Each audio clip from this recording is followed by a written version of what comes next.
Thank you for the lurk, Hershey. Welcome to the stream. Hope you are having a fantastic existence. And again, Loren is not capturing immediately.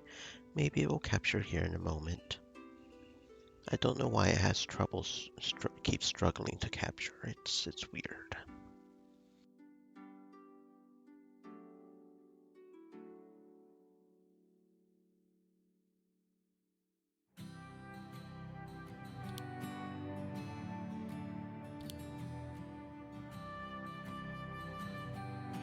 There it goes. Yeah, it just takes a second for some reason. I don't know why.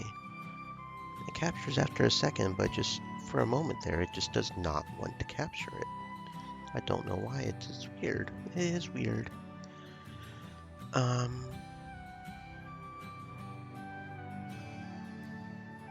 anyway,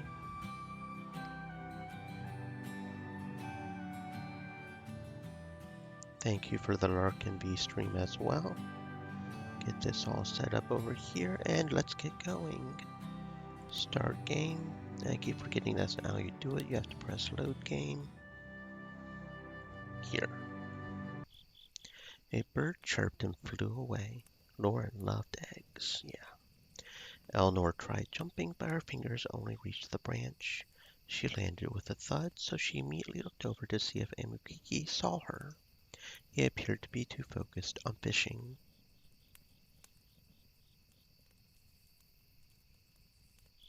Okay, is it doing it again? God damn it, what the heck is going on with this thingy?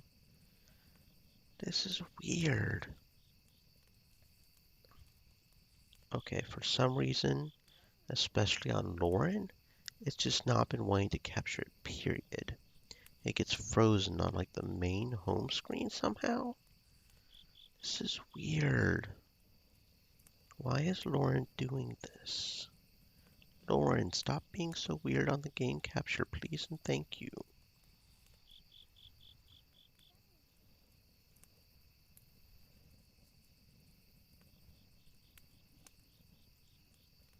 There we go. Okay. Loren. If I knew more about programming, I would try to figure out why it's doing that and fix it, but I don't. So, he appeared to be too focused on fishing. So she tried jumping again and again, but she never got high enough. She stopped and stared at the nest with resentment. Then she tried one last time and gave herself a running start, trying to jump as high as she could. Her fingertips did graze the nest, and she perhaps would have collected the eggs in her next try had she not landed so horribly. Her ankle twisted when her feet touched the ground, shooting bolts of pain through her whole body. She exhaled sharply through her nose to try to keep from crying out. She tried to move her leg, but her attempts to stand caused tears to swell in the corners of her eyes. Not only had she failed to collect the eggs, and her berry idea failed, but now she could not even walk back to camp. Are you hurt? Which meant that Amukiki had completely won this round. No. He exited the water anyway. She cursed inwardly. You hurt your leg. It will be fine in a moment. Just leave me alone. Eleanor was sure that this was the maximum amount of humiliation any mortal could endure. She didn't need him to point it out to her. Amukiki still entertained walking close to her, but she swiped her hand at him. Not another step. I mean it. Except he was not walking towards her, but instead towards his collection of fish, which she pulled over his shoulder. She bit her lip and her face felt ice cold. I will meet you back at camp. He started leaving the area and panic flared up in her. She was going to be stuck there, perhaps all night. But she couldn't swallow her pride long enough to ask that man for help. The air felt cold as she sat alone by the lake. She remained there, cursing herself and anything that she could think of, until she finally realized that Amukiki wasn't even going to send someone else back to help her. He was just letting her rot. Eleanor, would you like a hand up? Oh, sure, Eleanor, thank you. That's so nice of you. God, I am talking to myself. This is actually happening. I just need to get up. She used the tree as a means to pull herself up to her feet, taking her weight off of the bad leg. She tested the injury by trying to place her foot flat on the ground. She hissed in pain. Footfalls in the grass startled her, even more so when she saw it was Amukiki again. He paused briefly to give her a bemused look. Drop a fish. She was about to protest some more, but Amukiki walked right up to her and grabbed her. Eleanor gasped as he threw her over his shoulder, much like he did with the fish.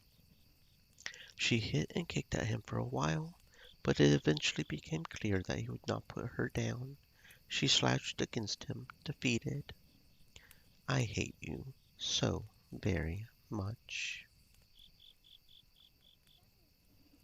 They continued in silence back to the camp, but when they got near enough, Eleanor started to fuss again.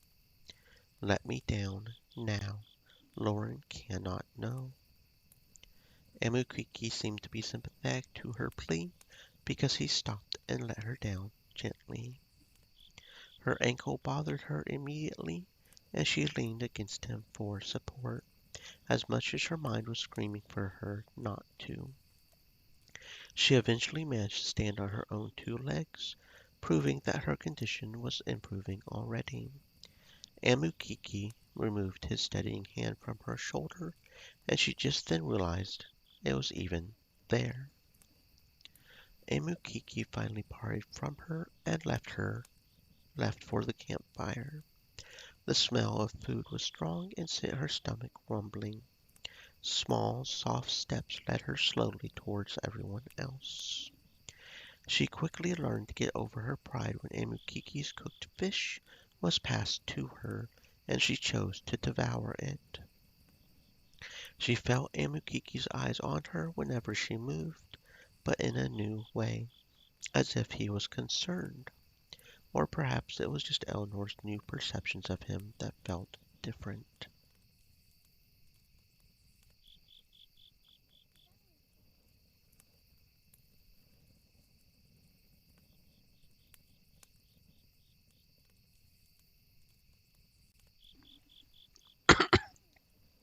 Even if she didn't want to admit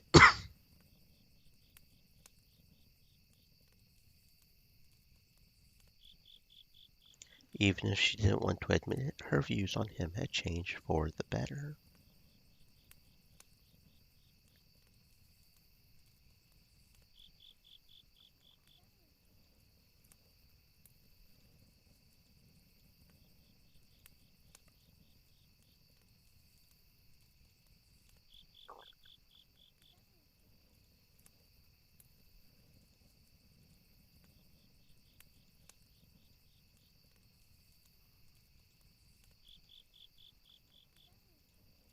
Okay, and that's everything to do in camp right now. Don't think we really have much here to pay attention to. Unforgiving swamps. Can we go here and get some more?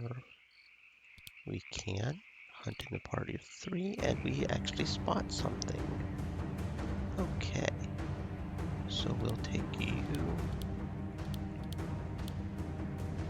you, and you out for our fight of 3. I hope this is slightly uncomfortable.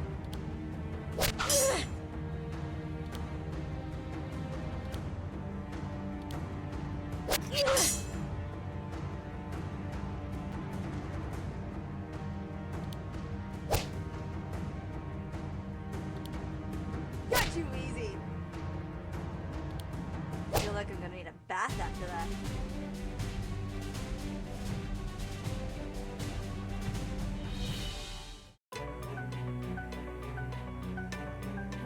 Okay, and then what do we do next? That's the question.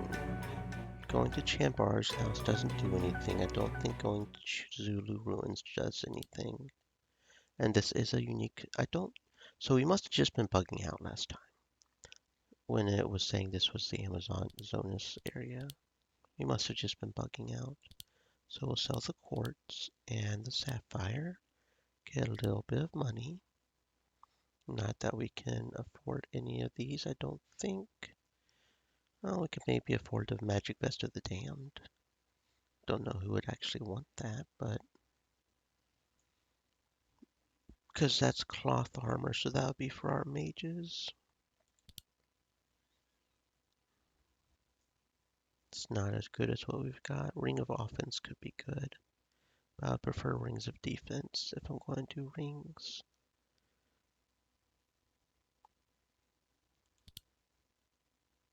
Yeah, that's not as good as what she's got on. Does she have a staff? I don't think we've gotten her a staff actually. We probably should get her a staff. Now that I think of it, yeah, she doesn't actually have a weapon, does she? We need to get her a staff. Okay, leave shop.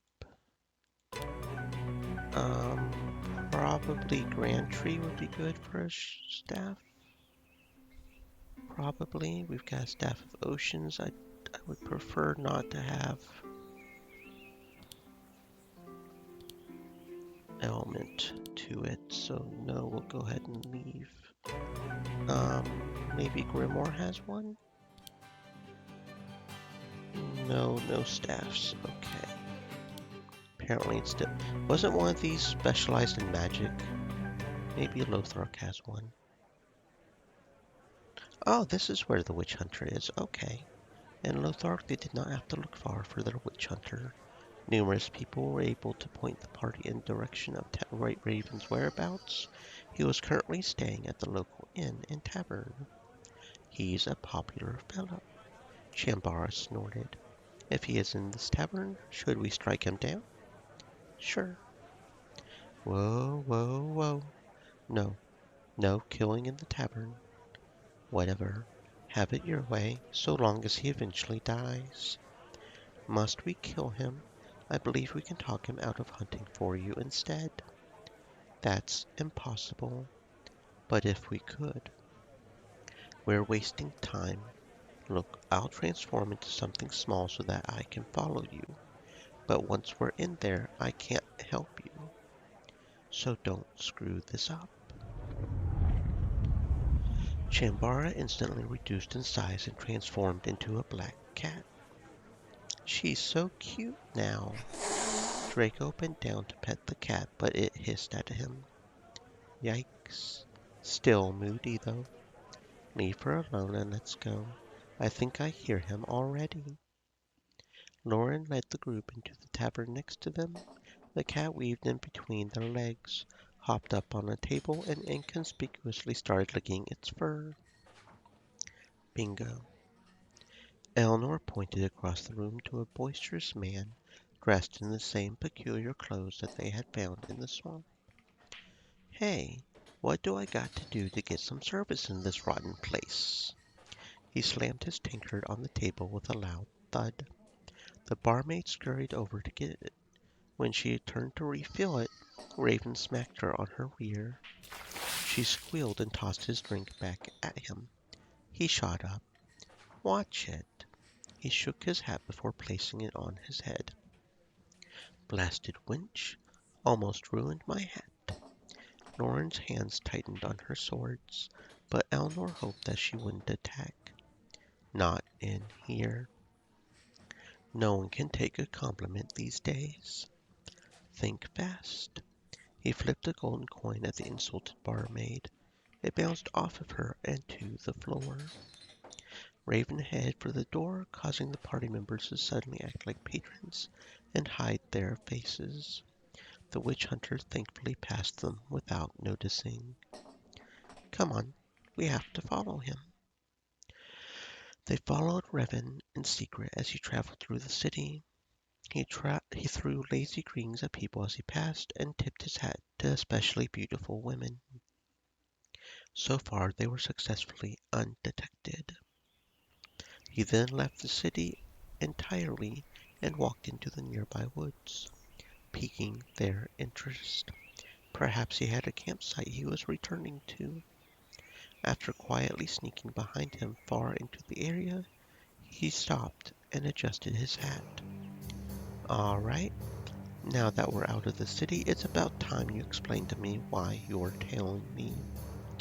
Eleanor sucked in a breath, so he knew all along that he was being followed. Loren stepped out of hiding first and confronted him. Raven casually turned around, looking slightly amused. We're here to stop your hunt on the witch Chambara. Oh yeah? What's in it for you? She here right now? What is she this time? A crow? Enough chatter. Loren took out her swords, but Eleanor rushed forwards. We won't kill you if you promise to give up witch hunting. You're cute with your little demands. Eleanor sighed, still fixed on finding a peaceful solution, even though her patience was already thin. There had to be a way to reason with him. Okay, tough guy, why does someone like you even need to hunt witches? Because they're evil. It's the same reason you hunt down demons without a second thought. Bad things deserve to be punished. It's the decent thing to do. Eleanor didn't believe him. Raven thought himself above decency back in the tavern, so there had to be another reason.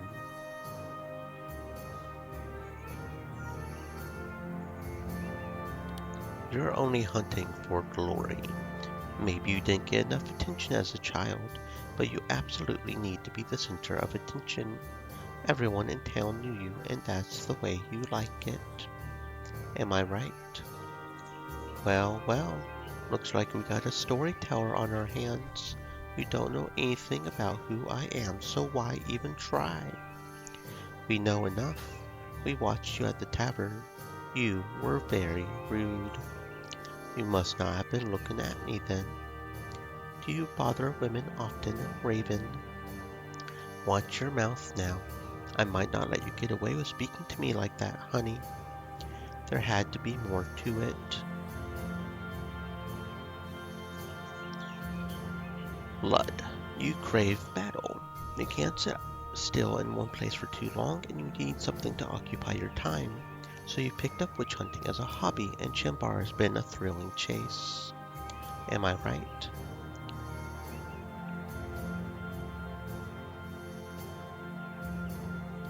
All you want is money. There's good coin to be had for the head of a dark witch. You're low on funds and needed another kill. Am I right? That was an awfully big assumption about me. What else do you think you know? We know enough. Did your mother mistreat you as a child? Do you feel the need to take that vengeance out on whoever you meet? Why are you asking all these blasted questions? You think I'm just going to give up my career because you asked me? Has your ego become too inflated by your hunting fame that you think you can treat people however you want? Why are you asking all these blasted questions? Did a woman jilt you in the past, a lover betray you with another, or maybe you never had a woman truly love you at all? Raven's eyes widened as he frowned. Okay, so there's like a little bit of different dialogue on two of these. Two of these are the same, but one of them has a slightly different dialogue. See this one? Looks, we got a storyteller on our hands. That's the fame one. Blood is storyteller on our hands. Fortune is an awfully big assumption. What do you think you know? So that's a little bit different there. Mother issues is why you're asking all these blasted questions. Selfishness is the same thing. Bad relationships gets an eyes widened as he frowned things, so those must be the right options. You deserve better. Forget hunting. Why have your life revolve around murder and death? You could do so much more with your life. Murder and death. That sounds like an alright time. Chambar is different, not evil. Her magic was banned because people feared it. Your entire service is based in ignorance. Spoken like a true witch sympathizer, Chambar is needed. The world is at war and Chambar is crucial to saving Erevorn. You may not believe that, but it's true. The whole world is watching you now, right at this moment, for you to make the right decision and spare her life. Raven sucked on his teeth while studying the group. You guys just won't quit. He sighed and shifted in his spot. Sorry, boys, they apparently have to save the world or something like that. Men stepped out from behind trees. They had been there waiting to attack them. If that witch is so dang important, you can have her. She's not worth all this trouble. Alright, let's go before that tall one kicks me where the sun don't shine. He signaled his men to walk deeper in the forest. He took off his hat and bowed to the party, then left with the rest of them. Okay, not sure, if that was the right thing to do, but it's what happens, so. Okay. He's been dealt with.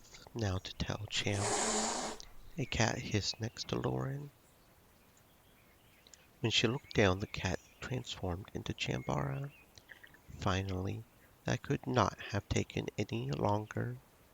We got results, didn't we? He's not dead, so no. You got what you wanted. He's not going to hunt you anymore. Fine. Did you want a biscuit? I would love a biscuit. I'm assuming she means cookie. Is she being British and calling cookies biscuits? I would love a cookie. Chambara's eyes had shifted from being hostile to invasive as they roamed Eleanor's body. She shifted uncomfortably. We have kept our deal. You'll fight alongside us now, correct? She crossed her arms and sighed. Only for a little while. The swamp will devour my home if I'm not back soon. After Faust is defeated, you may do as you wish. And we've got a necromancer. Necromancers are not necessarily evil, even if they follow the cult of the dead. They are good all-round magic users, knowing spells from all 5 of the magic circles. All their spells are deadly and affect several targets at once, making them very powerful offensive magic users. Heat Blood hits a full row of enemies with fire damage for 1.5 base attack, 15 chance of causing burning. Water, air, and earth. Okay. It's a row of enemies with dark damage. Okay. Interesting.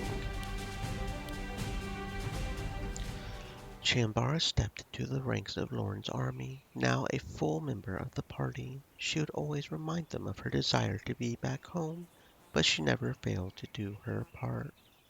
As she spent more time with the group, her realization of the situation grew, and so did her willingness to help, even if she had to mask it.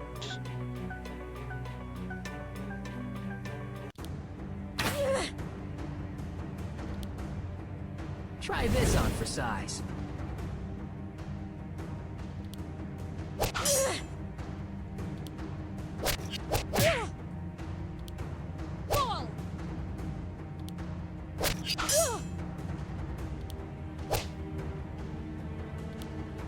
Yuck. What did you think of those fireworks?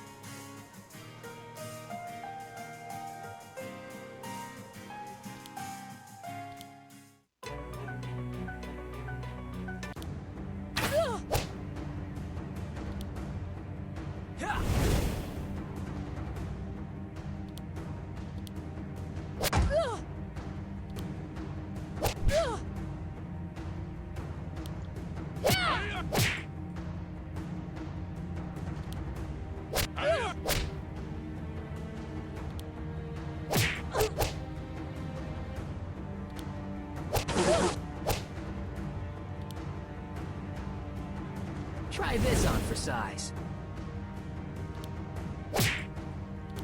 I feel like I'm gonna need a bath after that.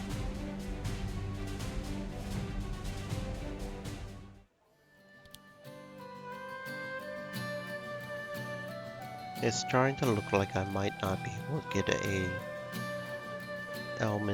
staff without elements for our mage. This is starting to get kind of annoying.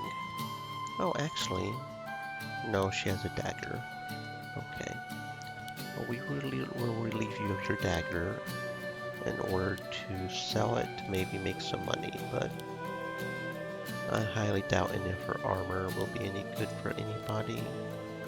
That's just some cloth armor, maybe for him. I think it's mostly what he's already got on, except for the thingy that we got. Yeah, it's mostly what he's already got on.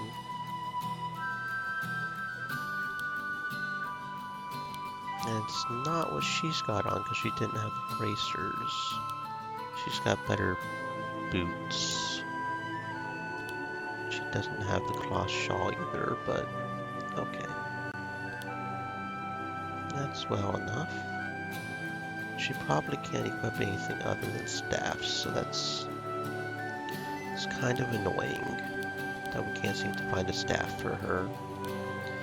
But since we're already here and since we've managed to acquire at least some money, I'm going to go ahead and double check weapons. That's dark and two-handed earth. We don't have quite enough for some of these, but Mace the Bear, that's earth. Sword purple haze looks kind of nice. Standard war axe, I believe this fellow has that already. No, he has something better. Okay. Fine axe, that is a fine axe. It's 2 better damage and we lose a fair amount of other stats, so maybe not.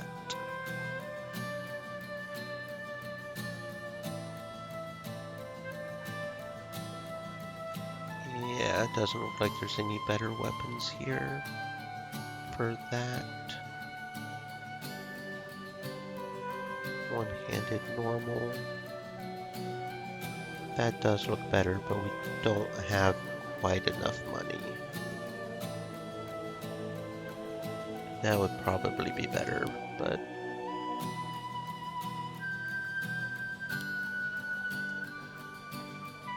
I think that's about the only one that would be better.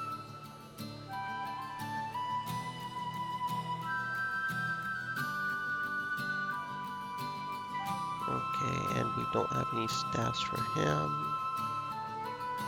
And a crossbow, maybe we can get a better bow. No, it doesn't look like it, okay. Because it's you, these first 4, and then for some reason her down here. Okay. So what about armor? That's 3 less defense. We've already got her with 2 rings of defense on. Ring of accuracy.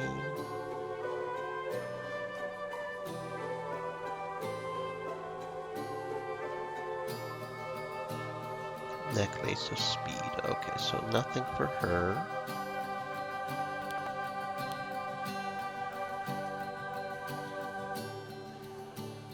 I could get her some rings of defense, I guess, if I really wanted to. It doesn't really look like anything better for her. What about you? It's only 1 less speed, and it does up damage. And it does prevent weakening. That could be useful.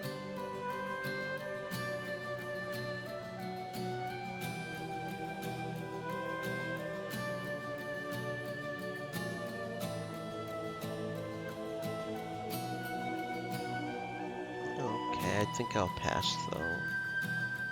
That's just worse defense. That would give her one more defense. It would lower her speed quite a bit. She doesn't really use magic, so that doesn't matter. That would be one more defense and one more attack at the cost of 3 speed. Would that be worth it?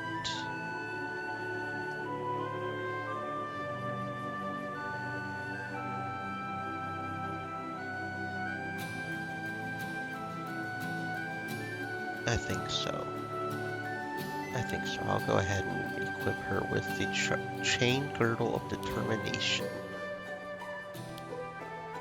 instead of the Belt of the Battle Mage. That would be you, and you cannot equip the Belt of the Battle Mage, so we sell that. You can't equip the Chain Girdle of Determination either, so we could get you the Healer's Cap. That could be good. Or maybe the Raven's Bandana, because that's 6 defense. Let's get you the Raven's Bandana.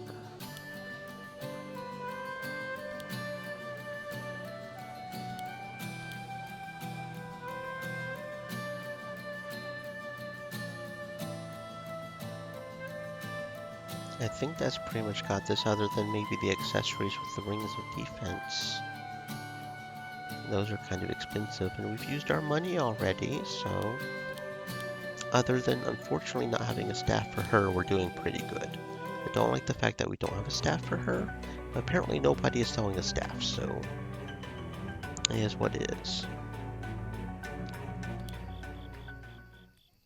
The Dark Witch was standing alone by the campfire. Eleanor looked around, unsure if she should go speak to her. Chambara didn't seem like the most friendly of companions, and simply speaking with her seemed to irritate her. But if she became friends with someone, perhaps that would change. Chambara looked over her shoulder at her, sending cold chills through Eleanor. But she said nothing and turned back to the fire. After a few moments, Eleanor shook off her anxiety, cleared her throat, and walked up to her. Chambara, get a good look. Don't be coy. I'm aware I have an attractive rear end. Eleanor gagged, realizing she thought she was ogling her from behind. True that may be, but no. No, no, no, no. Really? What a shame. You missed your chance, and I doubt you'll have another. Now tell me why you're really here, then. I wanted to get to know more about you. Chambara stared at her blankly. Eleanor cleared her throat again. For instance, I wanted to know more about death magic, like. Chambara suddenly yawned. That topic is boring. You certainly are a disappointing one, aren't you? Boring? Yes, it's such a mundane business. Bones, blood, and sacrifices. Standard affair. Sacrifices. Don't get your underlining in a knot. It's mostly just small animals. Chambara's eyes flicked across Eleanor's body. Mostly. Was she thinking about sacrificing her? That's a funny joke, Chammy. Yes, joke. Chammy. Call me that again and you'll see how much of a joke it was. Duly noted. Good thing Loren didn't hear you with her no sense of humor. She likes to decapitate things. I know. That's precisely why I like her. I have a small question for you. This I've got to hear. Why are you still here? I'm sorry? Why haven't you run away yet? Nothing is keeping you here. You could run off right now. Why would I do that? Because you're a slave? It had been so long since she considered herself a servant to Loren. She had treated her more kindly than any other Amazon and gave her extensive freedom and trust. I am loyal to my princess, and she needs me by her side. What do you think will happen when she doesn't need you anymore? When this war is over and you both go traipsing back to your castle, who's going to go back to cleaning the chamber pots? You. Or worse, she'll forget your corpse among the hills, and only sometimes will she stop briefly and wonder if someone is missing. That's all you really mean to her. You are, and always will be, a slave. Eleanor's teeth were clenched shut from the horrible tale that she wove. Eleanor's thoughts drifted away to a life outside of slavery, but it was difficult to imagine. I only know how to live as a servant in the citadel. If I had my freedom, where would I go? What would I do? Anything you want. That's the perk. I've never considered what I would do if I were free. Chambara smirked and leaned in close. I can think of a few things. Like what? Chambara's smirk faltered as her bluff was called. You know, have fun. Fun. Eleanor looked away, trying to remember the last time she had fun. I once played a song game with the other servants in the citadel. Chambara blinked in confusion. Eleanor simply smiled, recalling the game. We all took turns singing a verse to build a song. It was quite silly by the end. But how would I do that by myself if I was freed? Chambara, could I play the song game with you if I'm ever free? I guess. Eleanor smiled warmly, confusing Chambara even more. Against her better judgment, Eleanor approached Chambara for a chat. Well, look who is walking up to me so boldly. If it isn't my beautiful hero come to enchant me with her sweet words. Finally, I'm glad someone's noticed how pretty I am. I was joking, but let me see. She openly evaluated her with her eyes. Then she actually reached out to Eleanor's chest and ran her hand down the side of her, causing her to gasp. You have remarkable curves. I dare say you are very, very attractive. Chambara whispered the last word while looking her straight in her eyes, her lips curling into a smile. The feel of her hand seemed to linger on her skin. Living with the Amazons, around all those women and being this delicious looking, you are probably quite experienced in bed. I bet you're loads of fun. Really? I mean, yeah, tell me something I didn't know. I can educate you quite thoroughly if you don't mind. Chambara stepped closer to her and she began to sweat. Who's bold now? You forgot a tiny detail. You don't even know if I'm interested in women. I see. What a pity. Maybe I'll be able to change your mind sometime. Her eyes were prying. Eleanor felt as if she could not hide from them while in her presence.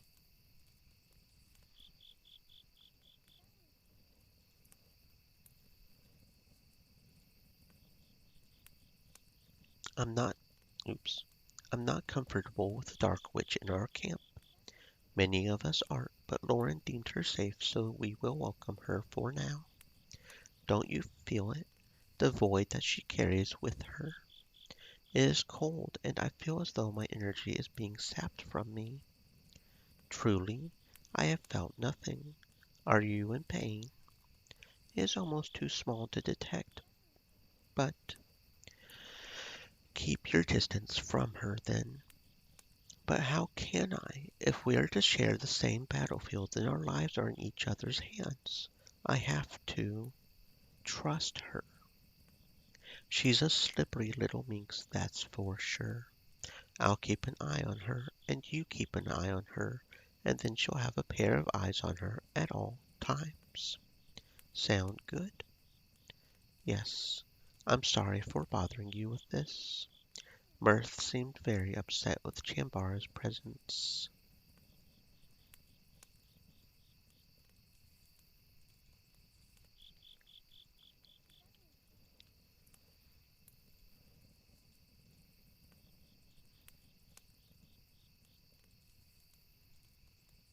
I know who else will have something to say about that. Oh, really?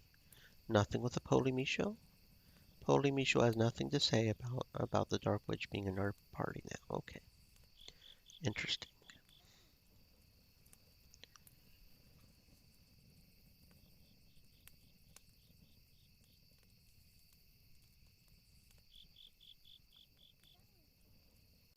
Okay, is that all the party talk?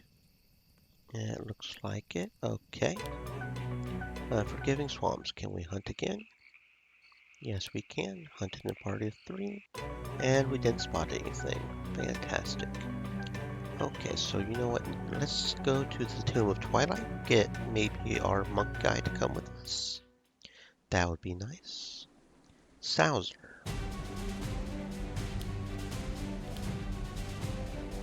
Unarmed warriors are extremely rare in Aragorn. Very powerful. They do not use any weapons beyond their bare hands and wear only cloth or light armors. They rely on agility and reflexes to dodge or parry enemy attacks or perform deadly counterattacks. They always focus on one target at a time, but they can be truly devastating.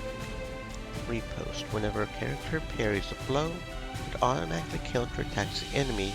Ooh, that actually sounds pretty good.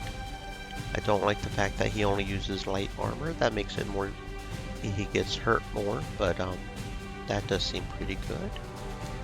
Increases character avoidance in battle, giving a defense bonus. Kicks enemy inflicting half normal damage and a 50-50 chance of paralyzing. Increased chance of parrying an attack. It's 2 times single target. 30% chance of slowing. The entrance to the Tomb of Twilight was faceted in a crevice on a neighboring mountain to Mount Kronos. The raging blizzard easily hid it, but Sowser found it without trouble. I haven't been down here in ages. It smells just as I remember it. Rotting flesh. The exact same. We should watch ourselves. The undead are near. Actually, I'm surprised we have gotten this far without incident. Usually they're running around all over the place here. I wonder if our efforts to cleanse the mountain have actually been successful. Time to find out. Let's raid this cavern and kill every creature we find. Salzar led them into the entrance of the tomb. Skulls and other bones littered the walkway, sending chills through the party as they stepped on them.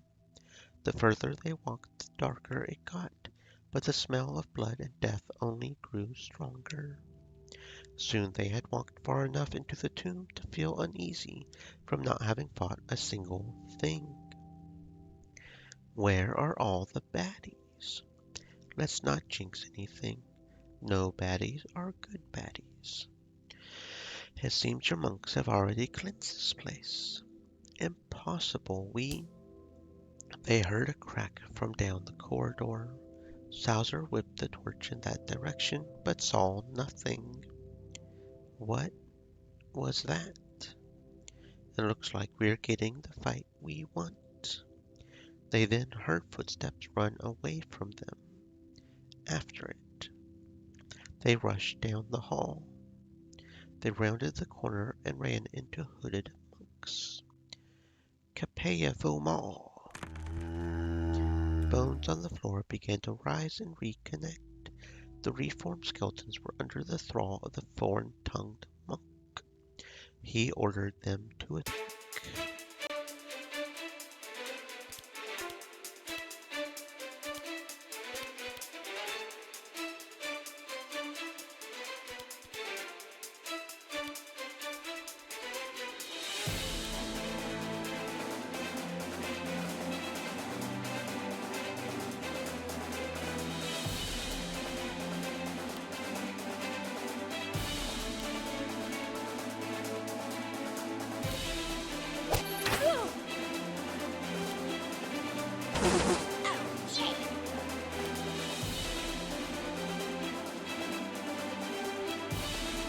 Try this on for size.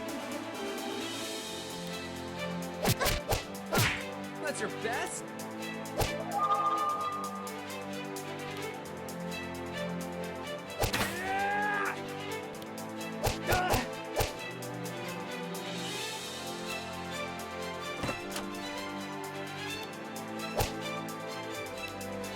Face the truth!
By the power of Airy Joe!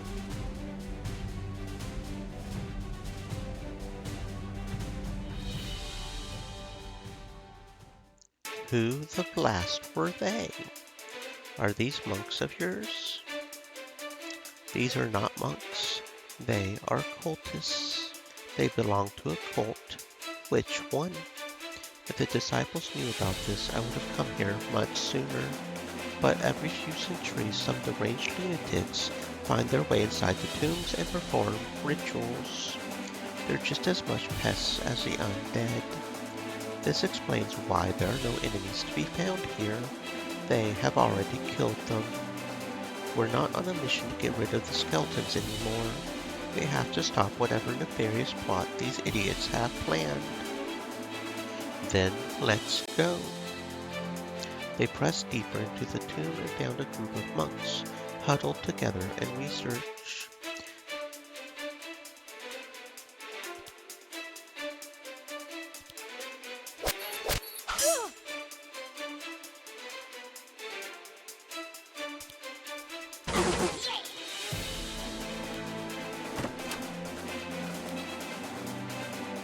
Try this on for size.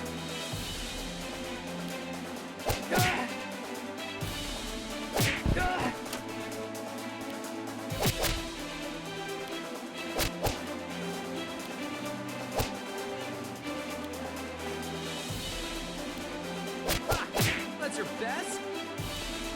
Show you.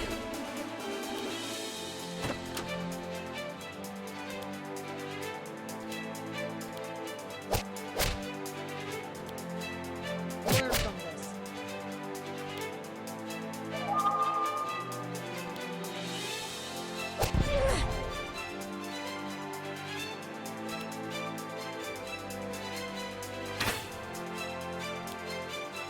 I don't like you.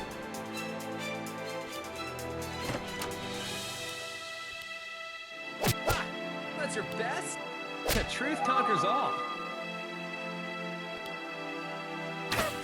Now let's see if that anything good.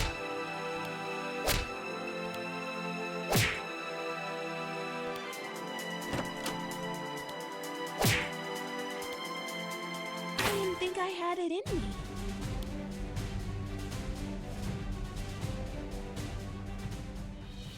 With the monks dispatched, Salzer inspected the books that they had once been reading. Great. Resurrection. Cultists just love resurrecting stuff they'll regret later. What do they plan to bring back from the dead? I don't think you want to know. If we stop them, then no problem. And if we don't, let's just focus on trying to stop them. They didn't waste any more time and moved further into the tomb until they found a great room. There were dark magic circles on the floor and a ring of hooded men chanting, "I am the master of truth from the temple of Mount Kronos. Prepare to meet justice by the heavy hand of Irijo. Salzer moved to a fighting stance and raised his fists. The cultists, however, did not stop their chanting. Omazu, Pe, Bi, Udi, Chakam. Omazu, Pe, Bi, Udi, Chakam. Shut up. Salzer punched one of the men, breaking the circle.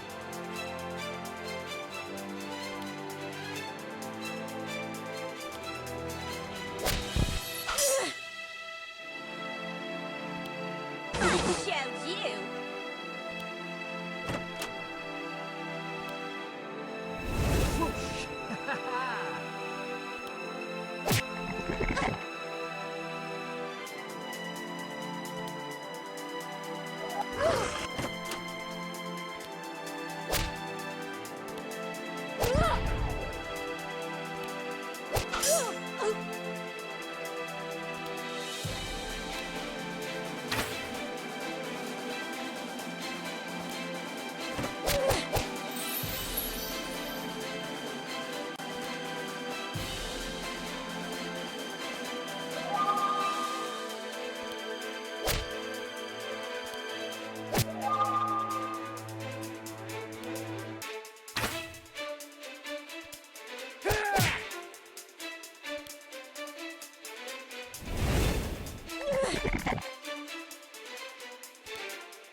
Face the truth!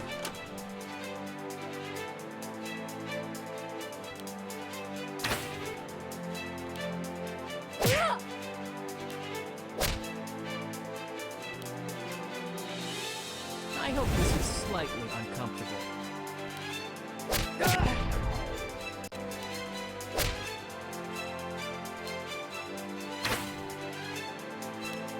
Learn from this.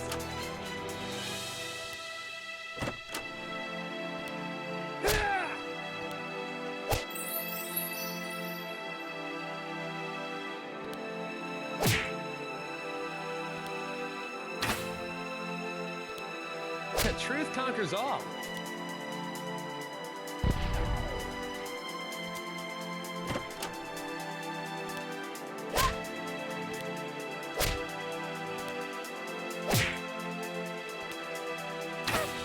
Now let's see if that any good.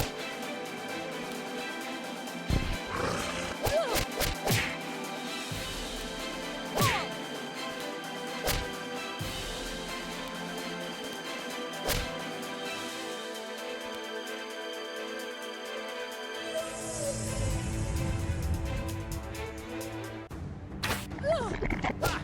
That's your best?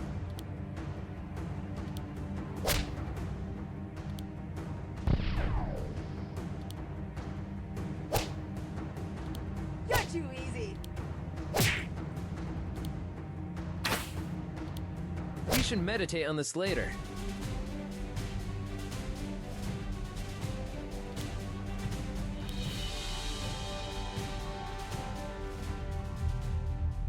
All of the cultists were prone, but the magic circle was still active. How do we stop it? Please tell me there's a way to stop it. I was hoping this wouldn't happen. What's going to happen? The marking sizzled and everyone turned around at the sudden activity. Right before their eyes, a monstrous skeleton unlike any they had ever seen before materialized, suspended in midair. The leech animated and stretched. It looked around and found the group. Osini Beditov Ihuse. Chakam, welcome back. How was your nap? Ready for another one? The leech hissed and shook, realizing now that he was not in friendly company. He doesn't seem too happy. Bafakanobo, that wasn't very nice of you. You know, I'm really tired of seeing you. How about this time you stay dead? Souser punched at the air a few times to warm up his new battle stance. He raised his eyebrows, challenging the monster. Loren could only stare in awe. The leech screamed and dove down to destroy them all.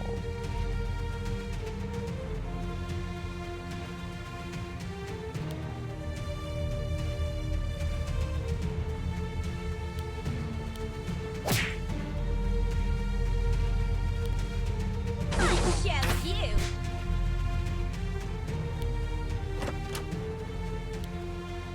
Try this on for size.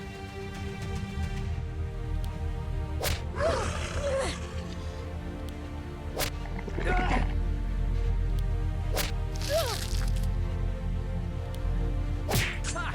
That's your best? Incoming! Ha! That's your best?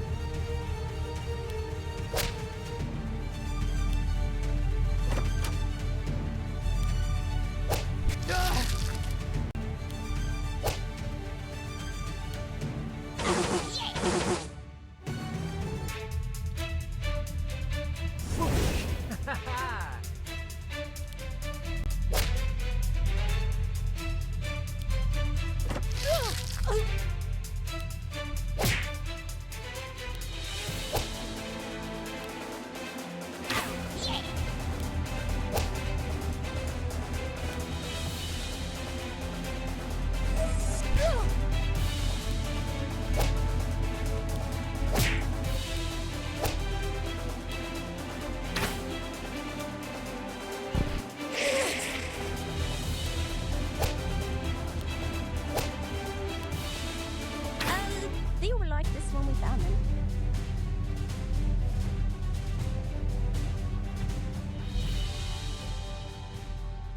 The leech dissolved into nothing against its will. The magic markings on the floor dulled and went dormant. There we go, we cleansed the evil. What's up?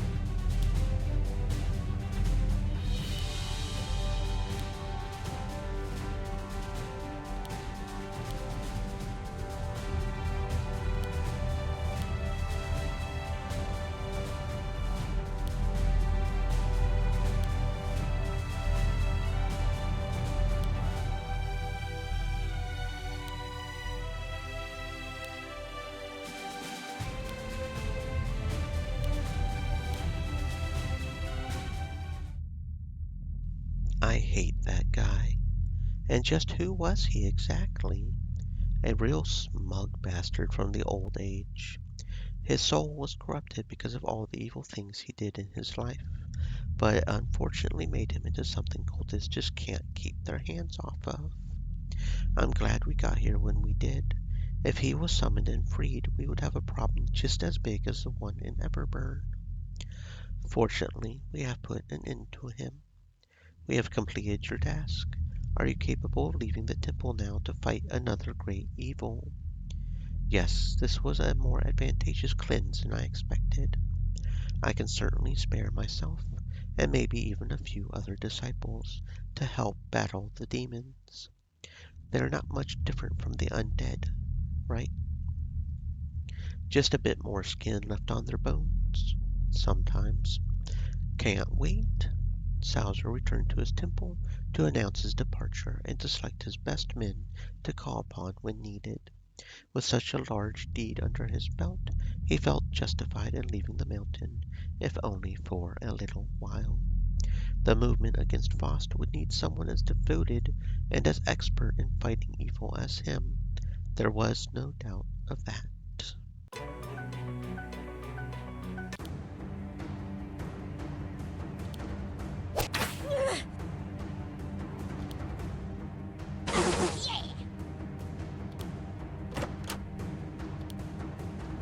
I've been practicing.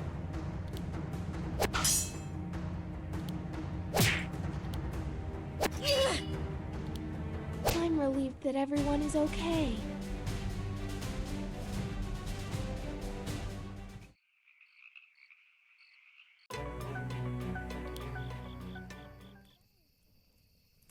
Eleanor was warming her hands by the campfire. She heard a soft snicker and she looked up to see Chambara standing on the other side, watching her. What? Chambara looked around and then rounded the fire slowly. We haven't had a moment alone for quite some time. Trust me, I've been waiting. Why? The witch smiled and she slinked by Eleanor's side. She started to rise to greet her, but Chambara shook her finger and forced Eleanor back down to the ground. Don't get up. I like you right where you are. Chambara ran her fingers across Eleanor's forehead and down the side of her face. I've always been satisfied with my way of living, but sometimes I truly envy your princess. You're acting weird. Shh. Chambara slowly lowered herself to sit in front of Eleanor, her eyes never leaving her. Eleanor swallowed hard, wanting to flee but not finding any strength to do so. Tell me now. Tell me so I can see it pass from your lips. The dark witch leaned forward. You want me? Time stopped for Eleanor as Chambara's hand crept up her thigh. Don't you? Want you? Chambara smiled deviously, and her hand traveled up to the tender part of her neck and into her hair. She gripped Eleanor's roughly, and her smile intensified. You do. The mild choking sensation confused Eleanor. She shook her head and pulled Chambara's hand from her. You envy my mistress because she owns me. You wish instead that I served you. Is that why? The mood was spoiling. Chambara tried to recover her demure look by getting even closer to Eleanor, but she was already miles away in her mind. Wouldn't you prefer me to her? Isn't that what you secretly want, deep down? Eleanor caught Chambara's hand before it wandered further. What game are you playing at? You've not only insulted me, but Loren. You act as if you know me so well, but it's clear you know nothing. Excuse me. Eleanor stood up and glared down at Chambara. You could be the most beautiful woman I've ever seen, but you'll get nowhere with me, with a black heart like that. Chambara instinctively slapped a hand over her heart. Black. Eleanor was burning from how casually Chambara had spoke of her relationship to Loren and the Amazons, from how she treated her like only a slave to be traded from mistress to mistress, and from how she thought she could so easily bed her and have her consider it a privilege. Eleanor said nothing more to the witch as she turned away from her. So, you are one of those types. Eleanor could hear Chambara stand, but she refused to look at her. Don't lose any sleep tonight, because I certainly won't. Making you squirm was fun to watch, though, but you'll see your mistake soon.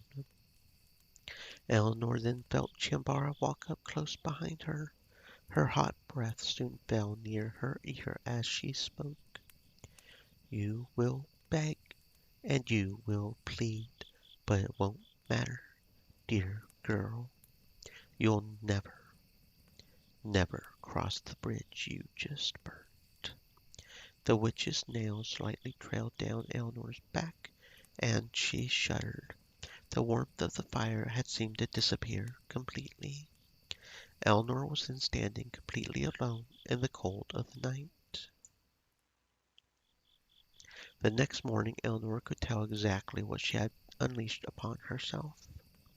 Chambara was there in her tent, laying next to her in very questionable clothing. Not okay. This is not okay.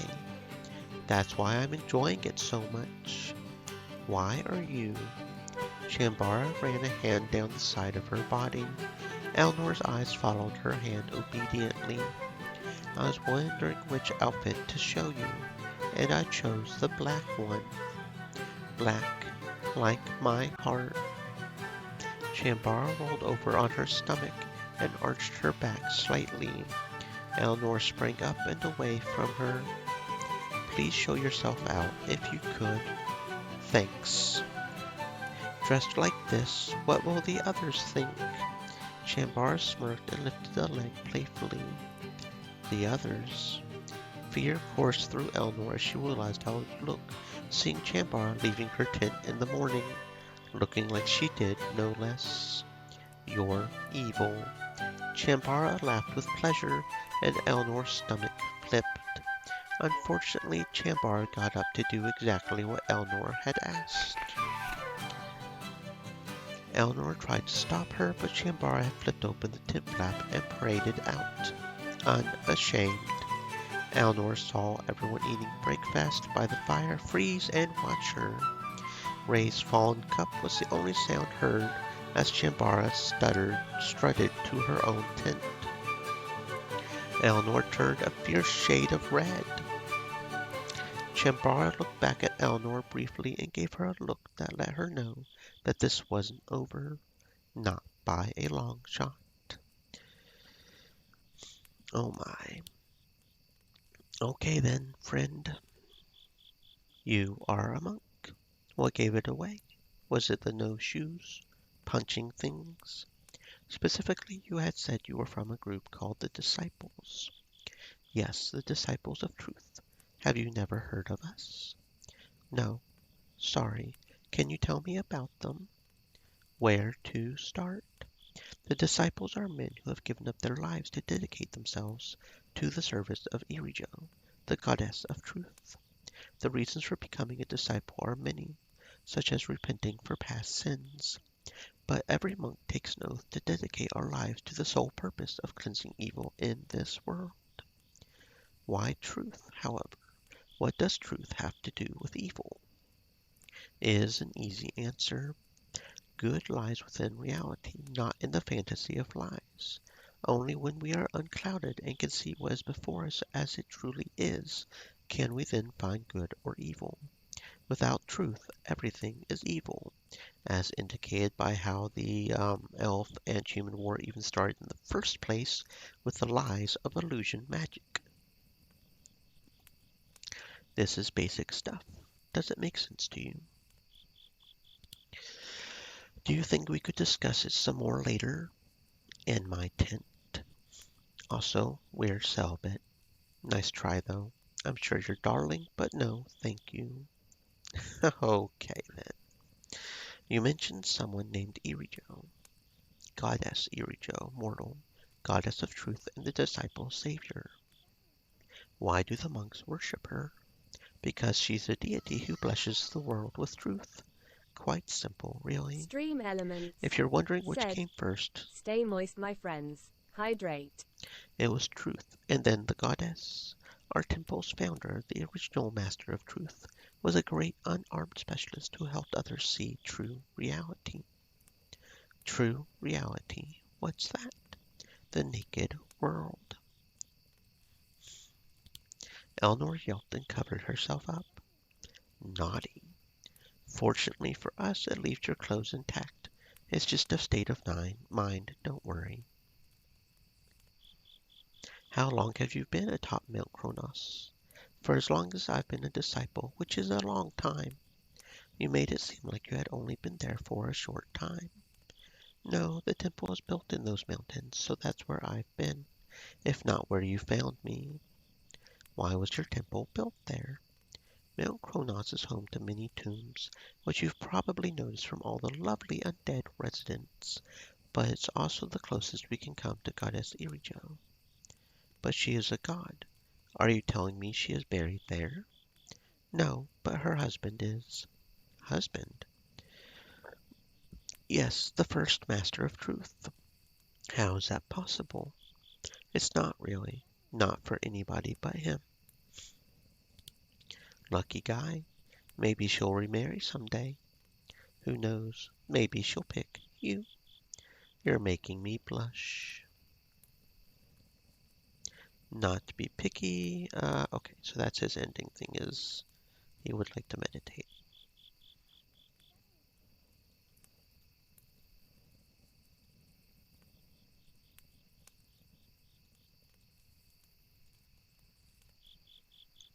They really should have had like an icon above their heads if they had something new to say. That would have been a good game decision to make instead of having to click on all of them like this. But okay, nobody else has anything to say. Can we hunt in the unforgiving swamps? Yes, we can. Hunt in part 3, and we spot something. Okay, so switch you two out. Put you over here as the not getting to fight group. You and you.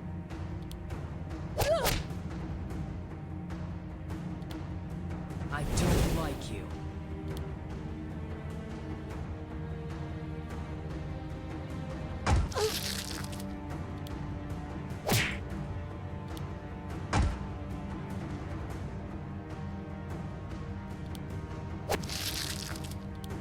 You're dead.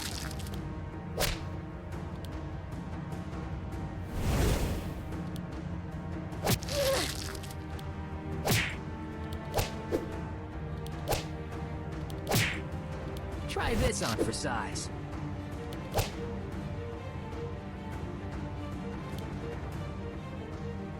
Roll!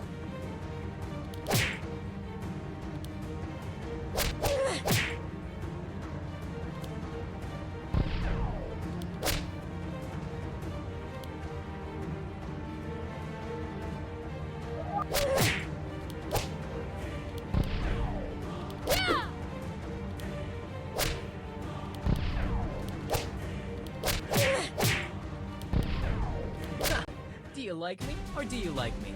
You like me.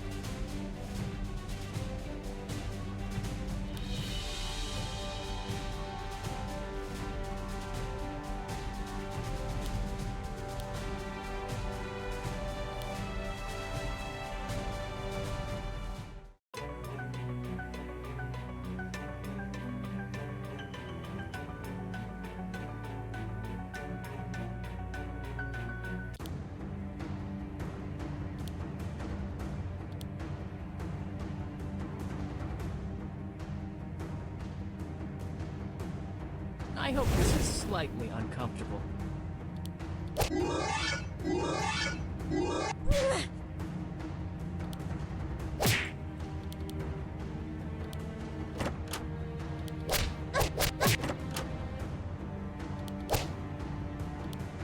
Try this on for size.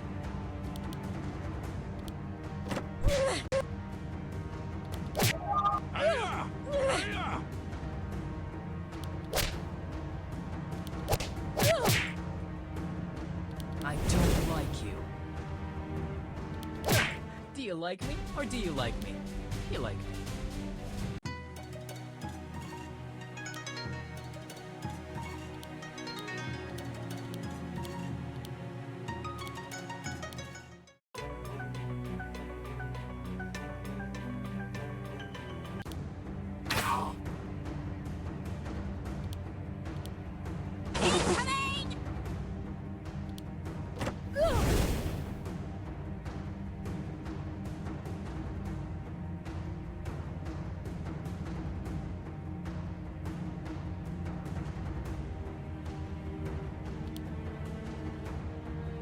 Try this on for size.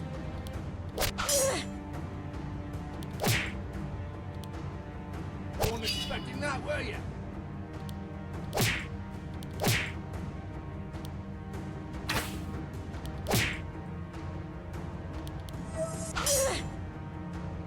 Great, let's eat.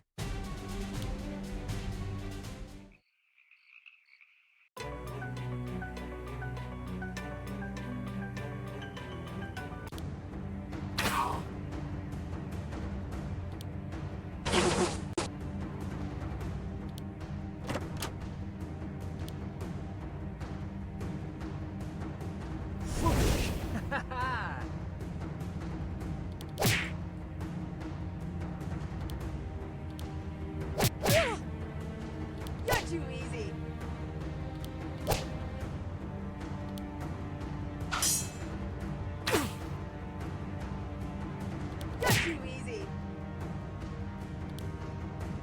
Oh, did we just fight a battle? I didn't notice.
I think it does change up a little, but I don't think it changes up so much that we need to keep coming back once we've completed the shop, if that makes sense. So we sort of need to try and maybe remember which ones have the ones that yeah. Really wish this place had more. But I think we're doing pretty good on getting everybody pretty well equipped at this point. I think we're doing pretty good for the most part. Mort's Mantle, that would be pretty good. So see, I think that's something that changed when we came back, I'm not sure. Oh, and I don't have enough anyways. Oh, that is really expensive, okay. I didn't realize how expensive that was.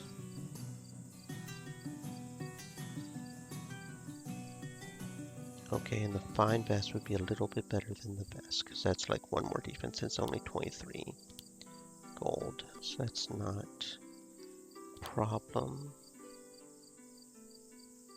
Chainmail of Nature, Shattered Resist, and a bit of attack. We can do that.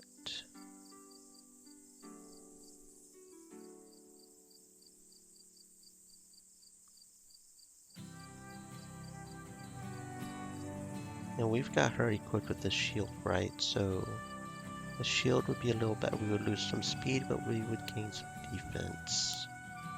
And that's better than the fine buckler, so I don't think there's anything else for her. I really want, I think I might get her an elemental staff. I don't like doing elemental. At this point, it's better than not having a staff, I think, maybe.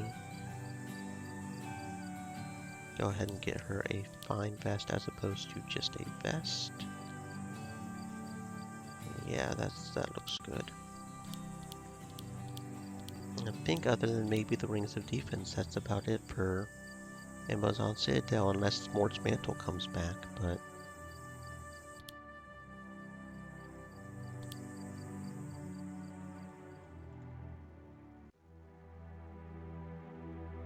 you need to convince the generals of the Imperial Army that they are misguided. Help convince General Astran the heir of his thinking. Convince the elves that Foss is no longer sealed away in his tombs and travel to his 5 resting places. And special activity at Namar. Okay. Okay.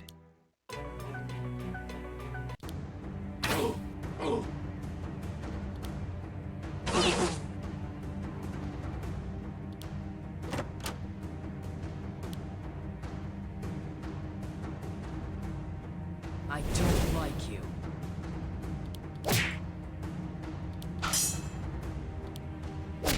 really good or they really weren't.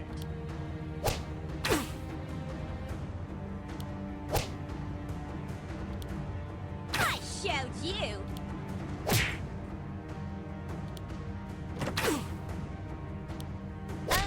They were like this when we found them.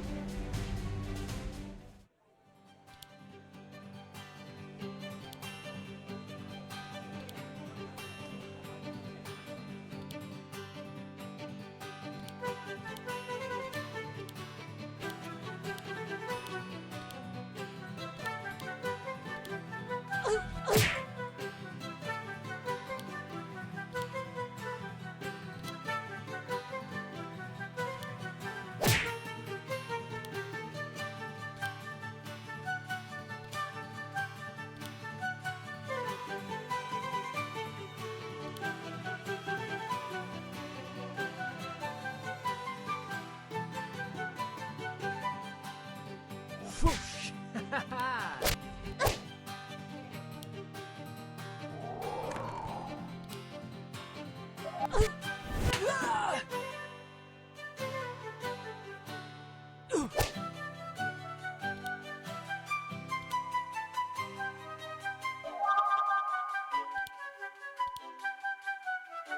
Try this on for size.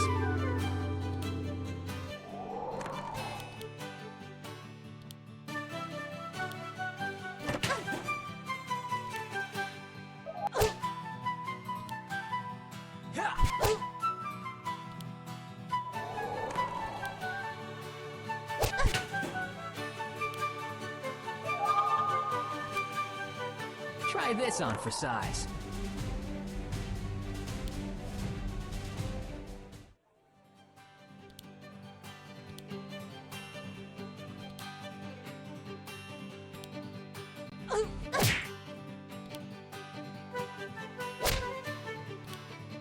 I hope this is slightly uncomfortable. Whoosh!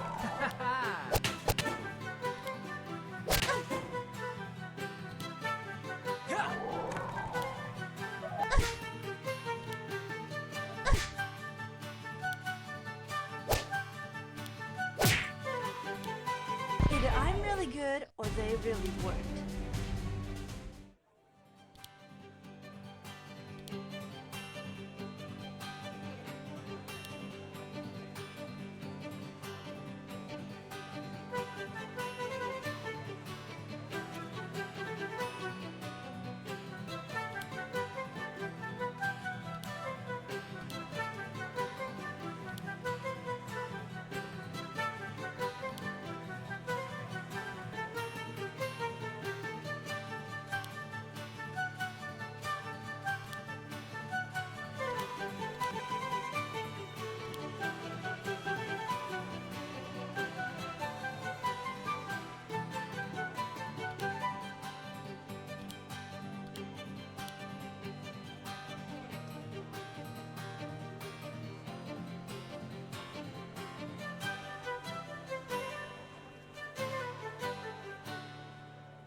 bath after that.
The party wandered into the desert searching for the Dark Elves' village.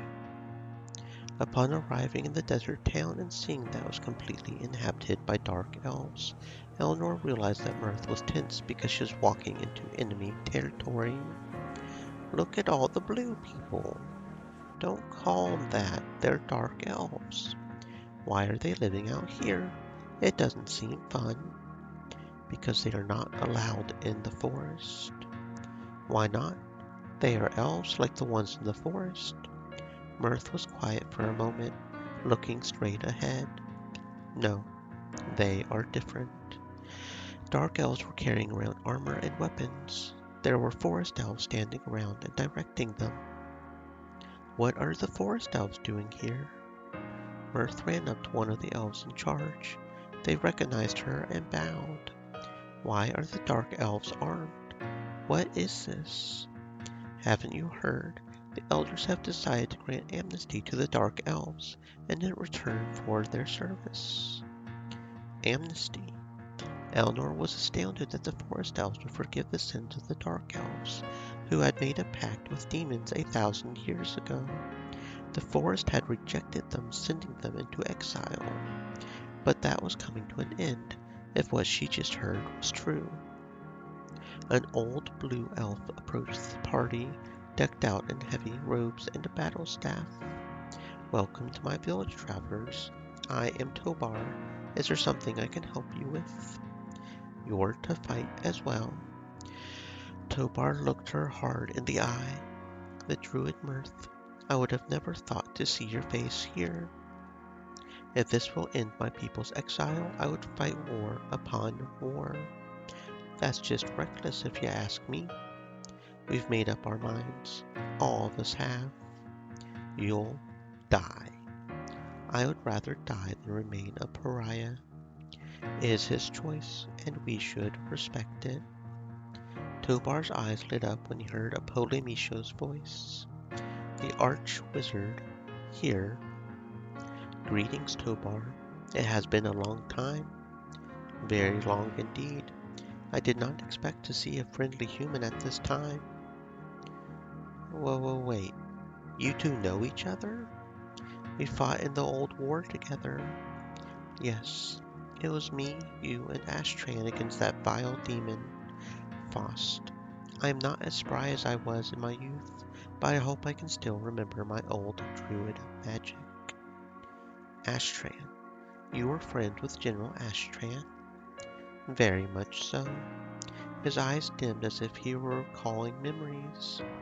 I found him in the Orcish waste, ambushed by many orcs. He was naive and headstrong, but I liked that about him.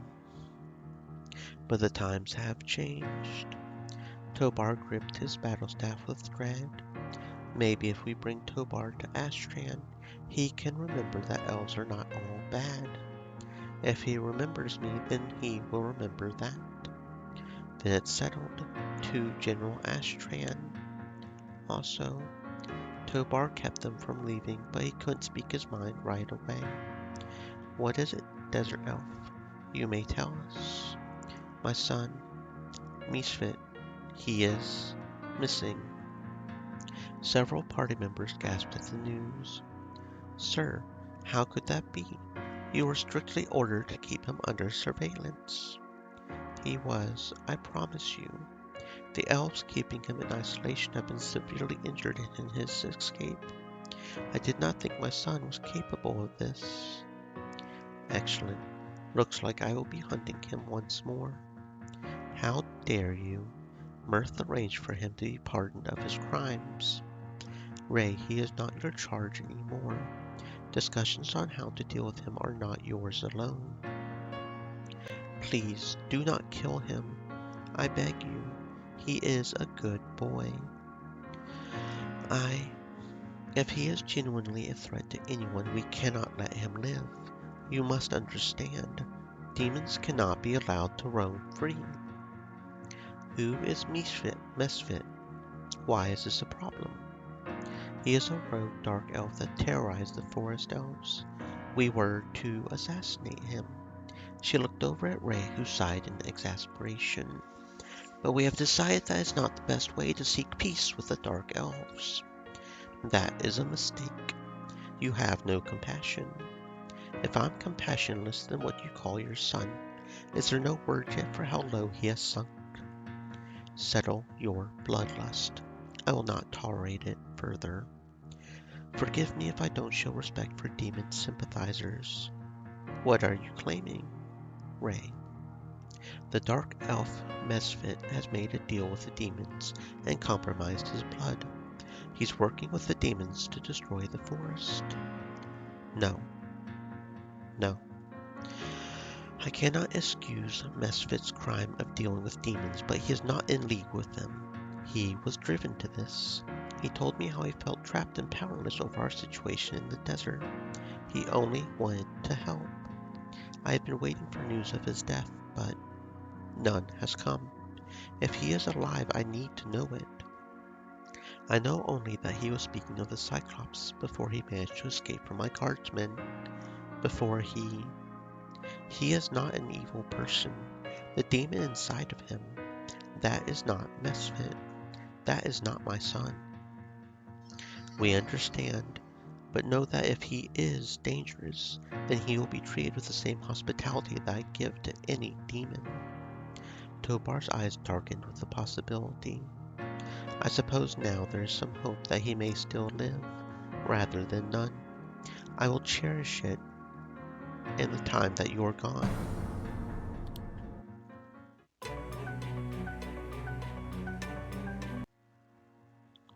The party wandered into the desert, searching for the Dark Elves' village. The Dark Elves' village was still busy with war preparations, but the numbers had thinned. More elves were likely to be sent to the front lines. Tobar was still waiting for word from General Astran. My son? Soon. Thank you.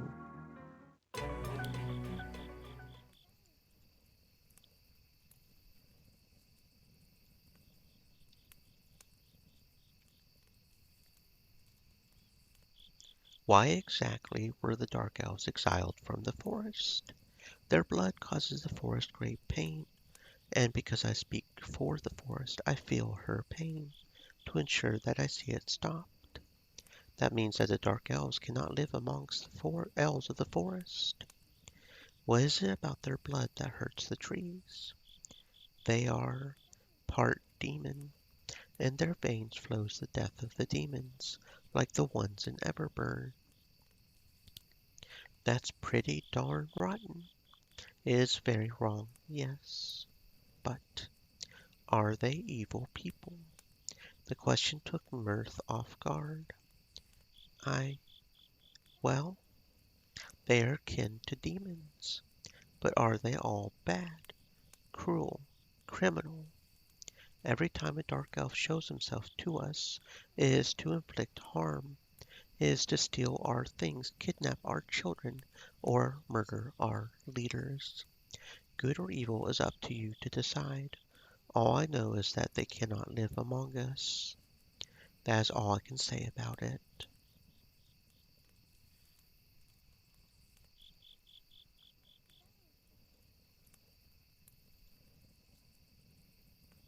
You know what? Those blue elves? I think my cart was attacked by them. Really? Yeah, I was going to trade with the elf cities, but bandits attacked me. And now that I think about it, it was dark elves. That's a serious claim. Are you sure? You don't just mistake someone for a blue elf. I get it all the time. No, you don't. Okay, you got me.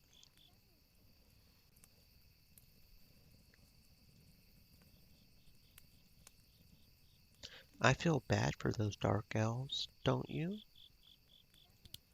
Feeling bad doesn't even begin to describe it. Right? It's terrible.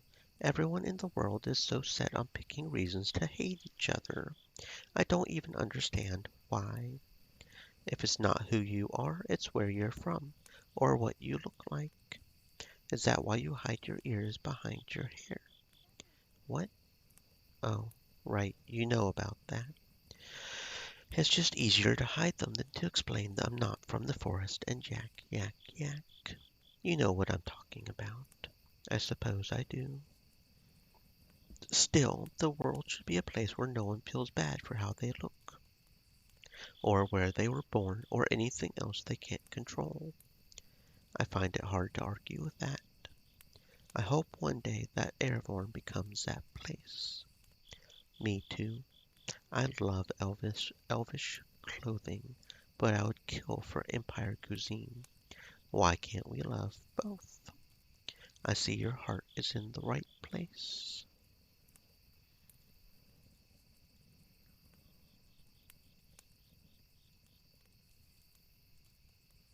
Seeing those dark elves in the desert really puts an aching on my heart, you know?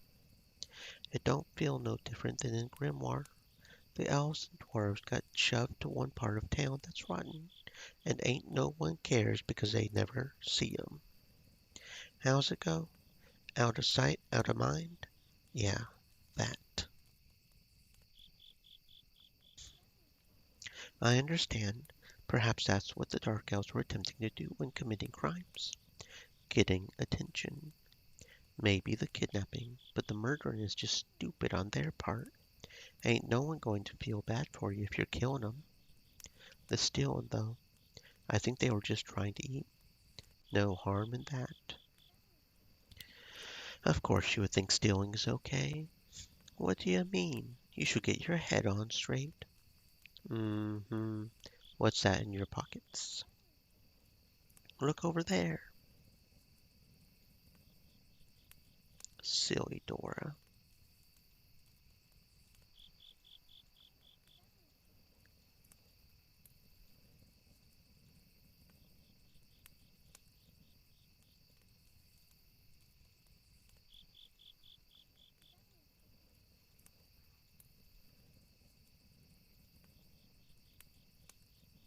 Okay, and that's all of the party stories for right now. Can we hunt again? Yes, we can. And we didn't spot anything. Okay. So let's go check out these Cyclopses. The party traveled to the last known hunting grounds of the Cyclops. Using Ray's tracking skills and his thorough knowledge of Misfit, they were able to confirm exactly where he was headed. They wandered into a canyon and stopped when they saw a frightening Cyclops in the distance. It was too late to leave unnoticed. The monster stood up and looked right at them. I don't like this at all. We've slain many like him. But even Loren's courage faltered as she felt the ground shake with each step of the Cyclops as he Dragon advanced Sakata towards the said, party. "Sup, nerd, how it be?" It be doin', it be doin'. Welcome to the stream, Cicada. Hope you are having a fantastic existence. I don't think it's coming to say hi. The Cyclops suddenly charged at the party with an aggressive roar, and then an even mightier roar stopped the Cyclops right in its tracks. It looked around in confusion. A beast sprang out of nowhere and attacked the Cyclops. The whole party stumbled backwards. The Cyclops whined in pain and ran in the opposite direction. His attacker did not chase him. Oh, hello there. Dragon Sakata said, My friend request on Discord to you is still pending BTW. And I forget again. Okay, you know what? I'm going to go on Discord right now so I don't forget again. My turtle brain just does not work. Sometimes it just does not work.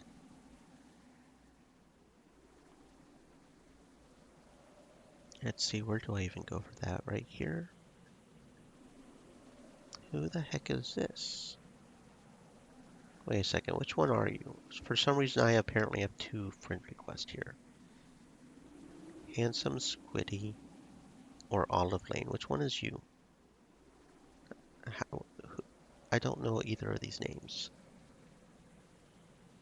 Are you a Handsome Squiddy? Or an Olive Lane? Wait, isn't Olive? Okay, so you must Dragon be... Sakata said, Handsome Squiddy. Okay, I think I know who the Olive Lane one is now. Okay.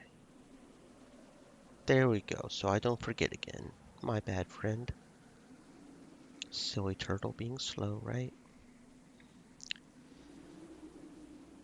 Are my eyes working right? The beast looked like a mix between a demon and a dark elf.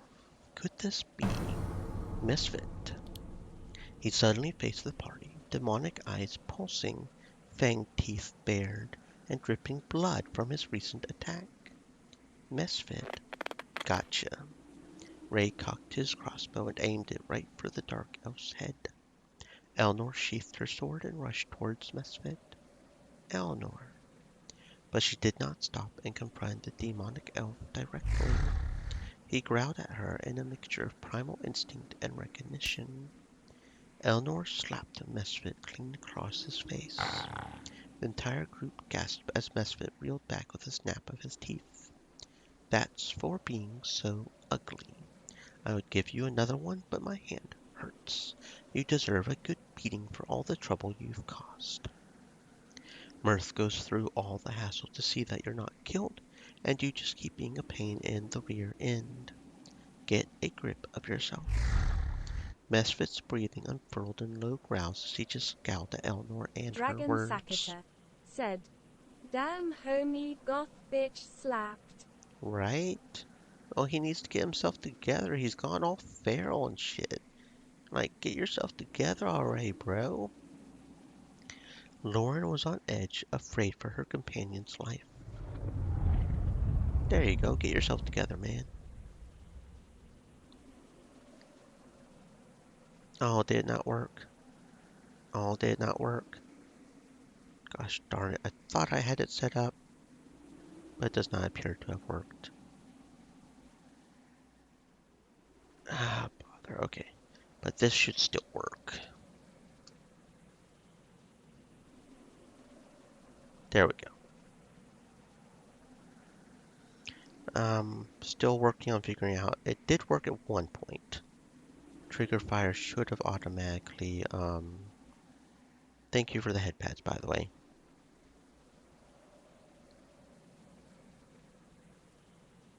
Double checking on trigger fire real quick. Because I did have it at one point where it worked automatically. Dragon Sakata said, Well, have fun. I'ma go listen to ASMR and relax. Okay, friend, stay safe.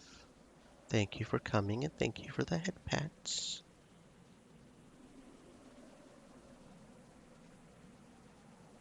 I'm going to try that one more time. See if maybe logging into trigger fire did it somehow. Yeah, it does not seem to be. No, the command is, I took off the command for people in general because now that you can redeem it, you're supposed to redeem it. So you can't just have free head pats. No free head pats. You have to earn them with 69 pebbles. I don't know why trigger fire is not automatically doing that though. Yeah, no, nope, it's just not. It's just not. It should be, but it's not.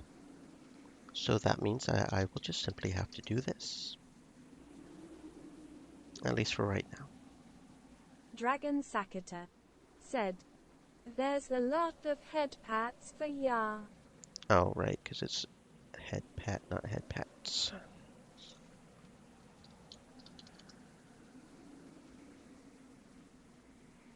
Or is that what I did wrong? Is Trigger Fire trying to do head pats, not head pat? Because that would make sense. Hold up. I should just make it both, honestly. But let's see. Do, do, do, do, do, do, do.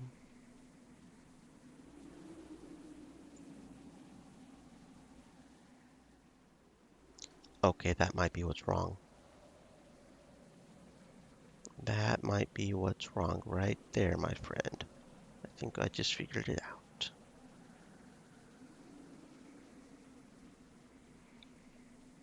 Okay, do, do, do, do. Da, da, da, da. Maybe.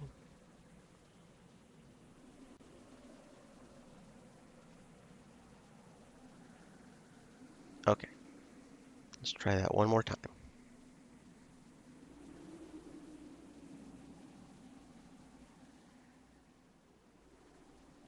No, no, still no. Even if I change into a single.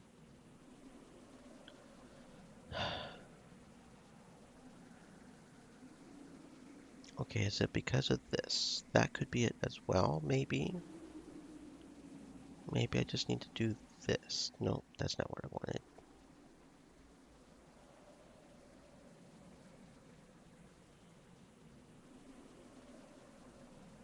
Okay, let's try that.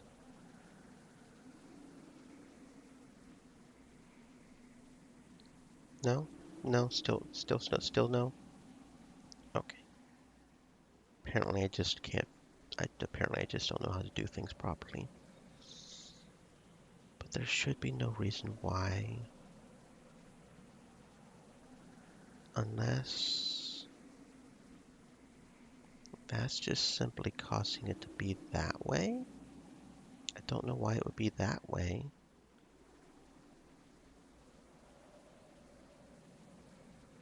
Okay, Dragon let's. Sakata said, well, ASMR time, lots of love, have a great existence. You too, friend, you too. This is going to bother me until I figure out why it's not working. So we're just going to take a second here and try out the potential options. No, that didn't work either. Why is it not redeeming? That's weird. It should. It by all rights should. Everything I'm seeing right here says it should.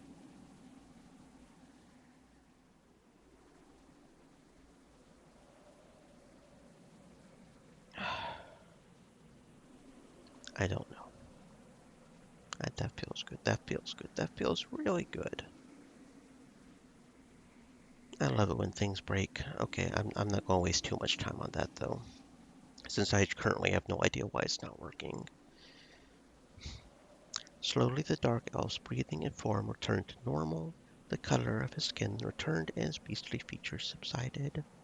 He was finally only looking at Eleanor with a hard gaze. There, that's better. A hand on Eleanor's arm pulled her away from Misfit. Karen directed her away and out of danger, all while her spear was aimed to kill. Your terror ends now. Misfit was suddenly very afraid of the sight of Loren's ancient sword. So, you've decided we are here to kill him? He is the very enemy that we are trying to eliminate. The demon should be given no quarter. But he's not a demon. He's only a dark elf who has been corrupted. Which was his own choice, mind you. He asked for this. No, everyone was startled to hear his normal voice. I didn't ask for this. Do you have some sort of demon disease? Are you contagious? She said I'd be given power and I had no ability to say no. Loren's sword was shook as if she wanted to believe him, but she was still torn. He's a demon. He was not born in Everburn. Only part of him is corrupted, and a part that can obviously be tamed. Karen looked over at Eleanor with interest. Do not speak of me as if I am not here. You won't be here. Our life is in your hands if you've forgotten. Mesfit's breathing started to quicken in response to the threat. Loren, no. Lower your guard, lower your sword. You're stirring the demon inside of him. Eleanor wanted to see if Mesfit could reject his demon side, because if he could, then he could be redeemed. Mesfit stared at them for a long moment. The entire group waited on edge to see which form he would take. But he suddenly bolted away from them. He ran quickly across the sands to escape. I got him. Ray shot at him, but Mesfit was running with demon speed. They attempted to catch up with him. It was only a matter of time before they lost him completely. The party slowed to a halt and caught their breath. He has disappeared. Blast him. Not as easy as it looks, is it? He has an unfair advantage. We need to hunt him down. Eleanor heard something to her side. It could have easily been an animal, but her intuition hinted at something more. With the party deep in conversation, she crept slowly towards the large rocks nearby. The rustling was heard again, so she darted behind the boulders. Eleanor was suddenly dragged down to the ground and her mouth covered. Am I a demon, or am I a elf? Mesfit's voice was hoarse and his hand was shaking. Yet when Eleanor found his eyes, they were sharp as swords. Eleanor pried his hand from her mouth and matched those eyes then. You're not a blasted demon. He seemed to calm. They stared at each other, the hot sand burning their skin. Finally he looked down to tend to an arrow stuck in his leg. He ripped it from his skin without a second thought. Stop. Let me. Eleanor used her healing magic on Mesfit and the arrow wound closed. After it was tended to, they were enveloped by silence again. It was clear that Mesfit could easily escape again, and would. I can't let you leave. Then kill me. Eleanor swallowed. No. Without being threatened, his demon side was not claiming him, and he seemed so completely normal, at least as much as any troubled soul could be. It did not feel like the right thing to do to kill him, not when a loved one so dearly wanted him home. You will go back to Tobar and you'll do as he says. Not yet. Why not? I'm not done. Done with what?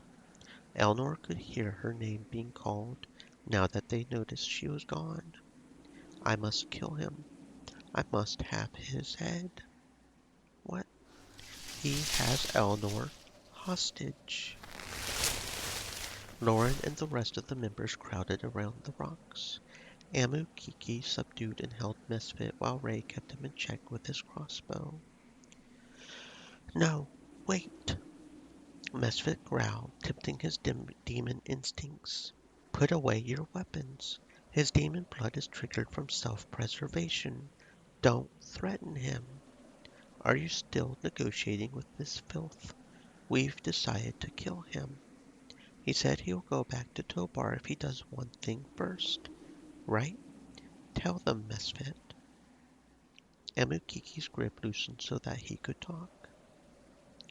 Dromzak, let me kill him and I'll return to the desert. Who the blast is Dromzak? The Etin. There's a bounty for a two-headed ogre that has been terrorizing trade routes. How this dark elf knows of that or why he would seek to fulfill it, I cannot say. Tell us. They all looked to Misfit for an answer. Sport. That was all he said, and it took everyone a long time to process it. You mean you're hunting him for fun? Not for fun, because he needs to. When a demon decides on taking blood, they must have it. It seems as if he needs to satisfy something out of his control. This is likely the demon's blood to blame. If we help you kill Dromzak, you'll be satisfied. You'll see your father. Misfit nodded with effort. Become bounty hunters? That is not what I consider myself. But I bet the gold will be really good if we get the bounty. We should kill Misfit, but still go hunt down the Eden anyway. He sounds interesting. Quiet. No. Tobar asked for a son, not a corpse. We will do what he wants and then take him back where he belongs. Okay, so Misfit's personal quest now. Eleanor was relieved that her mistress had made such a compassionate decision. Secretly, Misfit would be too. The Dark Elf was kept under high guard. Eleanor shared responsibility with Ray to keep him in check. With a promise to hunt down Dromzak, Misfit was obedient in hopes to finally quench his bloodlust. Okie dokie, new party member maybe get.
The moment they stepped into the Cyclops' territory, Misfit shivered and then a smile formed on his face. The party eyed him warily as he stepped freely from them to take point. They weren't sure what to expect from him before, and even after Dromzak was slain. Testing something real quick. Still no? Okay, so that's not it either. Misfit. Demon blood. The demon bloods can be of any race, but as their name suggests, they have their demon blood flowing in their veins. This is both a gift and a curse, allowing them to transform themselves into the powerful demon form and unlocking powerful destructive skills, making these characters difficult to control in a group as they tend to attack their own allies often. Oh my, that sounds potentially dangerous. Doomgaze. Hits single stagger target for 20 of his health. Causes a random condition for 3 turns. Demon Form. Caster regenerates 10 health and SP for the next 3 turns. Increases his attack by half. Reduces defense. Immolation. Single burning target. Suffers self-damage. Minimum damage done in any case is 30 health. Devour hits single target. Increases own health. Minimum damage done. Okay, interesting. Please, Misfit, do you have to kill these creatures? We should not attack unless we are attacked. Cyclopses are not as dumb as many believe them. It would be wrong to slaughter them, if not just to prevent them from taking revenge. Except it's a known fact that these beasts are regularly attacking caravans, so they're not exactly a peaceful people. That's cruel. No, it's reality. He's right. There's a big bounty on Dropsack and other Cyclops for a good reason. Why should we feel bad for killing him? He's found something. They all looked to Misfit, tracking down the double-headed ogre. His walk turned into a run. Fearing he was escaping, they chased after him. A Cyclops stood up from the ground in front of Misfit. This triggered his demon form, and he morphed, but no time was lost as he immediately swiped at the creature in a melee attack. He's attacking a Cyclops. So much for not attacking first. They had no choice but to take down the Cyclops along with him.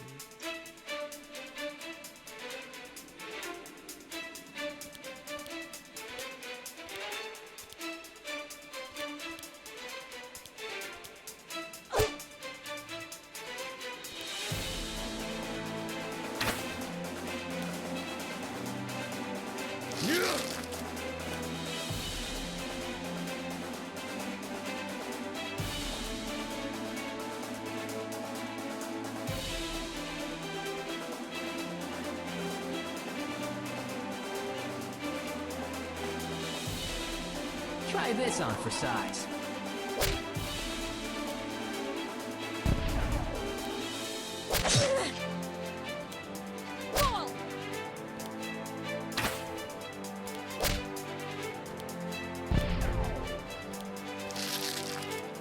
I don't like you. I'm relieved that everyone is okay.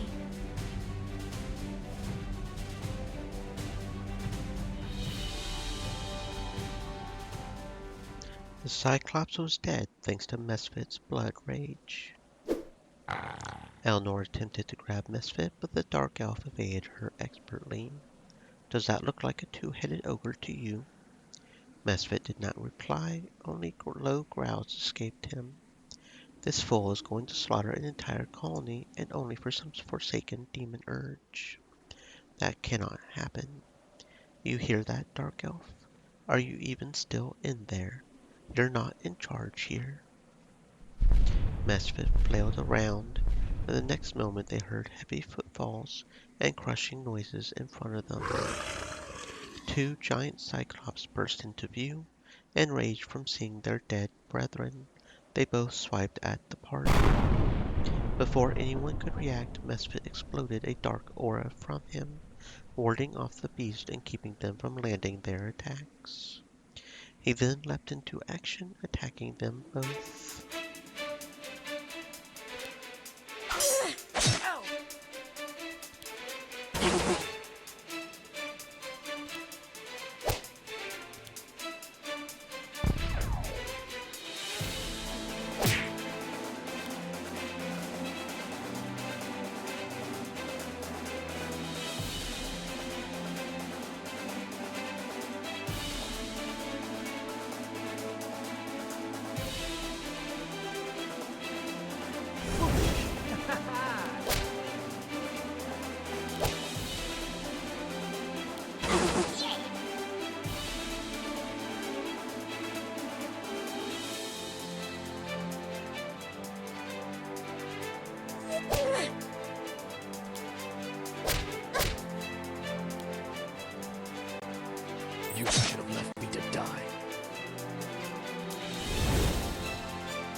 I hope this is slightly uncomfortable.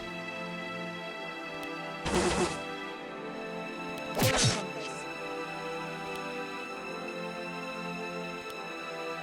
I'm so embarrassed.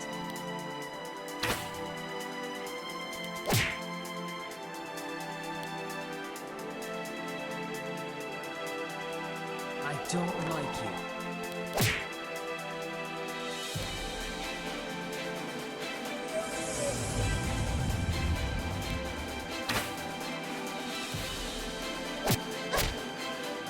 Try me if you dare.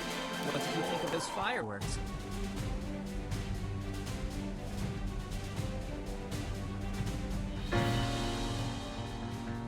It's a massacre. The Cyclops bodies were piling up. This has gone far enough. No more. I can't kill any more innocent creatures. There is no honor here. These things are ruthless. They're just big game to me. Only the Etten. Do you understand?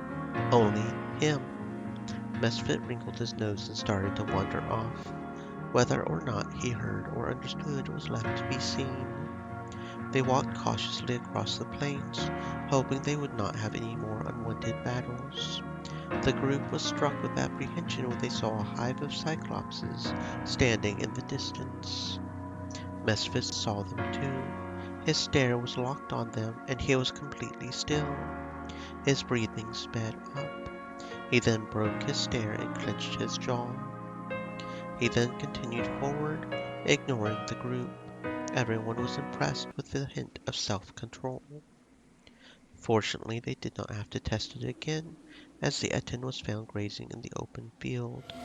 Upon seeing it, Mesfit snapped. He sprinted towards Stream the beast with an Elements otherworldly said, roar. "Stay moist, my friends. Hydrate." Help him kill the Etten so that this ordeal will be done with.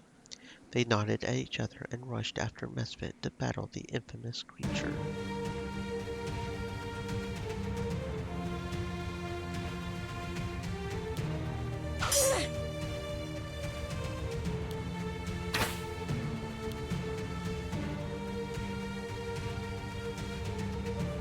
Try this on for size.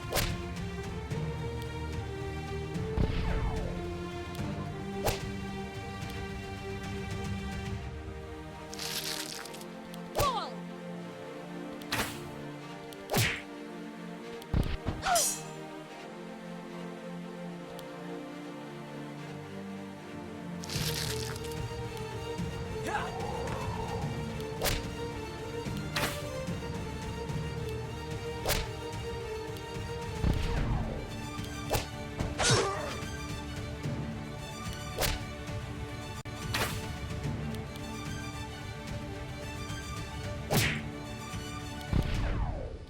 This is a small victory.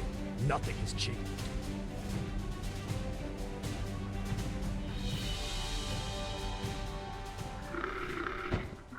The two heads released two different dying breaths, and then one after the other they fell over, sending the whole body to the ground.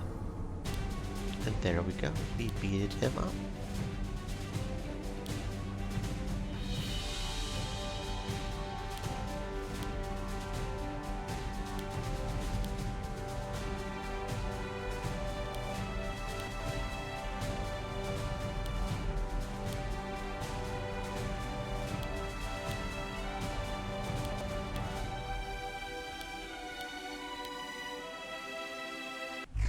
Mesfit was not done with it. He climbed on top of the corpse and continued to tear him new wounds. Those with sensitive stomachs looked away in disgust. He has fallen. That's the first part of satisfying bloodlust. This is the second part. Mesfit's wild behavior calmed and transitioned into admiring his kill. His hands were covered in the Eden's blood. Elnor lurched, watching blood trickle down his arm. Is he done yet?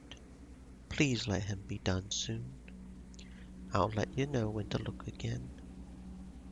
The slating of his thirst soon came as his demon features lessened. Misfit, and not the demon, began to reappear. He looked increasingly tormented, until finally he slid off the remains of the Etten. The hunger is gone. None of us will be able to eat for weeks, that's for sure. That was indescribably wrong. Misfit's expression jerked, as if he was struggling with the morality of what just happened, too. It's over now. And now you go back to your father. Putting this dark elf back into society was now the last thing in most of their minds. Will these cravings happen again? I don't know. Probably. They were all silent as they took in the possibility. He can't just go back and live with his father after this. He needs to be put to death. That's your answer to everything. Enough. I trust Eleanor in this decision. Eleanor felt the weight of everyone's looks on her. He lives. We'll take him back to see his father, but after that, Eleanor looked intently at Misfit. There was only one solution. He has to stay under our supervision. Pardon? Is that safe? Are you sure about that? He would be your responsibility. In her mind, killing Misfit was out of the question. She trained headstrong younglings back at the Citadel, and they always matured with the right attitude. Yes, unfortunately, I am sure. Loren exhaled and confronted Misfit. You're lucky there's a person here to vouch for your life. We will not hesitate to take it from you if you decide that you're above our rules. I understand. Eleanor, make sure he is a dependable and functional member of this group. Yes, ma'am. Eleanor saluted her as she walked away. The party gave Misfit a range of looks from apathy to loathing as they followed her. His life has been spared one too many times, but Eleanor knew that was one of the most important factors to keeping him away from his demon side. If Misfit felt security instead of threat, then there was a chance he could suppress his demon blood indefinitely. And that was going to be more difficult than Eleanor could have imagined.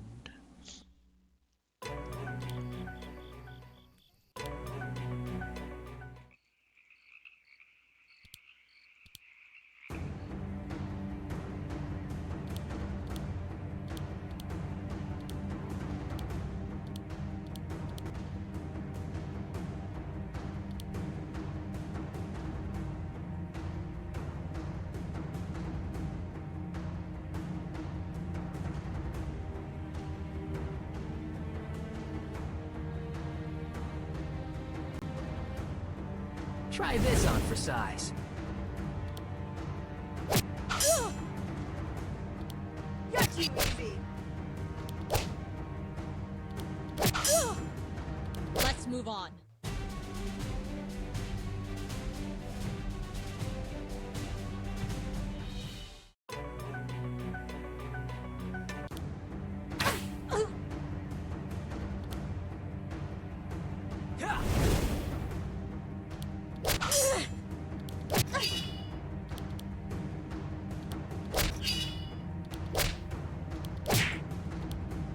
I hope this is slightly uncomfortable.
Okay, so the only difference between Girdle the Nimble and Girdle Determination is the Shadow Resist, right? That's literally the only difference there. Interesting. Okay. Those organized shoulder pads would be kind of nice, but we don't have enough money. I think that's about all we can get right now. I think. Um, yeah, because she can't equip that. Okay, cool. Got some better things for Loren, at least a little bit. Got the gauntlets and the plate girdle. Okay, let's see. Where do we need to go next? We already hunted here, right? Okay, we can hunt again. Still not sure what determines when we can hunt and when we can't, but camp. Let's see if anybody has something to say now that we have our new party member. Not to be picky, but shouldn't you be doing something else? Okay. Mesfit glared at Eleanor as she approached. He flexed his jaw. You've allowed me to live. Why? You're not our enemy. I am. I am part demon. I've hungered for your death before. I am sure I will hunger again. Eleanor eyed Misfit, considering what he said. If our roles were reversed, I would not have let you live. You would be a burden to keep and a danger to let go. My decision would have been quick. But our roles aren't reversed. You're mine now, buddy, so get used to living. Misfit hissed. I've turned my back on my brothers in the desert to become a prisoner to forest filth. I would rather be dead. What did you call me? You heard me. I am a servant of the Amazons. I have done nothing to the dark elves. A servant? A slave? You know true oppression, yet condemn me to a life with it. Excuse me? I'm bound to a tree at night. You speak of me as if I am not here. I cannot be trusted to be left alone, not even to bathe. This is not a life I want to live. What about your father? Mesfit's hard glare softened at the thought of Tobar. You're alive for him and your people. You were once a freedom fighter. Is your movement over? No. He was quick to respond, the fire of his rebellion still alive within him. You have a lot to live for. They call me a monster. You're awfully handsome for a so-called monster. Mesfit's eyes searched Eleanor's face in silence. Neither found anything more to say in the unending pause, so Eleanor broke away. It looks like the Dark Elves are finally getting accepted back into the forest. To you, it might. All that has happened is the elders calling upon my people to die for them. Come on now, aren't you being too harsh? The forest elves have decided to give amnesty to the dark elves. Isn't that a step in the right direction? Under other conditions, I would be more grateful. This only goes to show how greedy the elders can be. They have ignored us and persecuted us until they needed bodies to throw into the fray. And you ask me if that is progress. I see what you're saying, but you've committed crimes simply to be recognized. Now your people are being recognized like you wanted. It may cost some lives, but the forest elves can't ignore your people anymore after this. You would be surprised. Can't you be more optimistic about this? The time for optimism has passed. Eleanor was starting to realize how convicted Mesfit had become from a lifetime of rejection. Did you really kill a forest elder? Mesfit stood up straight. I did. Not what I wanted to hear, I'll admit. Were you under the influence of your demon blood again? No, the elder deserved his death. I acted for my people, not for the demon inside. You. I don't regret my actions. They were wrong, they were violent, but I regret nothing. You murdered someone, but don't regret it? Why not? All pleas of my people were ignored by the forest. My father tried in vain to reach out to the elders and the druids. We are killed on sight in the forest, and messengers we've paid to enter on our behalf may as well have never gone. Not a word has ever come back. Neither did food or help of any kind. We were left to fend for ourselves in the arid sand, just as they condemned our ancestors. The elders forced our hands. That elder forced me to kill him. I seriously doubt that. I don't expect you to understand. Look, all I know is that if you start stabbing people, they hate you pretty quickly. You're stabbing and stealing and everything else that's bad. You expect people to change their minds about you? I am the beginning. I am the next step. My father and the whole reign of fathers before him tried the peaceful approach. They've all failed. Now we must fight back. They've put us in this position, so it is their faults. The death I have watched from their selfishness. Mesfit closed his eyes tightly and turned away. How did you come to be? Eleanor drifted off, unsure if a question about his demon blood would set him off, or if it was pointless to ask. The pause allowed Mesfit to fully understand. He looked away with gritted teeth. Her. Who? Demon. She spoke truth to me. She understood everything and she wanted to help. Mesfit looked at his arms and tightened his muscles so that he could see his veins. It did help in the beginning.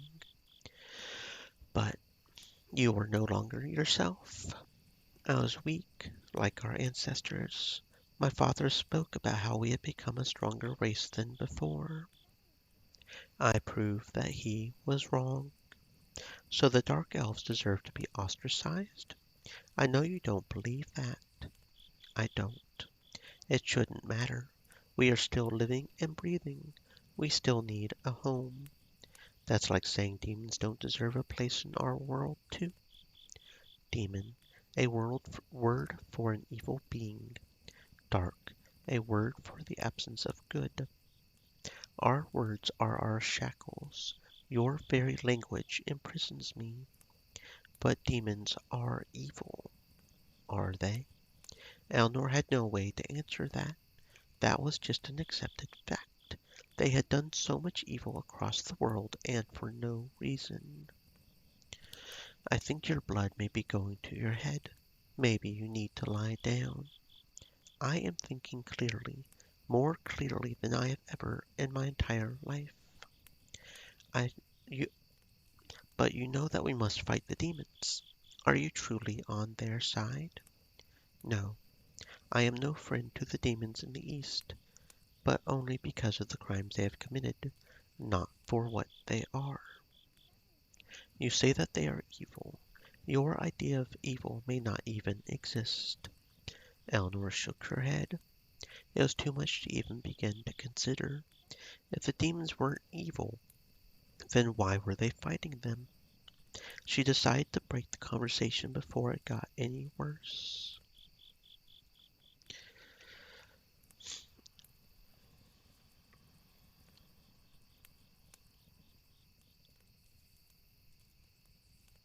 How are you handling Misfit? Ray glared at Eleanor for a moment before responding. Well, thank you.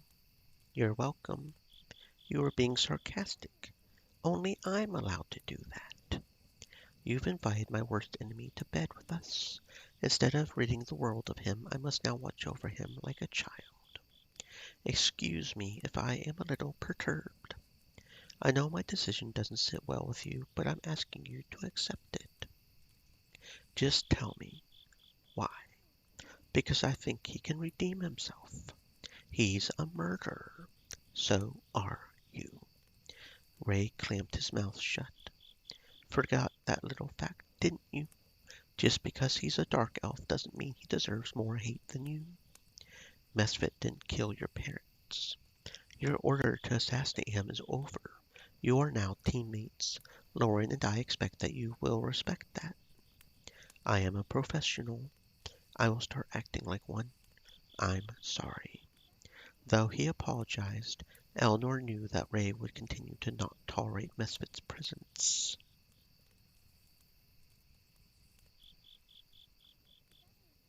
Who exactly is Misfit? He is the known leader of a gang of dark elves originating from the neighboring desert. He has acted as the face and voice of all dark elves and is very much an outlaw. Why? He started as a troublemaker, petty thievery, and vandalism, but unfortunately it got much worse. Elves, even children, were being kidnapped and ransomed, and recently one of our elders was murdered. He left a threatening note, so we know it was him. That wasn't very smart. Ray informed me that he has made a demon pact, just as his ancestors did. What? It explains so much. I originally thought the Dark Elves still had demon traces inside of them, as did all the druids before me. The demon blood would upset the forest, and we would cast them out. But perhaps it is only specific Dark Elves that cause the forest pain. What does that mean for the Dark Elves? It means I was wrong about them. We all were. Mirth fell into silence.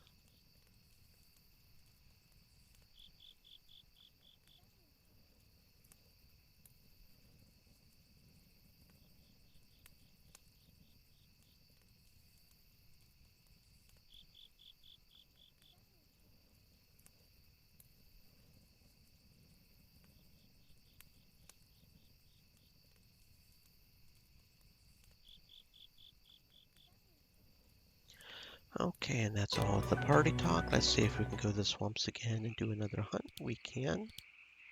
And we don't spot anything. Okay. So let's go to the Dark Elves, see if we can talk to Daddy. Tobar almost dropped his staff when he saw his son walking towards him. Misfit. Father, I am sorry. Tobar cut off Misfit as he pulled his son's forehead down against his own. Demon's blood, forest elders, all the cyclopses of the sands. The one thing I would never forgive is if you left this world before me. They closed their eyes and went silent. Karen bid the group to leave the family alone. After some time, Tobar and Misfit approached them on their own. Thank you for returning him to me. He says he is to go with you. We've decided that he requires strict supervision. We believe you would provide better for him, but given his history, I understand. I know you are doing this so that he may live. Tobar made eye contact with Eleanor. Thank you. Please take him. Keep him safe. Why ask that? I am capable. Someday. Tobar pat his son on the shoulder and left him. Misfit watched his father leave with puzzlement. Tobar would be happy to see his son every time they returned, but he would refuse Misfit's request to steal him away from Loren. Tobar knew that he could no longer handle his son, but he reassured Misfit that one day he would be able to return. But it was not that time yet.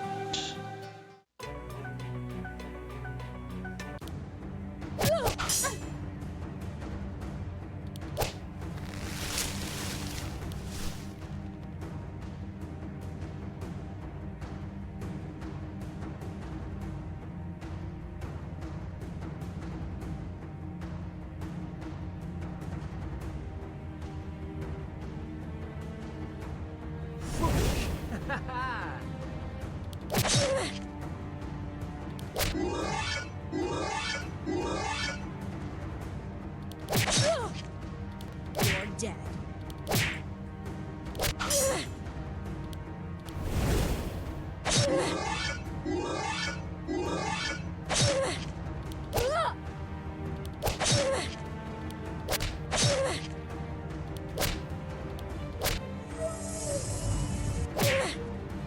I hope this is slightly uncomfortable.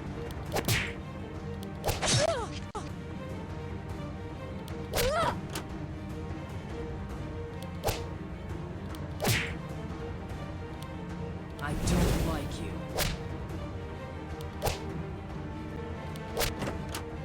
Oh, did we just fight a battle? I didn't notice. The party wandered into the desert searching for the Dark Elves' village. The Dark Elves' village was still busy with war preparations, but the numbers had thinned. More elves were likely sent to the front lines. Tobar was still waiting for word from General Astran. Okay, so he's still waiting on word from Astran, I guess. Oh, and we can fight the Cyclopses again. Interesting. And the Etten.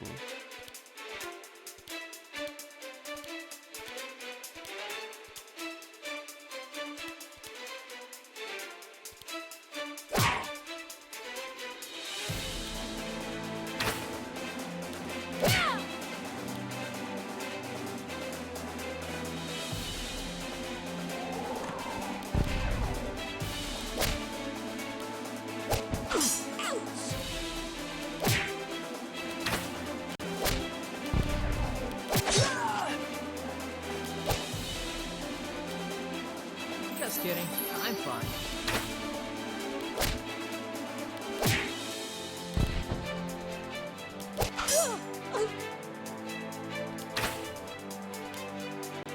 I don't like you.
Okay, so there are multiple ways to sort of get your experience up, I guess. That's kind of cool.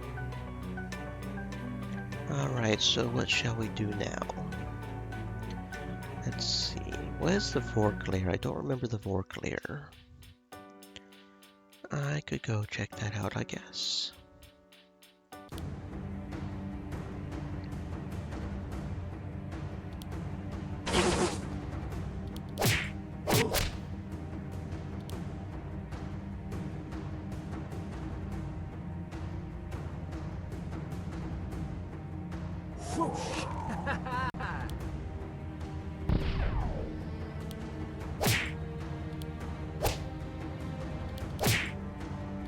Einsteiger!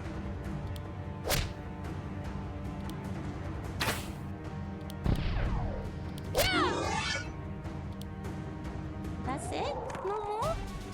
Not even hiding behind that rock there?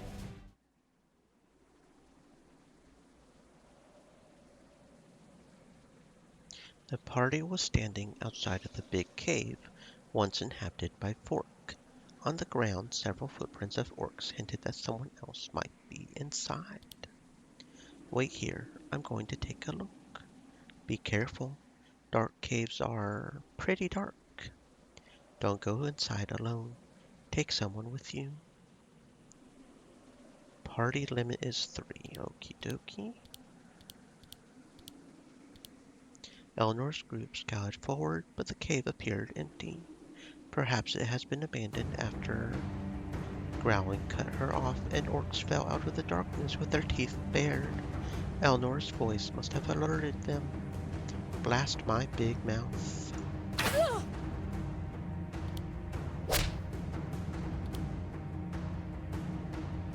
I don't like you.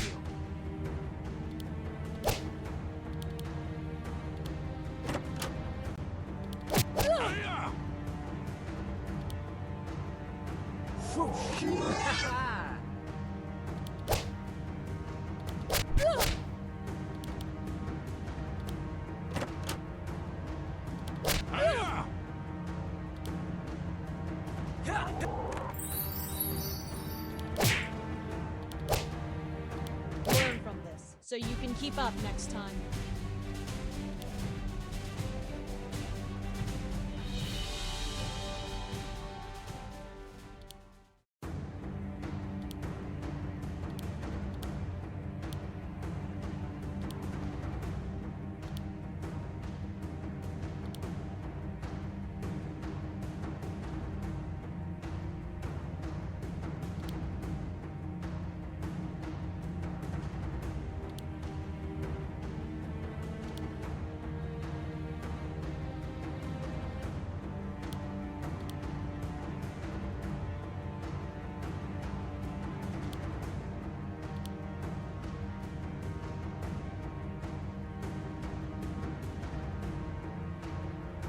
Eleanor ran outside and huffed, only to see that the rest of the group had been ambushed by orcs as well. Not again. Yes, again. And we can do 6 at this time, so we can put everybody back in.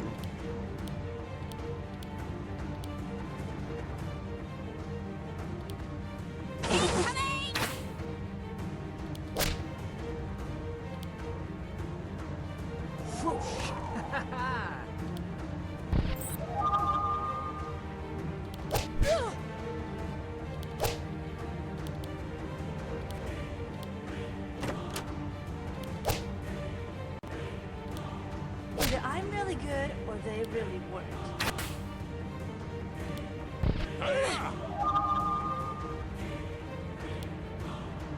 I don't like you.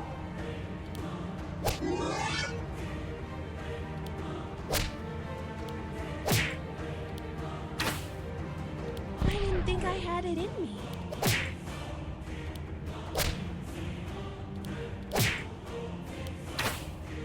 Try me, if you dare.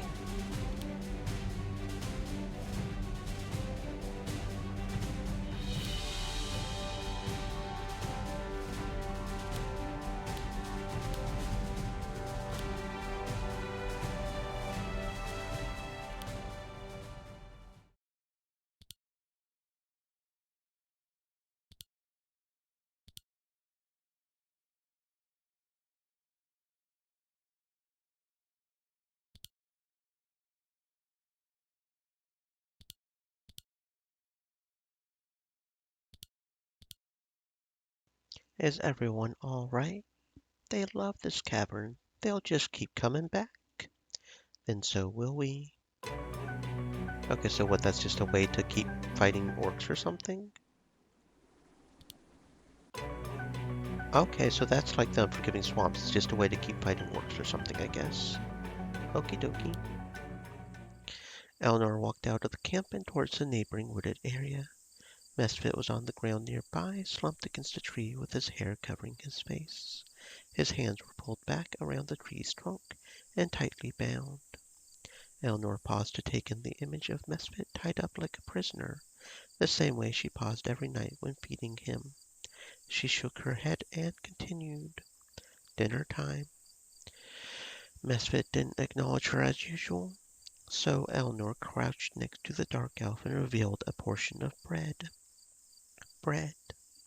The luxury caused Mesfit to look at the loaf to see if Eleanor was telling the truth, but even seeing the bread in her hands did not change his decision to ignore her.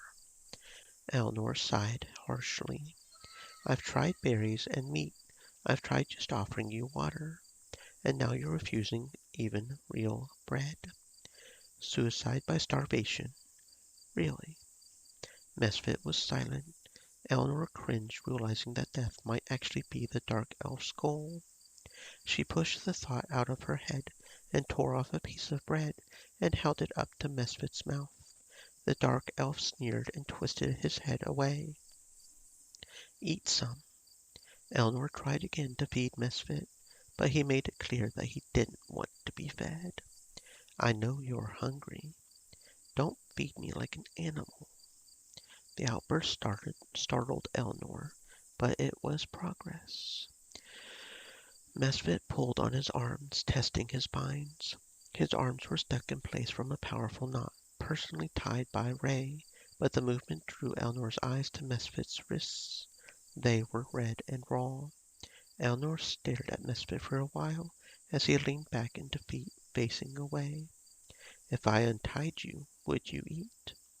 The indignation in Misfit's face lifted, but he remained quiet. Or would you run? Finally, Misfit turned to her. Find out. Eleanor swallowed from the challenge, but to her there wasn't an option to refuse it. She had kept the dark elf alive, but not just to watch him starve to death. Eleanor kept eye contact as she leaned forward, reaching for Mesfit's wrist, her other hand creeping towards her weapon. After some work, Eleanor was able to untie the knot holding Mesfit, and his arms sprung free. However, he didn't immediately flee. Mesfit instead flexed his arms as if they were sore. Eleanor watched with one hand on her weapon. The dark elf looked at the bread on the ground next to him, and then devoured it. He was indeed starving, so Eleanor relaxed from watching him eat. When Mesfit was finished, he stood up, prompting Eleanor to stand up as well. Where are you going? There was a tense moment. Eleanor suddenly feared that Mesfit would escape and she would be to blame. Mesfit, do not tie me up again. I have to, because I am an animal. No, because you'll run away. Then a prisoner. Eleanor couldn't argue with this. Would you stay even if we didn't tie you? You've shown me no reason to stay. Then there's your answer. I should be fighting for my people. I should be with my father. You're too dangerous. I will use that to our advantage. I am a weapon for the dark elves. Then strike at Everburn for them. The demons in those mountains will destroy all elves, dark or not. You cannot fight for a people that do not exist. Mesfit growled and turned around. Eleanor jumped, about to lose him for good. Are you really going to go? Right in front of me? Do you think I'm that easy to beat? I can take you down if I wanted to. So far, I haven't wanted to. Wouldn't be wise to change my mind, so just sit back down and everything can go back to how it was. Okay? Mesfit stood still for an excruciatingly long moment. The dark elf's hands curled into fists. Eleanor saw his tortured wrists more clearly now. You need a salve for your wrists. I can get you one in the morning. Another tense moment. Mesfit quietly retreated back to his tree. I'd rather you thought of me as an animal. It would be easier to kill you. Eleanor acknowledged Mesfit's attempt to recover his dignity in silence as she tied the dark elf back to the tree. Mesfit looked as if his cooperation was making him ill. Eleanor secured the knot against Mesfit's wrists, but made sure not to make it too tight to injure him further. Tomorrow, then. That was her farewell as she rose from the ground and left Mesfit in the woods. She searched for a soothing salve from the group when she returned to camp. The next morning Eleanor woke and immediately made her way to Mesfit's tree. To her horror, he was not there. Only the cloth that bound Mesfit remained. I am in so much trouble. Eleanor's blood drained from her face, realizing that she had lost Mesfit. It was her fault, and now she would have to face Loren with that fact. She stood in the woods, regaining her senses and figuring out how to approach her mistress with the news. She wondered if she would be put to death. After a long time, she slowly made her way back to camp. She looked for Loren around the campfire, but instead found someone else. Her heart stopped. Mesfit? Eleanor charged towards him, waving the cloth bindings. How did you? Others were milling around the campsite, so she whispered in a low voice. How did you escape? Your knots are amateur. Eleanor was offended, but it was the truth. on top of the fact that she purposely loosened the bindings. Then why escape only to stay? Is that the South? Misfit coolly gestured to the bottle still palmed in Eleanor's offhand. She had forgotten that she was still carrying it. What if it is? The dark elf then reached out his hand and asked for it without a word. Eleanor studied him, not planning on giving it to him in the first place, but after considering how Misfit wanted to be treated, Eleanor gave him the bottle. Misfit took it and left. Eleanor was unsure what to think of him, if she should fear Misfit or his escape, but what really mattered was that the tragedy of Misfit running away had never happened, and, for that moment, Eleanor was safe from Loren's wrath. So Eleanor kept Misfit's escape a secret and tied Misfit's knot extra tight that night after freeing his hands to eat once again. Unfortunately, Misfit escaped Eleanor's knot again each and every night, but each time he would be found in the camp the next morning. It perplexed Eleanor about what Misfit was trying to prove by escaping his bindings just for the sake of escaping them. Was it a form of rebellion or resentment, or was Misfit trying to prove that he could be trusted?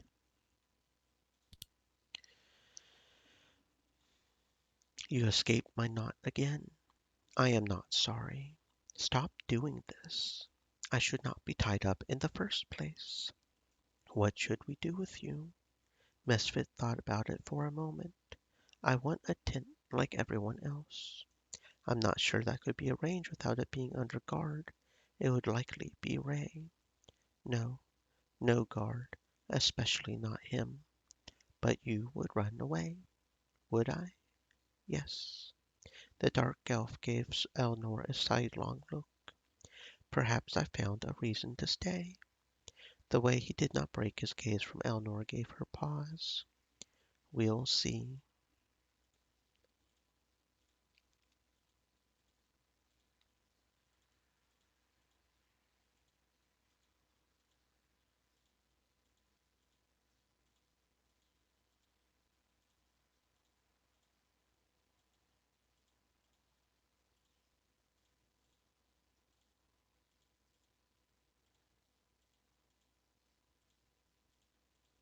Okie dokie.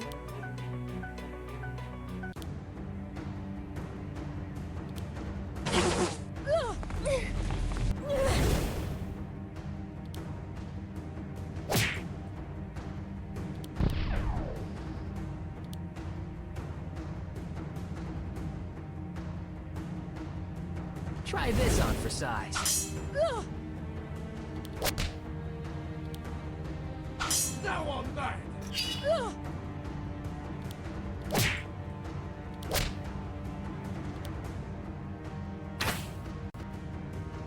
I didn't think I had it in me.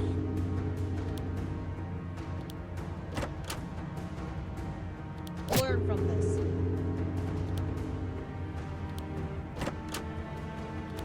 Okay, now let's see if they had anything good on it.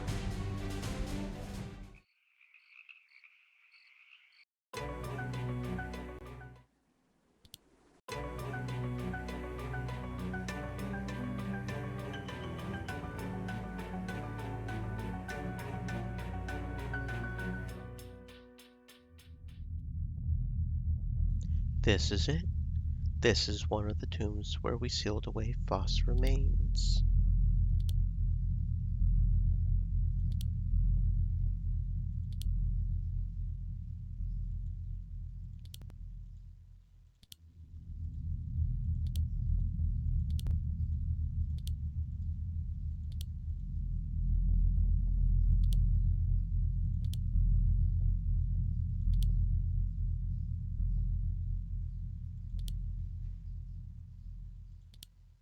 Pretty sure none of these are any good. Probably just going to sell pretty much all of them in case she can't equip anything. So that's heavy armor only. Should be down here probably for this one. Or this one of the two. Pretty sure it's yeah, it's pretty standard. We can just sell it, I think. Oh, is that bow any good, though? No, not really. Okay. The party walked up to the dusty door and brushed away the cobwebs. It looks as if no one has touched his tomb in ages. His remains may very well still be inside. What would you have to say then? I am most certain that Faust is alive and well. I wish more than anyone here that the piece of him is still in this tomb, but I fear it is not. A Polynesia waved his staff and the door unsealed, creaking open for them. Only darkness could be seen ahead, and the stench of the undead filled their noses. I just love the smell of rotting flesh in the morning. His minions must be cursed. They were very dead when they were entombed here. It seems I will have to fight them all once more. Mirth, prepare your sight for the Elven Council. They must witness what is inside. Mirth closed her eyes and struggled with herself. For a moment her eyes flashed open radiantly. Her pupils were gone, and the whites of her eyes were bright as the sun. My eyes are their eyes. Lead me to Faust's resting place, and they shall see. They led her into the dark crypt, her glowing eyes illuminating the way.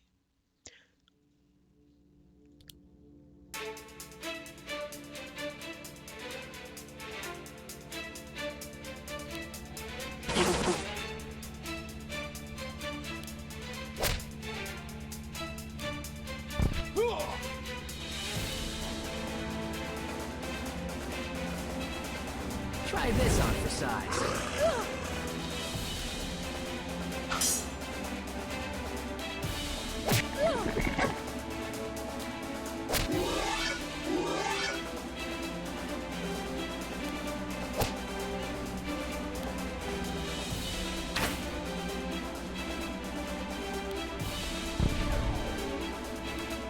You're no good sponsor.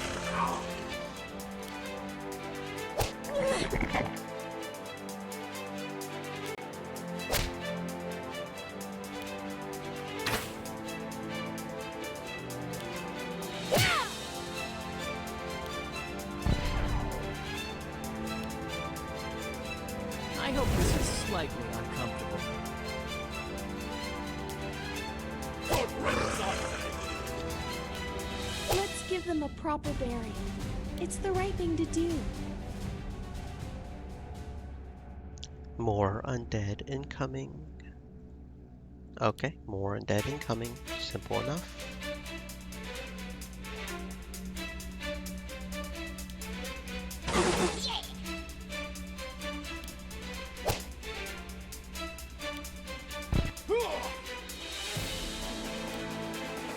Nobody the unpopular said, "Hey Turtle, hope you're having a good day. I'm here working again as I do." Thank you for the lurk, Moby. Hope you're having a fantastic existence. I am having a wonderful day. Thank you for asking.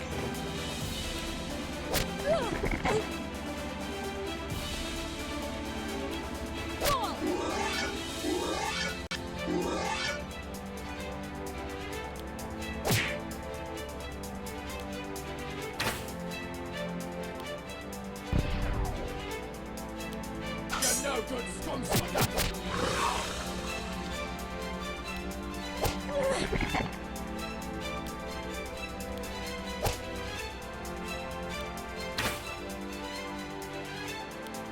Try me if you dare.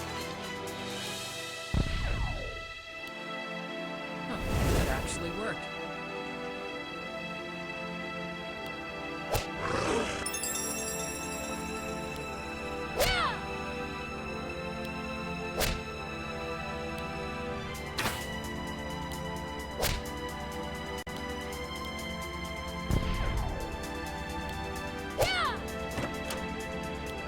That's it? No more? Not even hiding behind that rock there? The way to the resting place of Faust's mighty helmet was difficult, but they managed to find the slab of stone at the end of it all. As I suspected, the party walked up to an altar where a light from the ceiling illuminated the empty surface. The demon's helmet is not here. Maybe just his head is floating around somewhere? How dangerous can just a head be? Faust's reincarnation requires all of the armor pieces, but I assure you his head is his most dangerous feature. The elders see that Faust's helmet is missing but are not satisfied. I see. You will drag us to every last tomb for the sake of their childish denial. Mirth was quiet and expressionless. A Polymisho rushed past her in frustration, leading the party back out of the tomb.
I don't like you.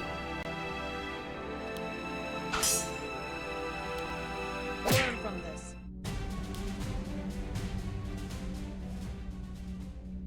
They walked deep into the resting place of Faust's brilliant breastplate, but they only found a stone altar and nothing more. What are the chances that his armor was simply stolen by grave robbers? That is likely. Only dwarves be traveling these parts. What are you saying there? Well, you know, if I were a thief, a big if there, but I would totally steal a big shiny thing left unattended like this. What do you mean if you was a thief? Hey, I gave that back to you already. I apologized and everything. The elders believe that it's likely that this armor was stolen by thieves, as Dora has illustrated. Yes, well, we'll see how likely it will be when all of the other pieces are missing as well. Even if they were all stolen, Faust's armor is still out there, which makes his reincarnation still very possible. But wouldn't we have recognized such superior armor on a commoner? None of these pieces have been spotted outside of these tombs. If they are anywhere, they are with Faust alone. I'm sorry, the elders are not satisfied. Of course they're not. He mumbled and headed straight for the exit.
I hope this is slightly uncomfortable.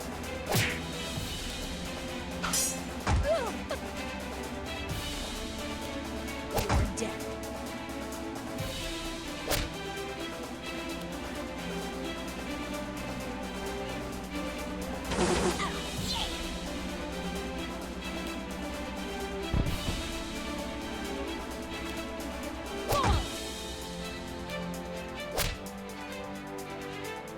Stream elements. Said. Stay I moist, my don't friends. like you. Hydrate. Do you like me, or do you like me? You like me.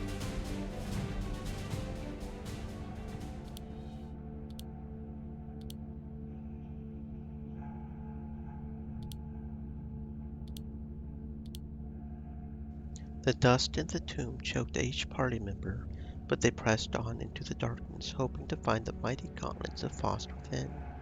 Instead, they found only a giant slab of rock on display. It is as I feared, the gloves of Faust are gone. Gone. Are you sure they haven't just rolled away? Check behind the altar. Look if you must, but you'll find nothing. A Holy Misho turned to Druid Mirth, leaning heavily on his staff from the exhausting trip.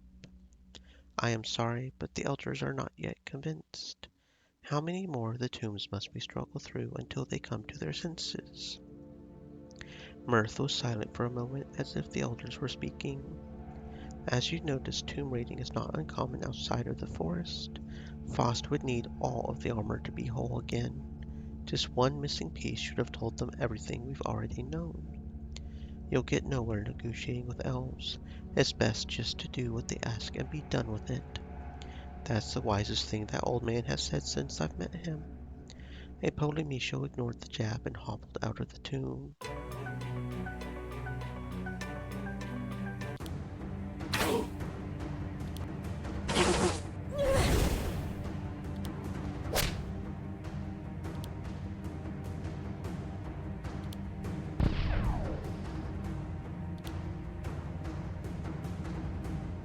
I don't like you.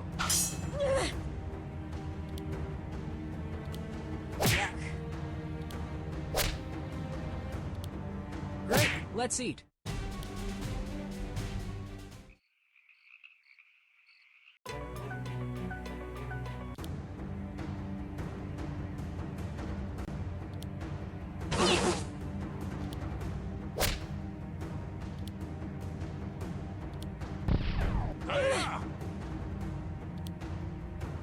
I hope this is slightly uncomfortable. Keep up next time.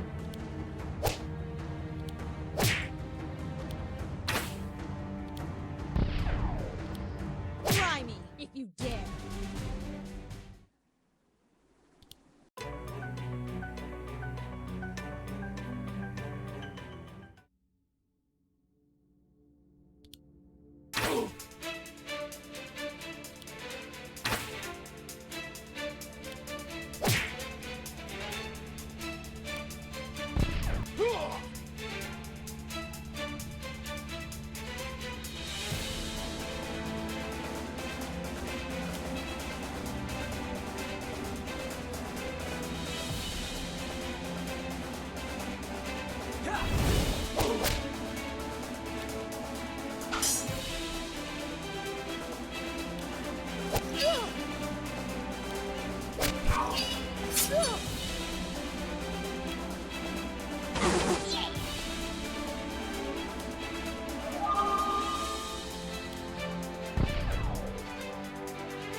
I hope this is slightly uncomfortable.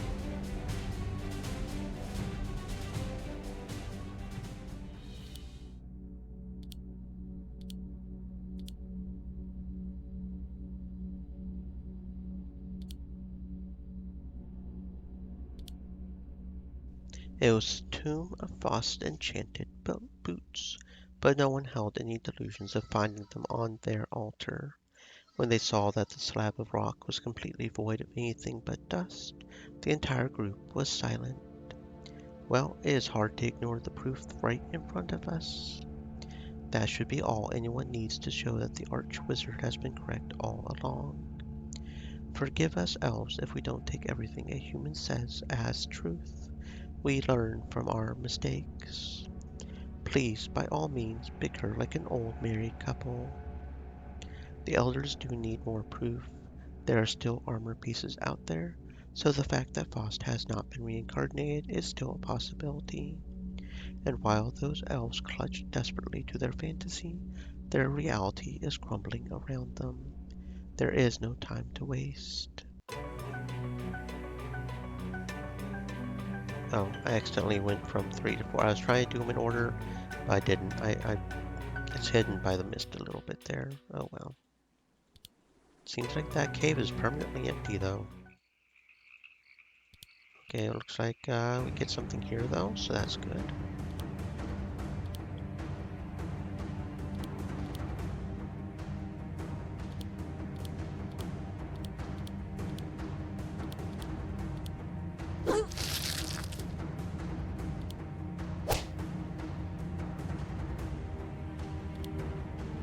Try this on for size.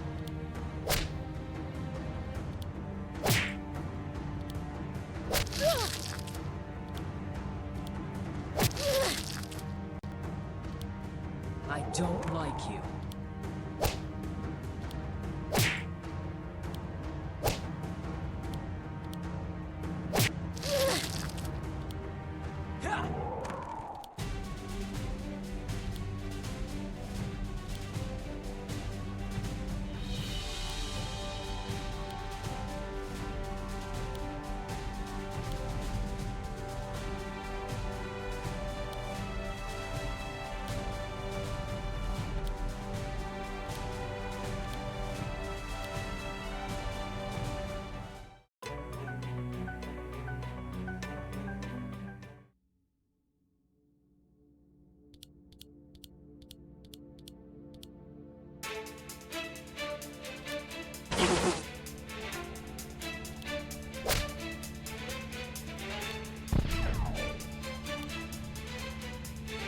Try this on for size.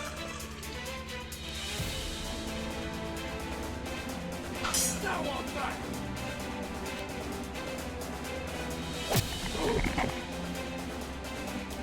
Try me if you dare.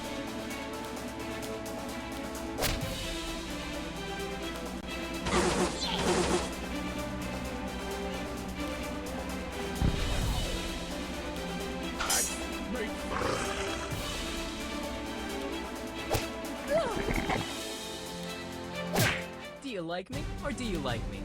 You like me. A Polymisho took point and led the group towards the empty table at the end of the tomb, where it was clear Faust's greaves had once been placed. Is it gone? Don't tell me it's gone. Unfortunately, the greaves are not here. Darn. I was really hoping that Faust wasn't back and all that. We all wish that, Dora. And now? Can you still deny that Faust has risen again? All of the pieces have vanished from tombs that were sealed shut upon our arrival. Surely this is all the elders need to see. Mirth was interrupted by the reanimation of a gigantic skeleton. The dead rise. Prepare yourself. How could this be? No man or elf's bones could make a monster so large. With Faust alive, this and much more are unfortunately very possible. Argue after it's re-dead.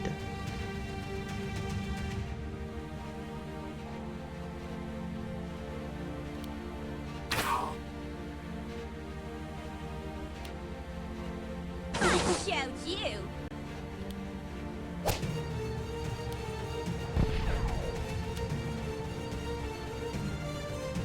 Try this on for size.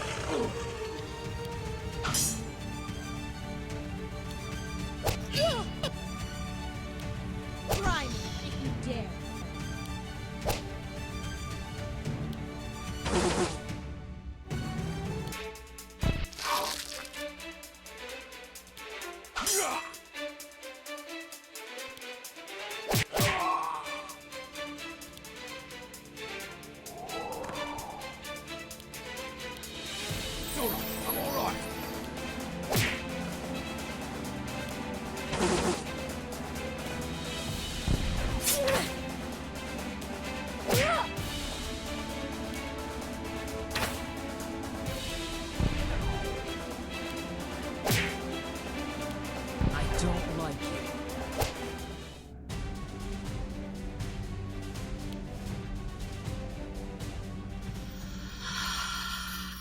That big skeleton is because Faust is back. It is an easy deduction. I would bet my life on it. Mirth stood in silence, her eyes closed with much effort. When she opened her eyes again, the bright light was gone. She smiled. The elders have conceded that Faust may indeed be alive. They will make the appropriate motions to end the war. Granted, the humans stop attacking as well. We are not the demons you should be fearing. That is why we must convince the generals to cease fire as soon as possible. A treaty must be formed, and quickly.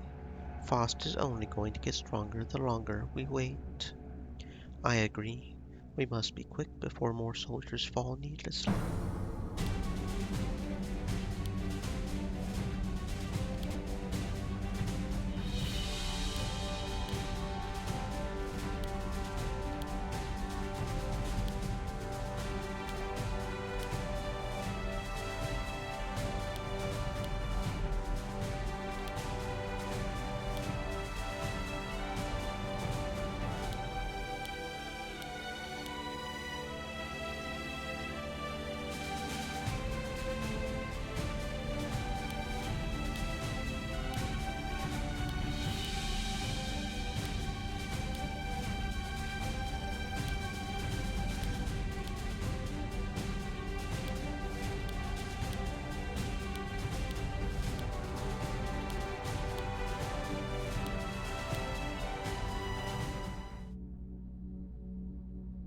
The forest elves had finally been convinced that Faust had been reincarnated against all odds, proving that he was a more frightening threat than the world first deemed. Awesome, awesome, awesome.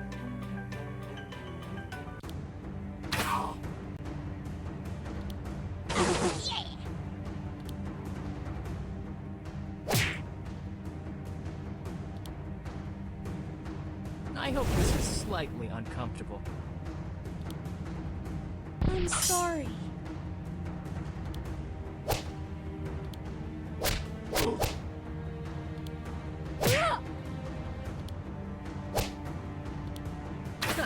Do you like me, or do you like me? You like me.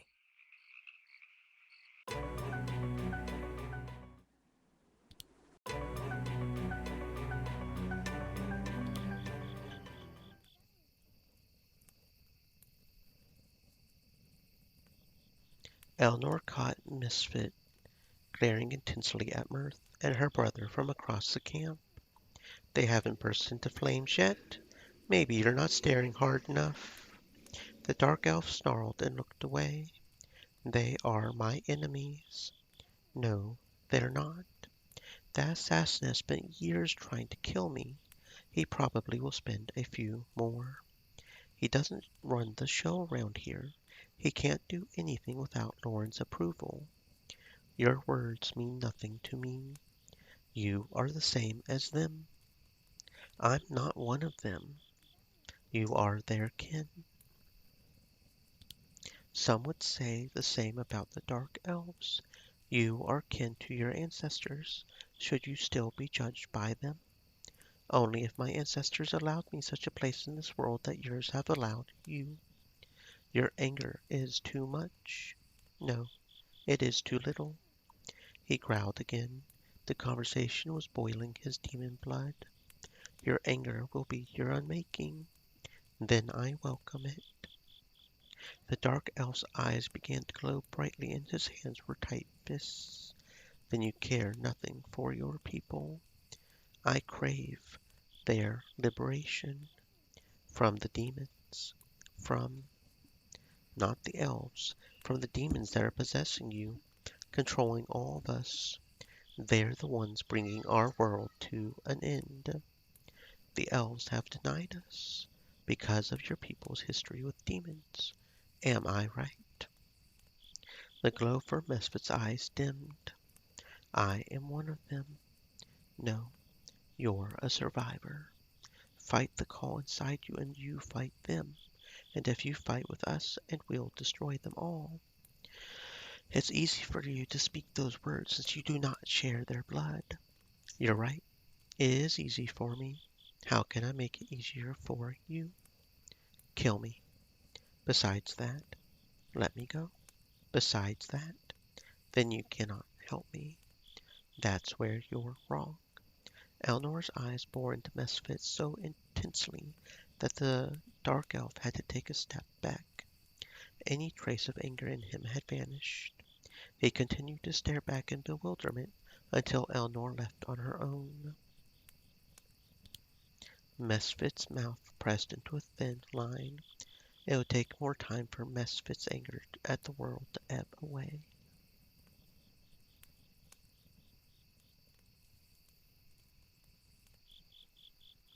I finally get it. Get what? Why you enjoy being Loren's little slave. You love her. What? Chambara grinned at how easily she disturbed Eleanor. Just think about it. Why else would you not care if you had any freedom? Because you're exactly where you want to be, under Loren's big Amazon thumb. She does have pretty big thumbs. Hold on a second. She's the princess. It's not like I have a choice. Yes, your mighty princess, who obviously has a weak spot for you. How could you not swoon? Swoon? Weak spot? Dear me, your mind has stopped working. Then let me spell it out. Loren wants you as her plaything, and you would like that, so you stay. Eleanor recalled all the times when Loren had protected her, or gave her an unusual look. She was so cold at first, but now, did she really love? She shook her head. Yeah, right. You almost got me there. Come now, aren't you just as interested as I am to know if, underneath that cold exterior, lies something very, very hot? Well, Loren is pretty attractive. Maybe the most beautiful woman I've ever seen. You're right. I should definitely get to know her better. Hold on a second. What? Isn't that what you wanted? You're trying to turn this around on me. It's not going to work, because I don't need you. You need me. Chambara ran her fingers across Eleanor's shoulder blades as she rounded behind her to leave.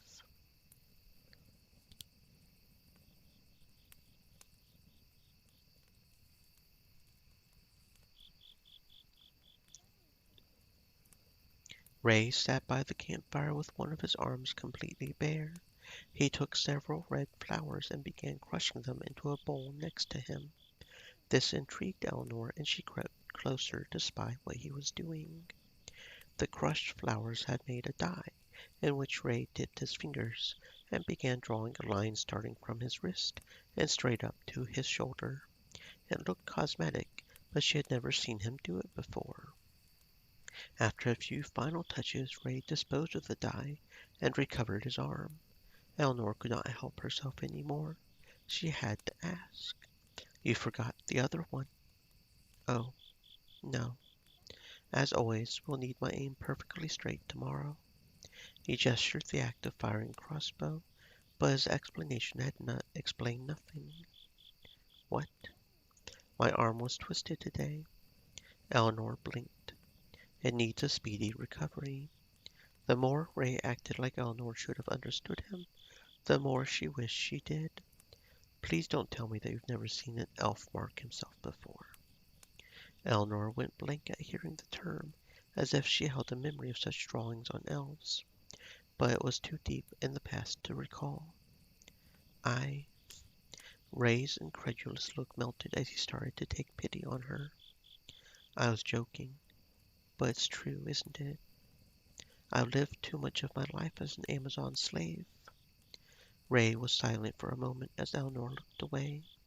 He eventually walked towards her and revealed his arm again to her. She was almost too embarrassed to look at it now. It is a mark. It has been part of elven culture since the beginning of time. This symbol that I've drawn is meant to guide the healing spirits to my arm.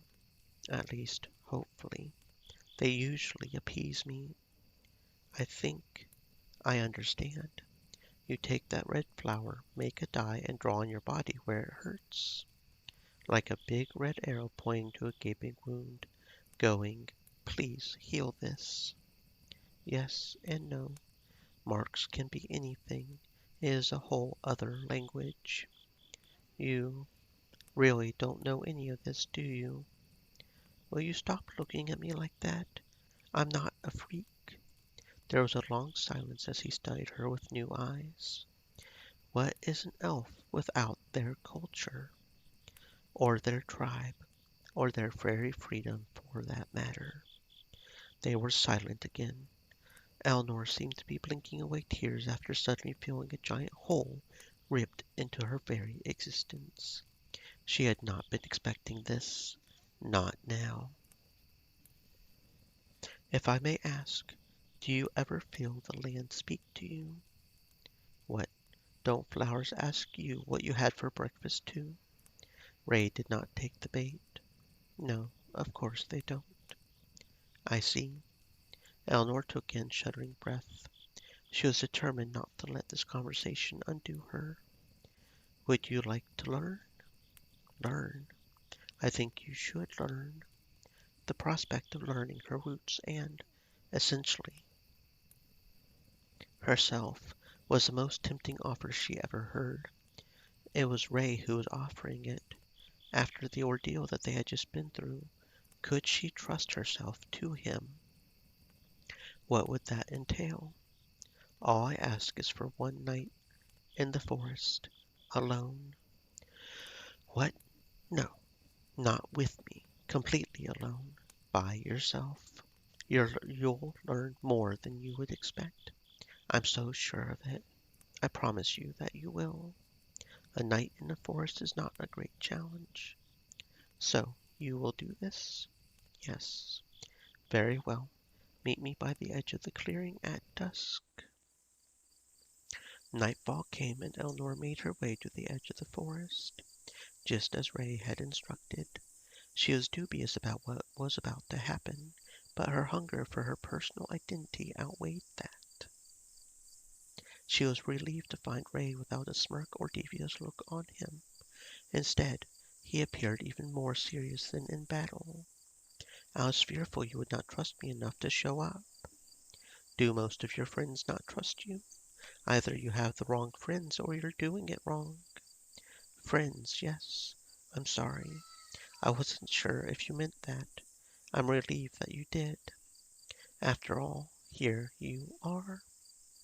Is it odd that I showed up? Because I can turn right back around. He laughed and shook his head. No, no, you're mine now. I'm joking. Laugh. Eleanor forced a smirk. Ray then turned towards a nearby tree and pounced up in the blink of an eye. Where are you going? I can't follow you up there. You can't? Really? All elves know how to tree run. Really? Yes, of course. First you learn to walk, then you learn to climb, and then how to talk. Really? You never learned? Eleanor could only hear him chuckle as he had completely disappeared in the canopy. I think you are pulling my leg. You shouldn't lie to me right now if you're sensitive about trust. So convinced that was a lie, are you? Never mind. The sun is setting. Follow me into the woods. I cannot follow you. I just said so. Just follow my voice. He already sounded far ahead of her, prompting her to stagger blindly into the woods to catch up. He continued to ramble to her, and they winded deeper and deeper into the forest. She could not even remember which way was camp anymore. There was nothing but trees all around her, for as far as she could see, and even that was dwindling with the sun.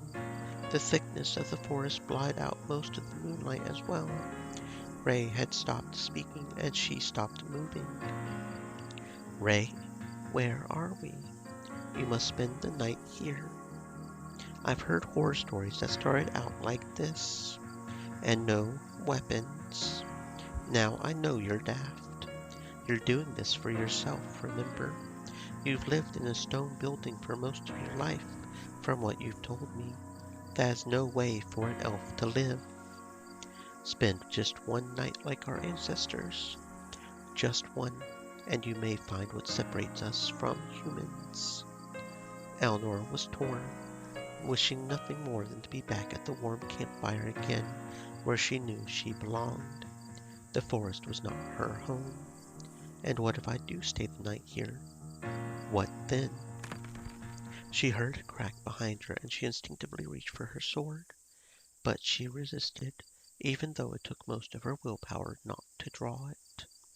Ray? He still did not answer her. Several moments later she was sure that he had abandoned her. How nice of him. It was impossible for her to fall asleep from jumping at every sound that she heard. She even called to see if Ray had returned. It was not. She even dared to draw her sword when she thought she was in mortal danger, but the monster was nothing other than a tame deer. Nothing had hurt her, and she could not believe it. Eventually she did find an ounce of sleep while leaning against a tree. When she opened her eyes in the morning, she saw a different forest before her. It was the same place, but it looked different. Everything was coated amber in the light of a sunrise, and she could see farther. She could hear the birds around her and smell the morning dew. She had expected Ray to come find her, but he did no such thing. Even with the sun high in the sky, she was still where she was left. She did not wish to panic, but the realization that she was lost, or even stranded, ran through her mind. She desperately tried to find her way back to camp, but she went in circles. She was tired and now afraid. She cursed her knowledge and regretted every decision in her life to not learn tracking skills.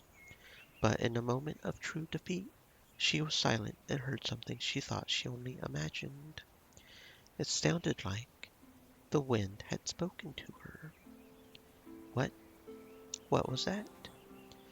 She felt blown in a certain direction. The leaves rustled and fell as if they were trying to tell herself. She could not believe it. She convinced herself that she was delusional from lack of sleep, but she could not deny that it seemed as if the forest was speaking to her. I'm I'm lost. Was it too silly a thing to ask a tree a question? It didn't feel silly when she spoke it, because it answered. She could hear the trees bend and moan. She was drawn to a straight thoroughfare in the forest. The chirping birds, buzzing insects, every breeze and fallen leaf seemed to guide her. She would have been a fool to trust the whim of the wilds, if it had not landed her in the same clearing that she started out in yesterday. Her heart swelled into her throat from seeing camp. She had made it back, even though she could not explain why. But she ran into the campsite and found everyone enjoying breakfast, or perhaps even lunch. She did not know, but she did know that Ray was among them, without a care in the world. They all stopped eating when they saw Eleanor stumble forward, leaves and twigs all about her person. What in the blazes happened to you? Did a tree attack you? Where have you been all morning? Yes, where? She ignored the comments and darted right for Ray. Was that you? Did you just trick me? Tell me. Was what me? I've been here the whole time. He's not set a foot outside of camp. I thought you said she was going for supplies. Everything that had just happened inside the forest was real. She had never experienced such a connection with nature before. It was real. I got lost. So we're not getting more bacon. This just ruins everything. Ray stood up to leave, but Eleanor caught his arm, still desperate for answers. He met her gaze. Everything. Now you know what it means to truly be an elf. She was dumbfounded by the simple statement, but it was true. Everything that he said would happen did, and she felt a little more whole because of it. Maybe a lot more whole. Maybe completely whole. Ray. Her voice was unexpectedly wavered, and she swallowed. Thank you. The party continued to eat and chat at blaring levels, but there was still silence between the two of them. Ray did not hold a drop of smugness. He just took her in, twigs and all. Just before they lingered too long, Ray smirked and sprang into a walk. Lesson number 2, tree climbing. What? No. Did you hear me? No. I am not shambling up trees with you. He pretended not to hear her.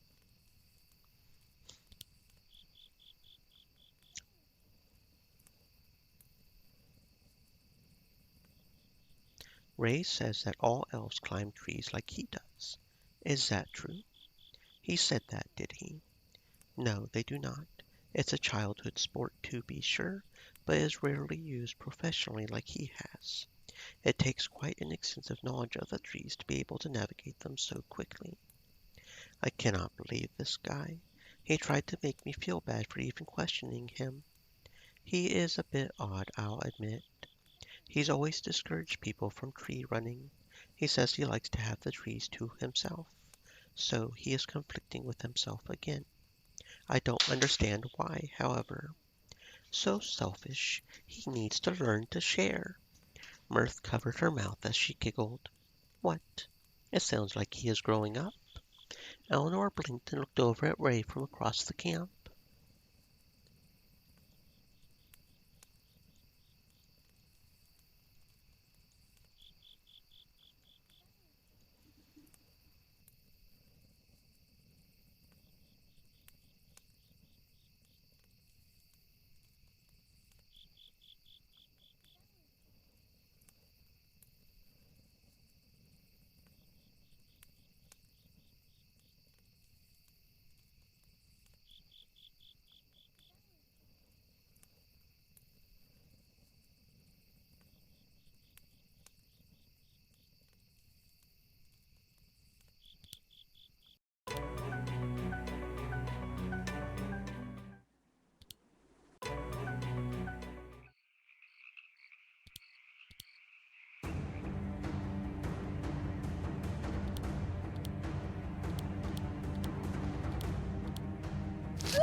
I hope this is slightly uncomfortable.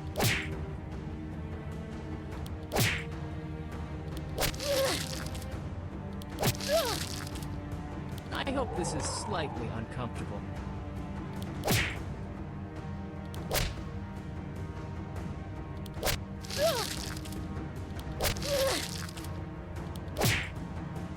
Try this on for size.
Well, that's interesting. Even Dora can't equip those scale armor. Okay, but Ramos still can. Interesting. Leggings of Clarity. Yeah, because that's 3 more defense. We do lose 1 speed, but that's fine. So more than likely nobody needs these chain leggings because she's got it on and the other 2 can't equip it. Okay, anything else good here that we can maybe buy? Death Knight Helm. Oh, that looks nice. Speed, SP regen, health regen is just better overall. Not that that's a whole lot of SP and health regen, but the speed is nice, I guess. Oh, I have 62 gold, never mind. Yeah.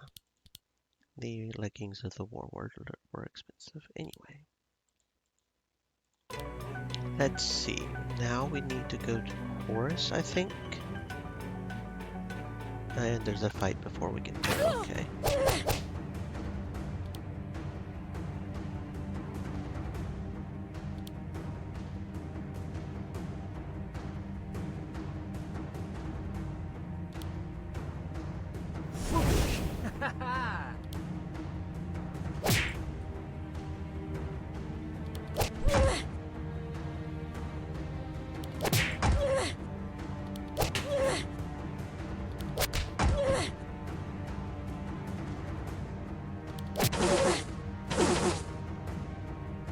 Try this on for size.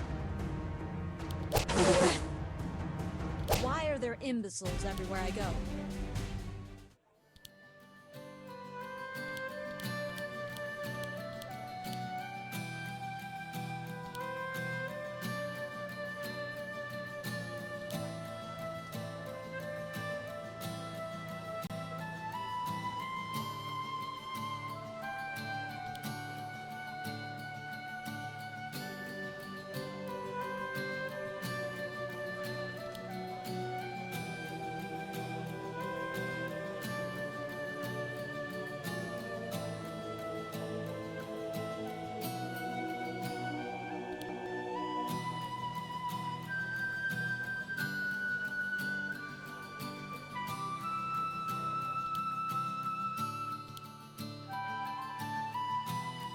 The party found General Astran in his battle tent once again. He eyed the party painfully as if he couldn't stand the sight of them. Why have you returned? You have brought the Elder Druid to speak lies again? No, I have come to tell you that at this time of war, the Dark Elves have been forced to lay down their lives to protect the forest. How does this concern me? If you'll recall, Tovar is a Dark Elf. Astran's eyes wavered in nostalgia. Tovar, is he still alive? Yes, and he's preparing to fight to protect the elves. The general's eyes wandered. He was no doubt thinking of the possibility of meeting his old friend on the battlefield. I would not like to see either of you die. We must all lay down our arms. Would you take the life of an elf who has saved yours so many times? He swallowed. He was no longer fighting an idea, but actual people. He was taking the elves' lives. I want to meet him. Really? Will you end the war? I will make no such promises at this time. That is the best we can afford for now. I will take you to him.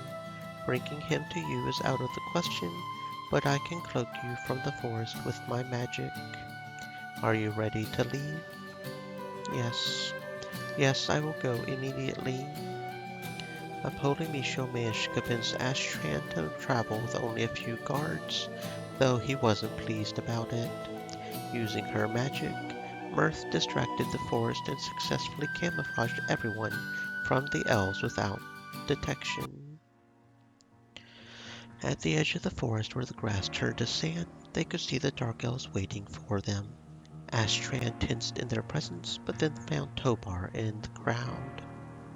He walked up to the old Dark Elf. When they met, they stared at each other warily.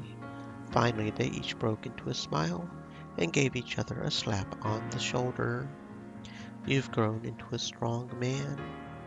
You look as wise as ever. Father, you have cohorted with the Empire. You knew I fought in the old war. Everyone came together at that time. Our differences were few back then. Our differences have grown since then. In times of peace, it certainly seems that way. I'm sorry, friend. The elders have called upon the Dark Elves for help, and I cannot refuse them. Why aren't you standing with the elves now? Why have I not seen a Dark Elf in the forest on my way here? Mirth shifted uncomfortably, and Tobar took notice. The Dark Elves have been exiled from the forest. What?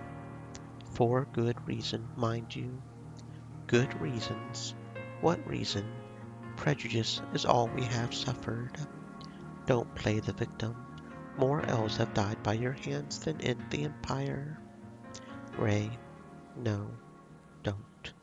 Please. We are not murderers. You're not even elves. Ray. A monstrous shriek suddenly cracked through the air. Mirth collapsed to the ground in pain. Suddenly demonic creatures materialized before them and attacked. Oh no! Oh no, what do we have here? Demons. They are literally just called demons of a different element. Okay. Interesting.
They were like this when we found them.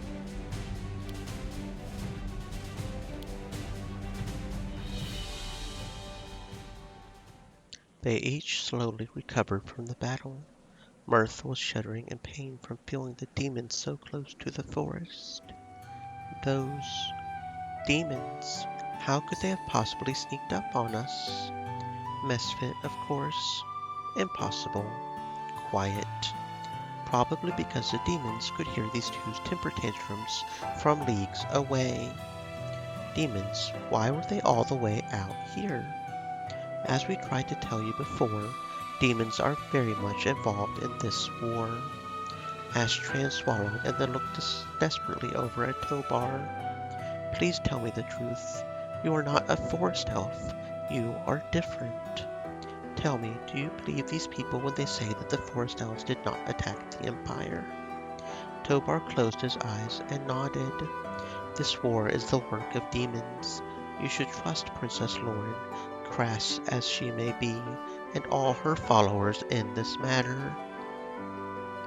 The demons are more powerful than we could have ever believed. They corrupted my own son. Astran and Tobar looked over at Misfit. He swallowed and looked away. Are you telling me? We are fighting it. It will not win him, but... Astran gripped Tobar's shoulder in deepest empathy. Then we shall make them pay. They locked eyes in resolution, and Eleanor relaxed. They had just convinced their first general to stop the war. Hoorah!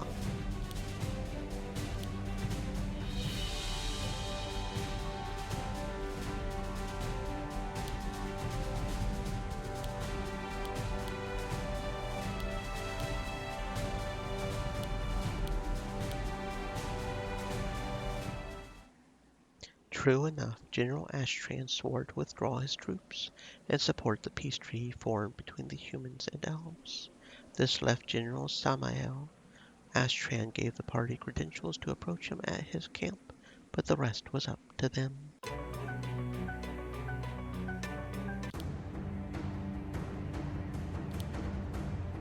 Showed you!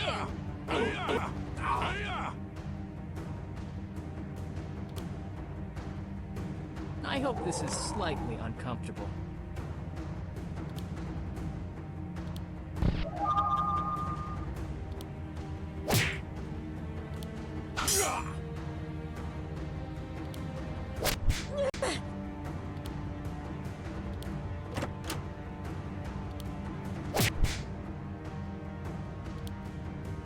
Incoming!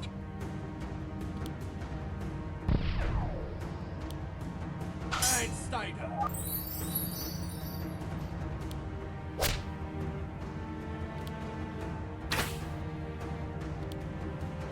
I hope this is slightly uncomfortable. Learn from this.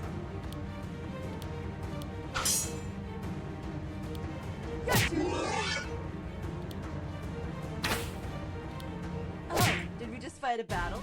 I didn't notice.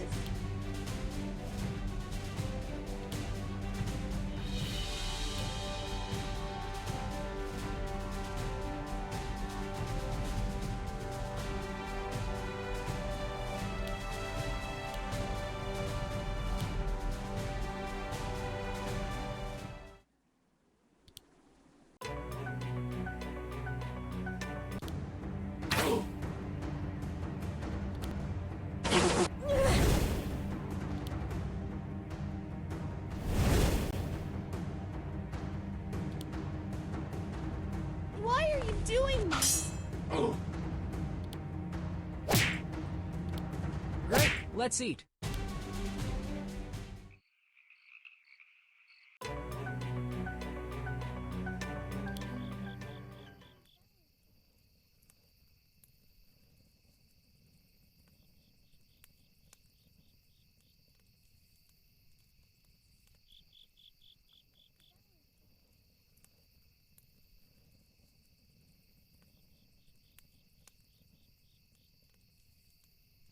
The arch-wizard called you the bear. Where did you get that name from? What is wrong with my name? Nothing's wrong with it. I was just noting that it's interesting. I am proud of my name. I chose to keep it when they forced me to take another. Who forced you? The Empire. My name reminds them of my heritage and that bothers them. But it does not bother me, so I keep it. I am a bear because I come from the clan of the bear. So is a family name. I had thought you earned it in tournaments because you had the strength of one. Yes, that is how we were named. Why would your name bother people? Because nomads are barbarians. If I am to be one of them, I cannot be so. Yet you rebelled against that. Didn't you want to be a part of the Empire in the first place? No. Amukiki's jaw flexed as he restituted himself. My clan has banished me. Elnor almost gasped, not expecting Amukiki to be disowned from a heritage he still so deeply respected. Why? I refused a woman that was given to me. You what? A what? That was what? She was to be my life mate, as chosen by our clans. But you didn't want her? No. Did you know that if you didn't take her, you would be exiled? Yes. Was she that ugly? She was very beautiful. Then why? Many reasons. I was too young. I had no decision of my own. She was unimpressive. She did not belong with me. I did not feel for her as I should have towards a mate. But my clan was in debt to her clan. I was the gift more than she. You were exiled, but you still considered yourself one of them. I do, because it is clear that I am not part of the Empire. I guess you're as much a slave in this world as I am. The gladiator did not know how to respond to the claim, unable to accept the idea, but it hurt as much as if it were the truth. He never managed to reply.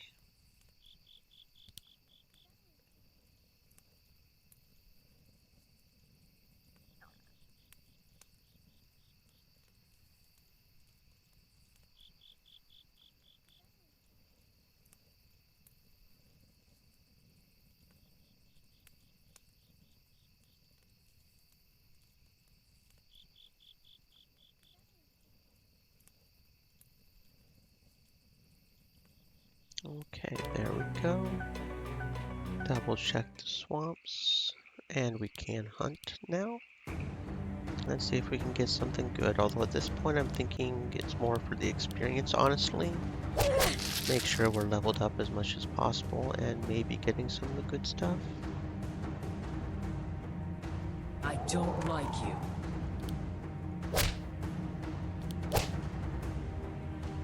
You're dead.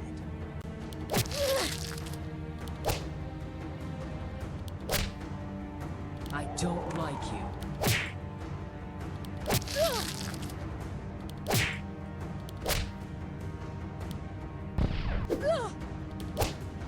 Great, let's eat.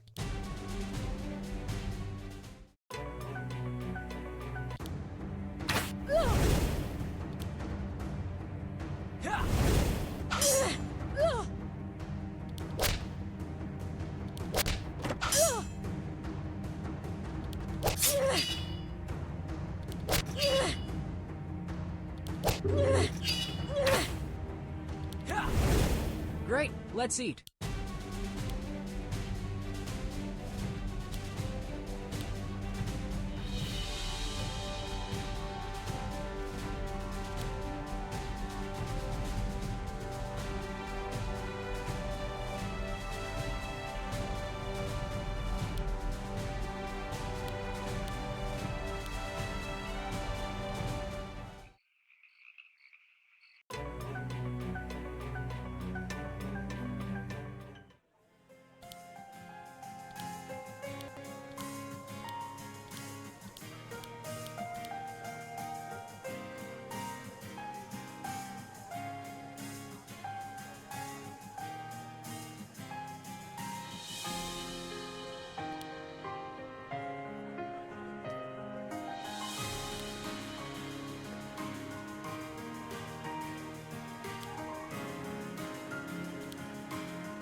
General Samael's camp was heavily guarded, and Loren knew that none of them would have gotten close without Astran's help. The guards interrogated them with heavy suspicion, and even after they agreed to grant an audience, only Loren, Apolimisho, and Emukiki were allowed inside the tent. Everyone else was kept under heavy watch outside. You are distracting me, travelers. I don't even know why you were. If it isn't the heretic arch-wizard himself, you will not bewitch me to your elf agenda. You might as well leave. I'm glad that my reputation precedes me, but it is very much the wrong one.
Stream Elements said, "Stay moist, my friends. Hydrate."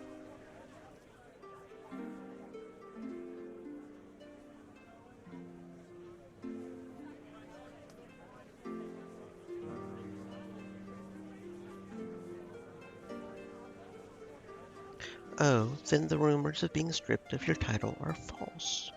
Great, for a moment there I thought you my enemy. And I destroyed my enemy's wizard. That is why I am where I am. The Weather General's eyes were threatening towards the Polemy show. We have urgent news, and it's in your great interest to listen. Your enemy is not at all who you think it is. And who the blast are you? This is Princess Loren of the Amazons. Those she-devils to the west. You won't be castrating me, sorry to say. Okay, while I don't agree with his hate for elves, he actually kind of has a point on this one. I mean, yeah. Loren kicked at the war table, scattering the figurines. She was about to draw her sword, but Emukiki stepped in front of the general. As offensive as it was, it reminded Loren of their peace-seeking, so she turned away in her anger. And who? Ah, the bear. Have you reconsidered joining my army? He stands with us, General. He has seen the truth. What? Is this true? You're following this madman into infamy.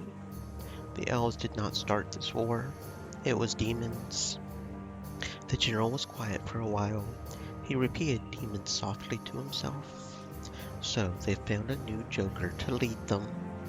It is Faust, the same as ever. But we crushed that farce into Inferno. He is back and he is stronger than before. Samael looked back at Emukiki as if he honestly trusted what he had to say over a Polynesian show. Then we will crush both him and the elves in a single campaign. You must stop your war with the elves. You need them to battle the evil in Everburn. Need the elves? Ha! The demons are too formidable to fight as one nation. Only together can Erevorn win.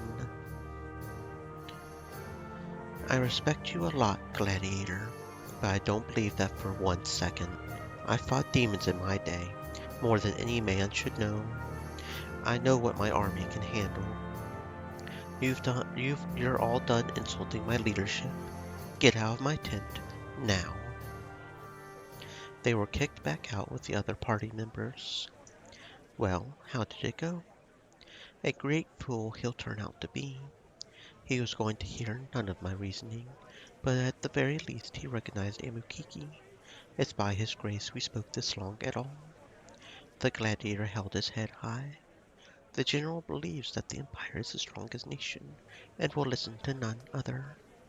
Unfortunately, that means he is stronger than even the demons as well. Enough.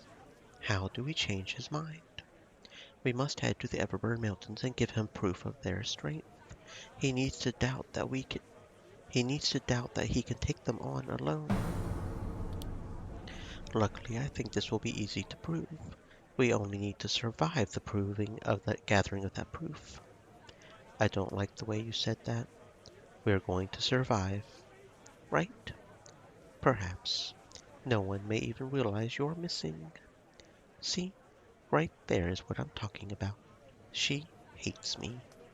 I am not looking forward to breaching the Everburn Mountains, but if it is the only way, we should proceed with caution.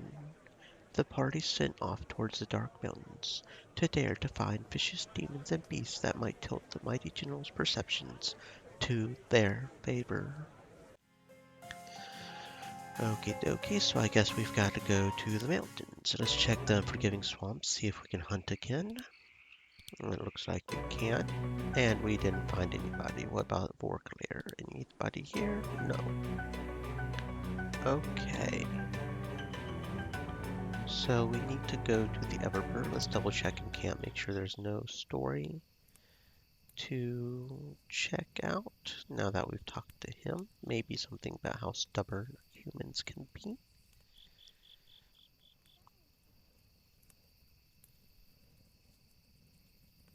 Doesn't really look like it. Not even with Amukiki, who had an interesting part in that. Okay, so nope. Off to the Everburn Mountains we go. The group closed in on the formidable Forbidden Mountains, but they did not dare go any further. The demons were so rampant, however, that they didn't need to go that far. Here they come. Be ready. They usually attack in 3 consecutive waves. We'll have time to reorganize between battles, so we should rest those injured and alternate the formations. If we are in a bad position, I can teleport us back a short distance and make camp, but they will have time to collaborate and gain strength, making this much harder. Okay, I am going to save right here, and we're just going to try to attack a big demon group, just because we can. We've got a lot of AoE, so I'm not too scared, because I've been making sure to try to get our, so if we hit, if it doesn't matter how many people there are, if we just can attack them all at once. The problem will be is if our elements don't line up for that, but there's only so much we can do about that. Water obviously is weak on the guy that's on fire, but is not good for the water demon. Meanwhile, fire is good for him, but not him. But we have 2 people that are weak to... That guy looks really interesting. We have 2 people that are weak to water and only one that is not. So we have more people weak to water than that's not. With that being said, if we do that, it doesn't reach that back row yet, so it's an even mix. Decisions, right? That being said, I could do that, I guess. Or I could just simply do this, which would start taking care of him. And then we can do that later with the water. Yeah, that I sounds don't like you. I'm sorry.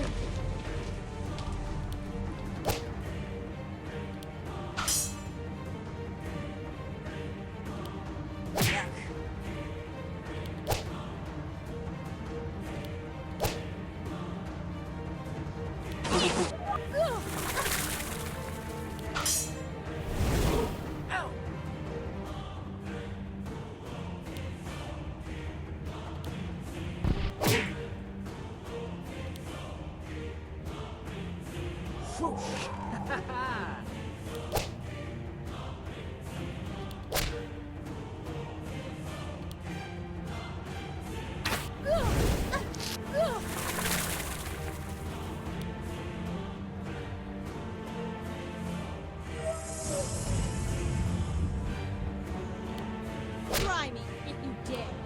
Jonah, I'm alright.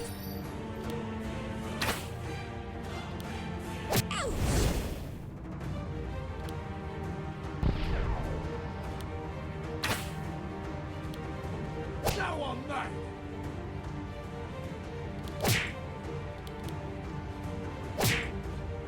Whoa!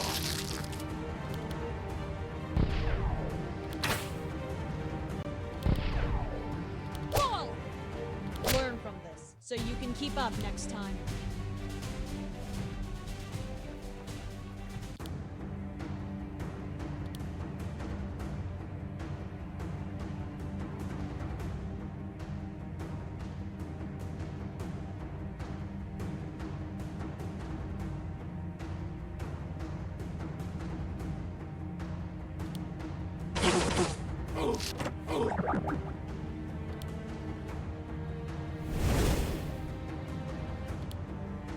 Why are you doing this? You're no good, scum sucker.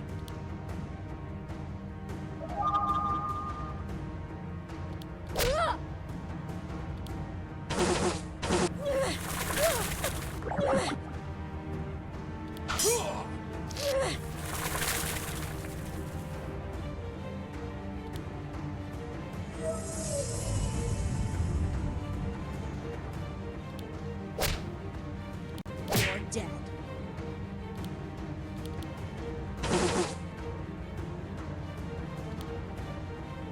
I don't like you.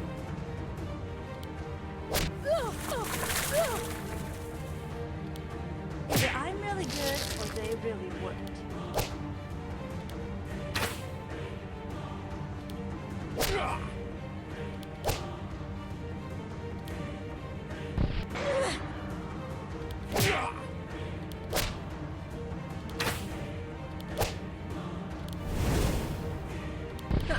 Do you like me or do you like me? You like me.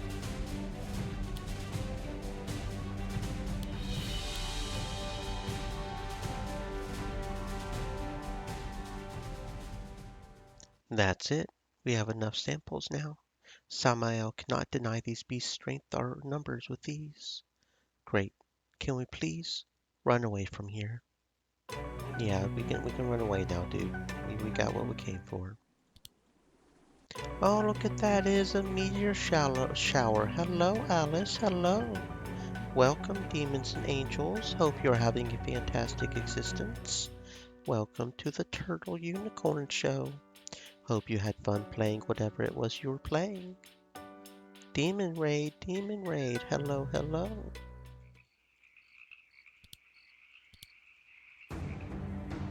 Let's see. Do-do-do-do-do-do.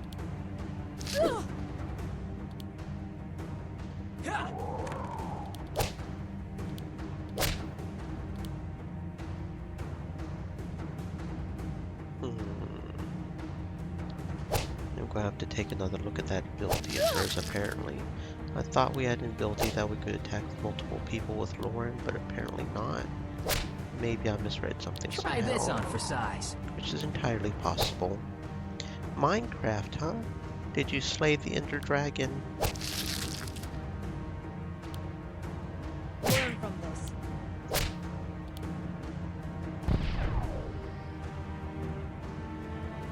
Ah, mods. There are so many mods for Minecraft now. Do you like me or do you like me? You like me. Well, I'm sure you won at least a few times, even if you died a lot. Probably.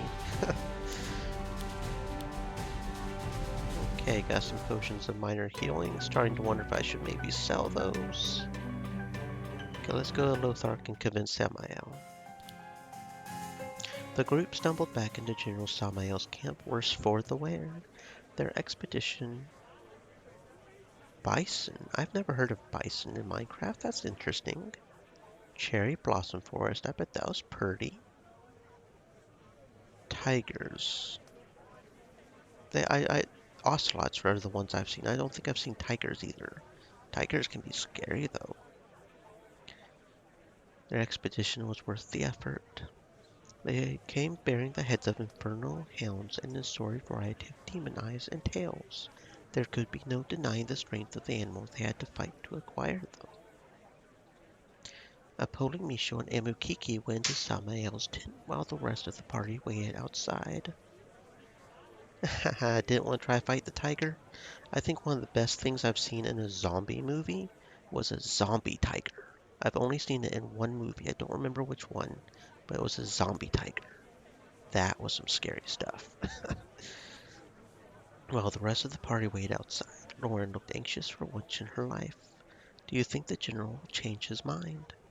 I hope so. I do not know how to proceed if not. We may be forced to kill him. Slaying an imperial general was not something anyone wanted to do. Footsteps alerted them to Apollamisho and Amukiki's return. Their faces were as expressionless as always. Loren simply looked at them for what everyone wanted to hear. Finally, the old wizard nodded. He has recognized the power of the demon army and has submitted to withdrawing the war on the elves. Huzzah and such. Eleanor suddenly became conscious of her joy when Amukiki looked peculiarly at her. Well, that wasn't too hard. Okay. We'll get the upgraded crushing blow. Auto-assign those points. And we don't really use Karen a whole lot. Or Ray.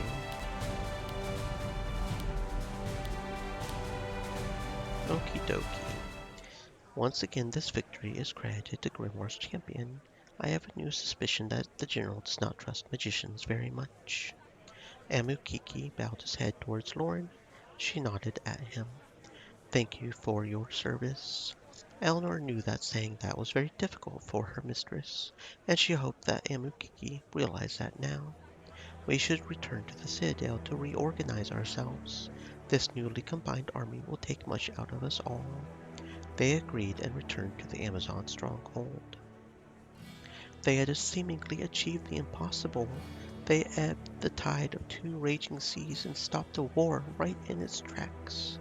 This was the last step needed to bring both the elves and the humans together to form the treaty that would mend hundreds of years of tension between the two factions, while simultaneously forging the largest army the world had ever seen. There was wine and song to be had at the Amazon Citadel, and the party heartily enjoyed their well-deserved respite, but all of Ereborn seemed to be celebrating the coming peace.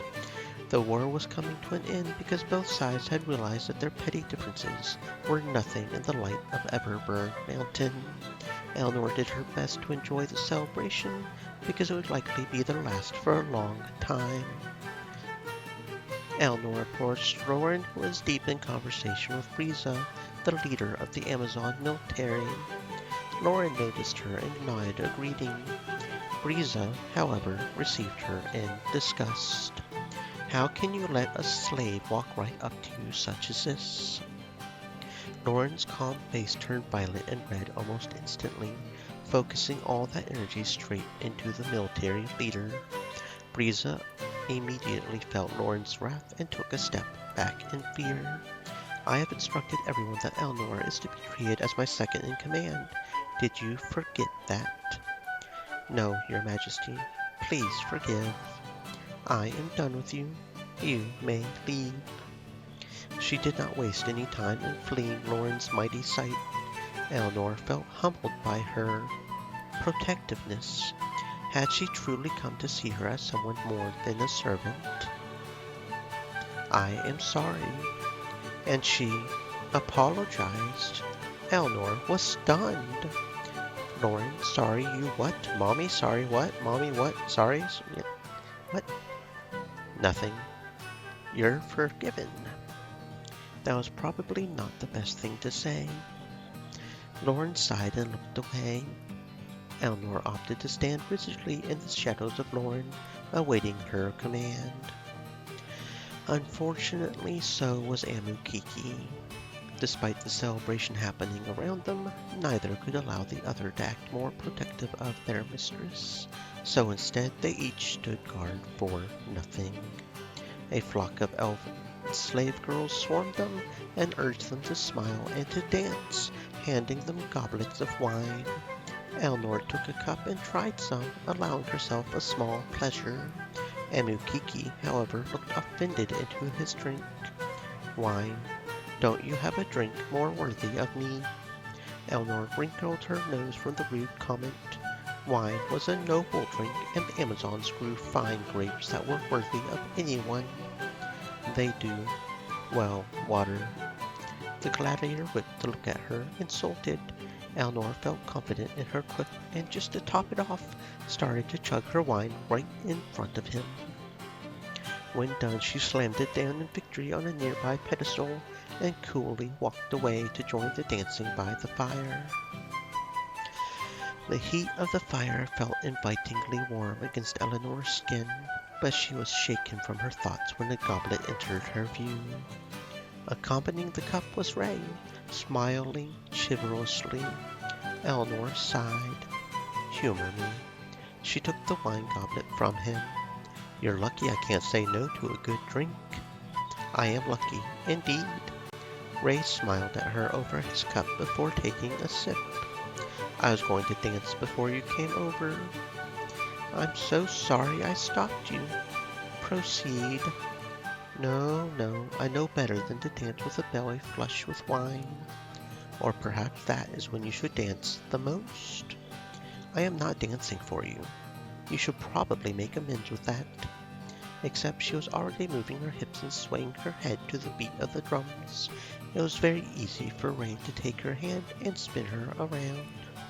After turning in a circle, she fell against him and her wine sloshed in her goblet. It took her a moment to realize what just happened. Why do you keep getting me to do things I don't want to do? Ray's gaze wandered her face, and she could feel the intense heat of it. Because you secretly do. Air escaped her chest in a sensation she hadn't planned for, so she pushed away from the elf and stood apart from him. Save the cheese for someone who's actually hungry, okay? She needed to put distance between them rather fast. Elnor walked up to see what Chambara was up to. She was standing in the dark and by herself. I take it you're not a party person? No. People are usually at parties, and I hate people. They say insane things like, I take it you're not a party person. Touché. But really, you could use a good cup of wine. I get it. I know now why you're bothering me. You want to see me dance, isn't that it? Chambara raised her arms and swiveled her hips just once. Oh yes, please. Yes, very please. You have to say the magic word first. Eleanor shifted, unable to shake the idea of Chambara dancing for her out of her mind. Please. No. Wrong. She dropped her arms and briskly left where she was standing. Eleanor could only turn and watch her leave. Eleanor shook with an unknown feeling. Eleanor took her goblet of wine and walked through the revelry, admiring the happy faces. However, there was one figure out of place, lingering in the shadows against a far wall. "Why are you not enjoying the celebration?" The dark elf was silent, but Eleanor could tell that he heard her. "You want something to drink?" "Of course you do. I'll get you some. Here, you can have mine." Eleanor walked towards him with her goblet outreached. But as soon as she was close, Misfits peeled off the wall and walked in the opposite direction. Of course, she couldn't help but be insulted from the cold silence, but she also knew that she would never understand the depth of what was going on inside of that dark elf. Amidst the celebrating, Eleanor spied Karen lounging on furs by the campfire. But when she walked towards her to chat, Eleanor quickly remembered that Karen was the queen and was surrounded by fierce guards. They eyed Eleanor aggressively for daring to think about approaching the queen. Knock, knock. Anybody home? Let her through. Eleanor relaxed hearing Karen's voice call off the guards. She walked briskly but warily past them. "Yes, I brought you some wine." Eleanor held out a goblet down towards the Amazon. She was unreceptive, and another servant moved to take the goblet from her hands.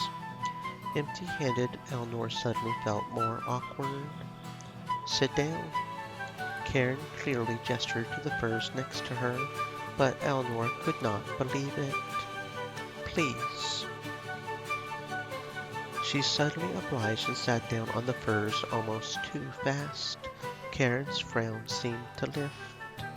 "You are always too nervous around me." I'm sorry." "Relax. You are not a servant any longer." Karen took the wine goblet and sipped from it delicately. Eleanor watched her drink and then peered past her at all the slaves bowing their heads and averting their eyes. She was once one of them, and it didn't feel right to pretend that she wasn't. "You are the queen. My daughter will become the queen very shortly. Would I just be a woman then?" Eleanor bowed her head just as the servants. "You are a mighty Amazon leader, and I am a lowly elf. Your great honor will never—" "Please, stop." Karen seemed to choke on nothing and looked away. Such mindless devotion to a weakling with no honor. The elf's chest tightened, seeing the deep regret in Karen's face. I do not say this mindlessly. Karen did not return her look, but her eyes did waver. The large door of the stronghold started to wheel open. The heavy sound rang through the air and silenced many people. And through the door fell several dwarven men, out of breath and distraught. The demons! Queen Karen rose to her feet and Loren rushed forward. "What is it? Tell us quickly. The great city of Hammerhands is under siege by a demon and his army." "No." Dora placed a comforting hand on Ramas, who was already enraged by the news. Everyone looked at each other. Their celebration would have to wait. "Oh no, not Hammerhands. We've got to save Hammerhands. We can't let them become demon hands. It's Hammerhands, not demon hands."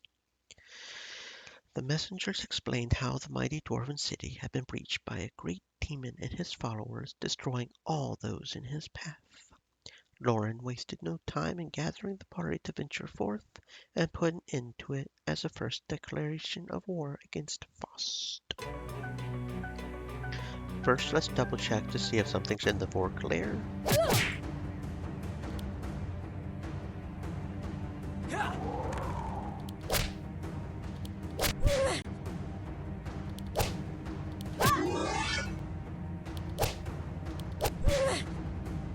I've been practicing.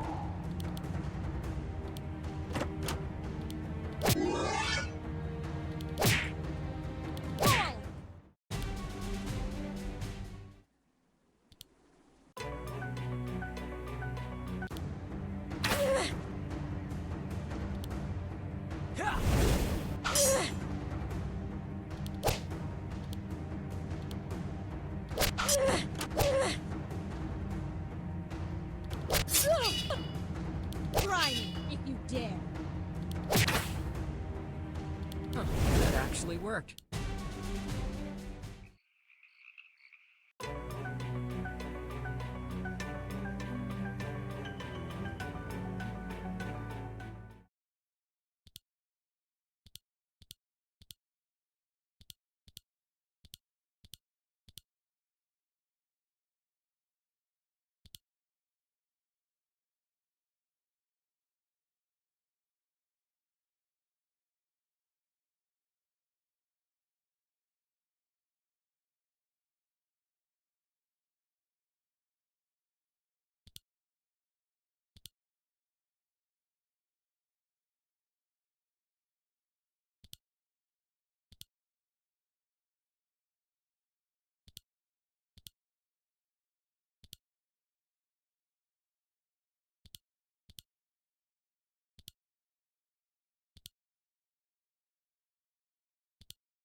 Tensions were high since the news of the war.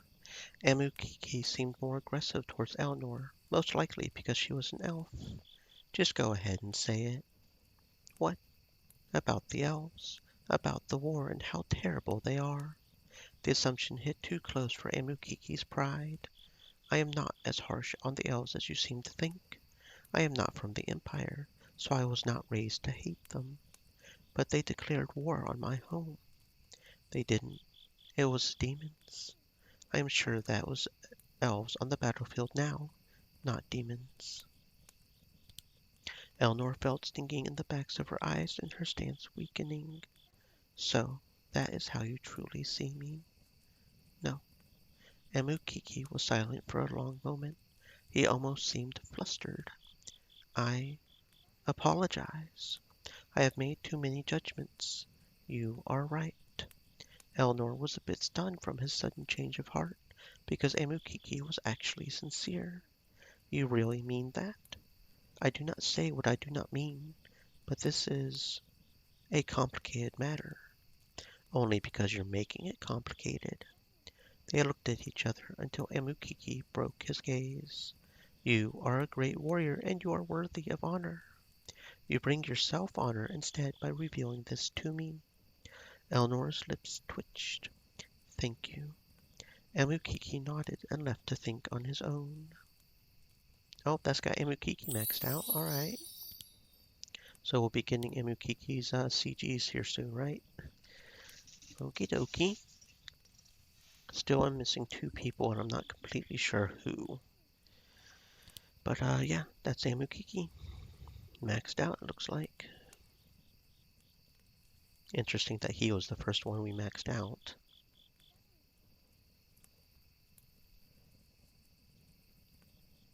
Do you find Amukiki attractive? Eleanor looked up and blood drained from her face. Answer me honestly. Eleanor still could not find the strength to answer. Especially honestly.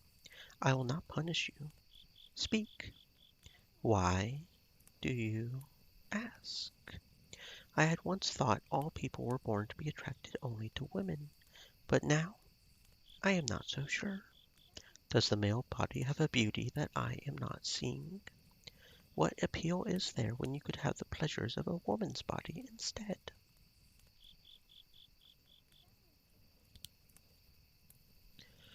The woman's body is superior. Their appeal dims in comparison to a fine female body, such as yourself. Oh, look at that, she done blushed. Loren straightened. The world may find more beauty in men than the Amazons, but I am a child of the Citadel. I think as an Amazon would. Loren inspected her for a moment in the ensuing silence. I have never found a servant so proud of the Amazons. How can you not hate us? Or me? I would have died at the hands of the orcs if your mother had not taken me in. Trespassers are killed in Amazon territory, but I was given a chance to live. I am still in your debt, Eleanor. Just out of curiosity, men are more desirable. How can you not see it? The glistening abs, the bulging muscles. Nothing, really. Perhaps living as a servant to the Amazons has conditioned me this way. You mean you fear me more than you can desire me? Eleanor opened her mouth to answer, but closed it again. Loren's eyes lowered. That is what you are saying? I'm sorry. Don't apologize. It is my own culture's doing. It is my fault for believing that Amazon traditions would not have certain consequences. I'm only to blame for this pain. Leave me, please. Loren closed her eyes tightly. Eleanor felt pity and left. Oh, that lowers her. Okay, yeah, no, we're not doing that one. Nope. Nope, no, no, no, no, no. Yeah, okay, no. We don't want to make her feel bad. No, we don't.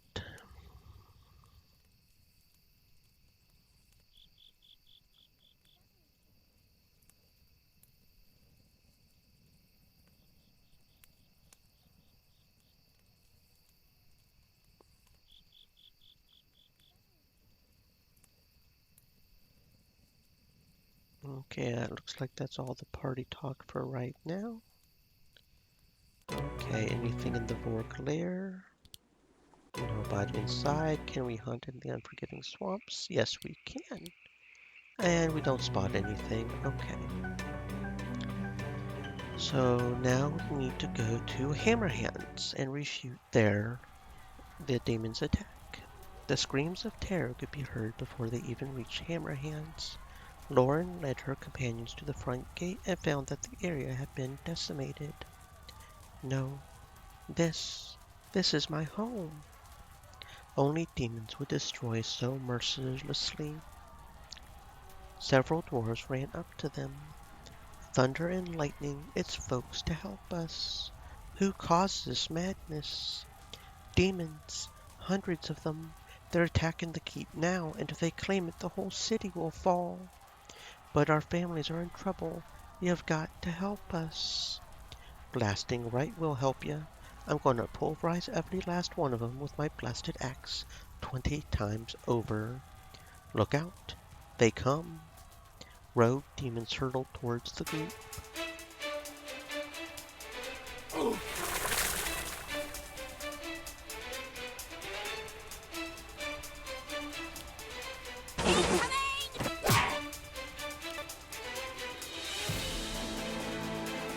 Try this on for size.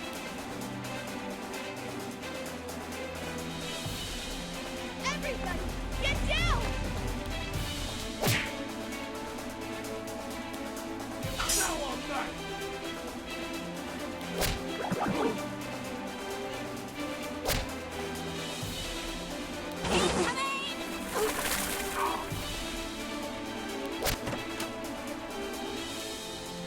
Let's make fights!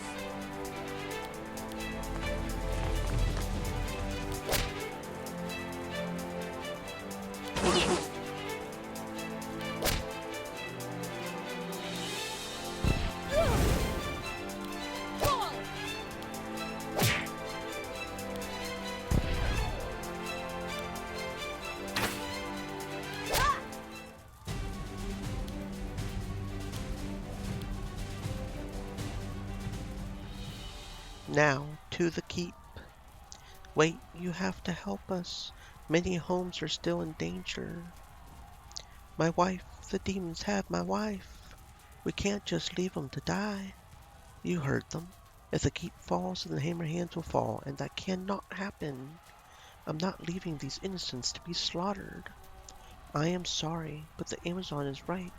We cannot waste our time here. Helping the dwarves now might guarantee us a precious ally in the future. We should try to help them. Loren sighed, constantly held back by others' reasoning. Very well. I'll save the keep by myself. Sure you will. But maybe I should tag along just in case. You know, in case you die from fighting a huge demon army by yourself. Loren looked at Elnor up and down, her hard features settling. Elnor hoped that it was because she felt more secure with her going with her. Then it's settled. Elnor and I will run to the keep, while the rest of you will split up and try to save as many people as you can. We will meet you at the keep later. Hold them off until we arrive. Loren nodded and broke off into a run with Elnor towards the great stone structure. Listen up. This is my town. It's dwarf country, so me and Dora are in charge. You hear? I'll pick 2 folk, and Dora, you pick 2 as well. Aye, aye, sir. I'll go this way, and you'll go that way. Got it? Oh dear, I don't like this. I don't like this. Dora split off from Amos and his group, following the dwarf alchemist as he ran down the road. They destroyed my shop, smashed all the potions, and caused an explosion. Did anyone hurt? Not yet, but those demons got the side effects of my potions. Now they're overpowered and are going to terrorize the homes round here. Demons are bad enough, but now they're super awesome too. Hold on, here's where my shop is, or was. Dora peered into the black wreckage and gasped when she saw something claw its way out. The demon's muscles were bulging and it was glowing with a strange aura.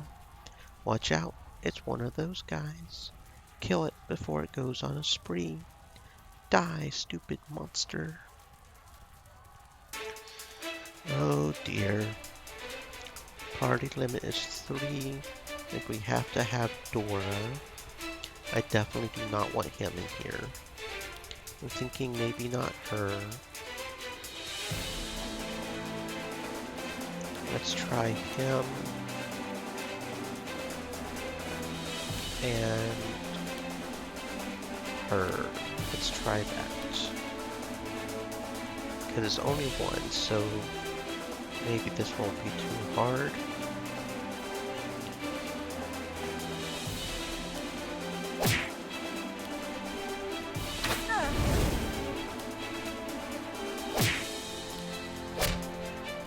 I am weak, after all. Ha! That's your best?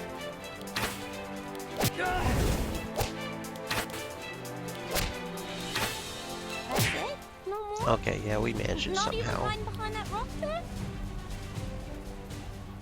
The overpowered demon was slain. You really did it. These homes are safe. Okay, we'll take a quick look around to see if there's any more before meeting back with Loren, okay? Everyone nodded and followed Dora to scout the streets. Meanwhile, the dwarf miner led Ramas's group to his home. Several demons were clawing at the walls trying to get inside. Those dumb snot rags, too stupid to know how to open doors but cause all this mess. You don't need to know how to open a door if you could just smash the door down. My wife's still inside. You got to get her out, please. Don't need to ask me twice. Come on, guys, let's kill him. Okay, so we have to have Ramos. And that alone will make this fight considerably easier. I'll go ahead and have the healer with them. And I'll stick him. That sounds good. Okay, so we've got a couple of... So the magic probably won't be good for that. We'll just do straight up attacks, it looks like. Oh, and he doesn't even have a weapon, so... Okay.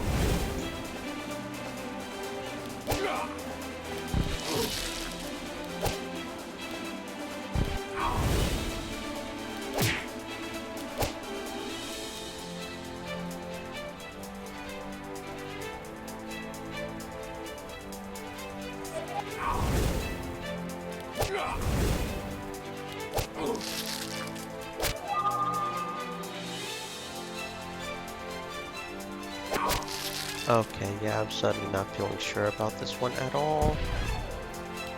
Oh dear. Oh dear, oh dear, oh dear.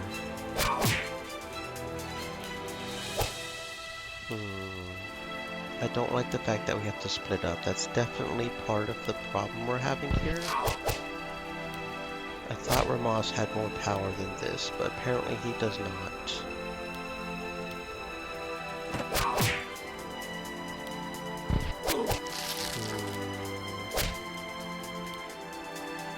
And these guys are pretty strong.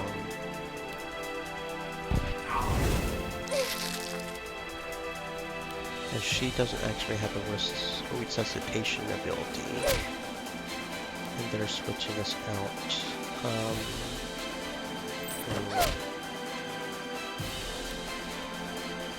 Alright, which one is it? I'm not liking this at all.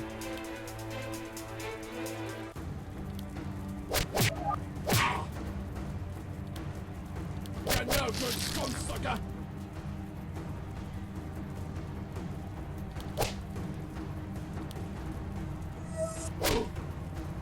Now I'm back!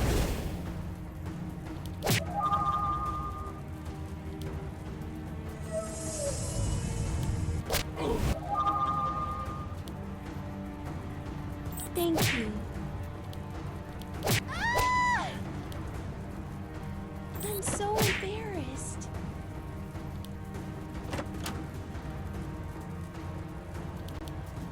You're no good, scum sucker!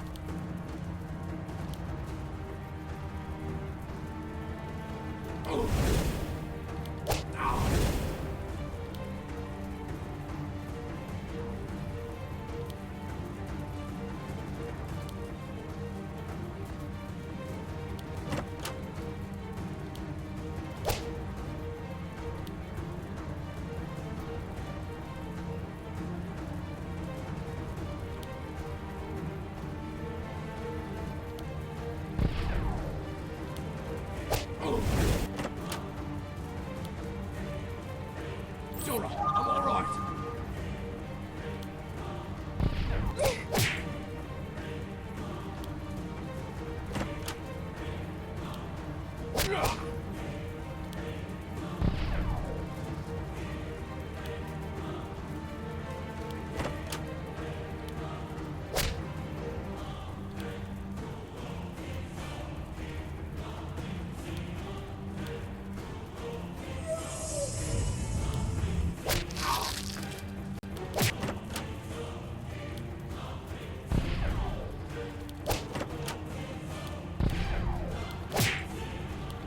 The forest. Flies. I'm so embarrassed.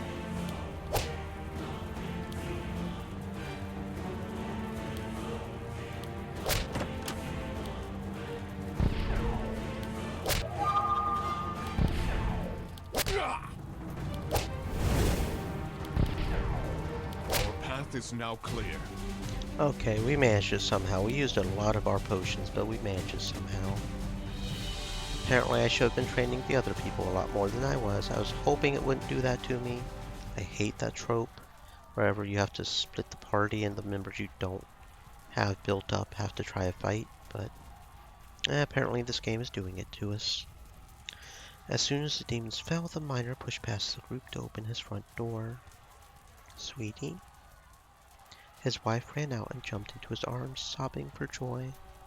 You're safe. Oh, I was so scared I lost you. I'm glad we could help. You guys should run somewhere safe.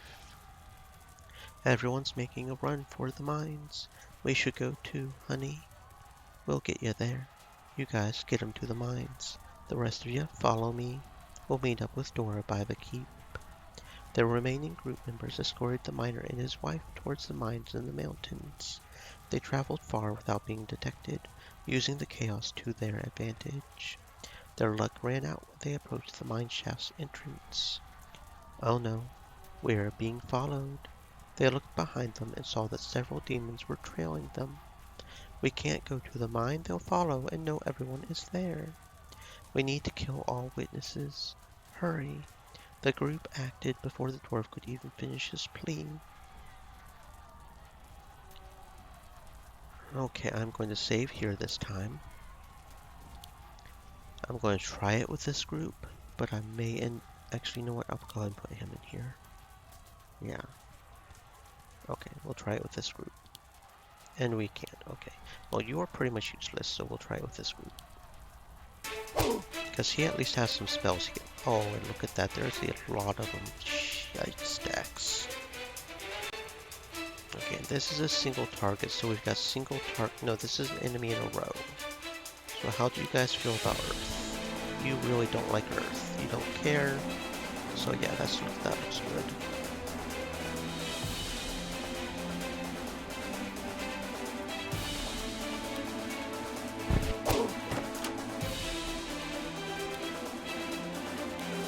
You're no good, swamp sucker!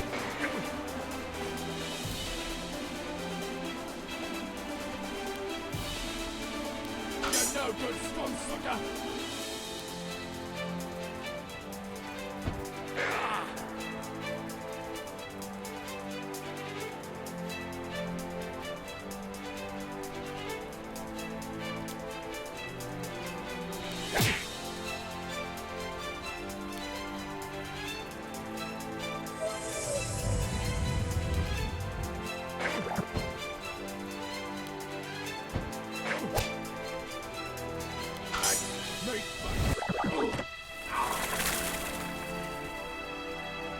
Okay, yeah, no, I can't.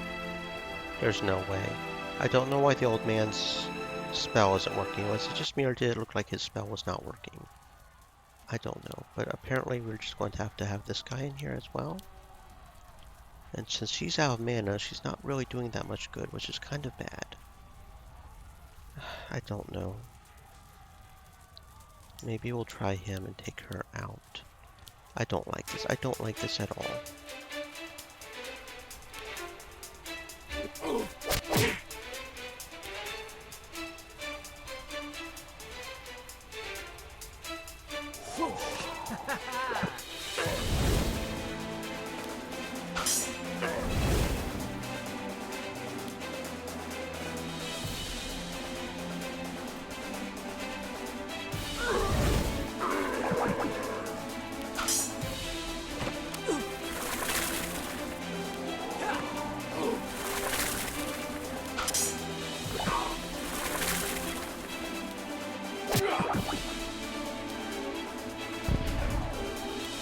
Great, let's eat.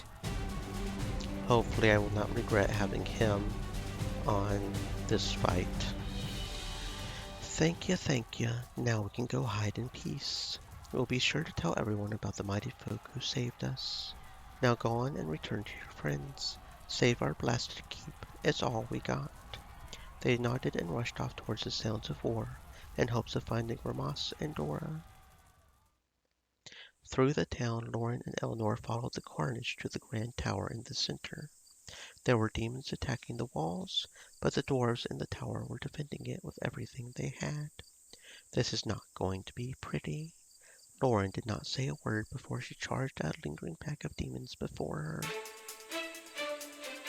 Oh man, yeah, this is not going to be pretty at all.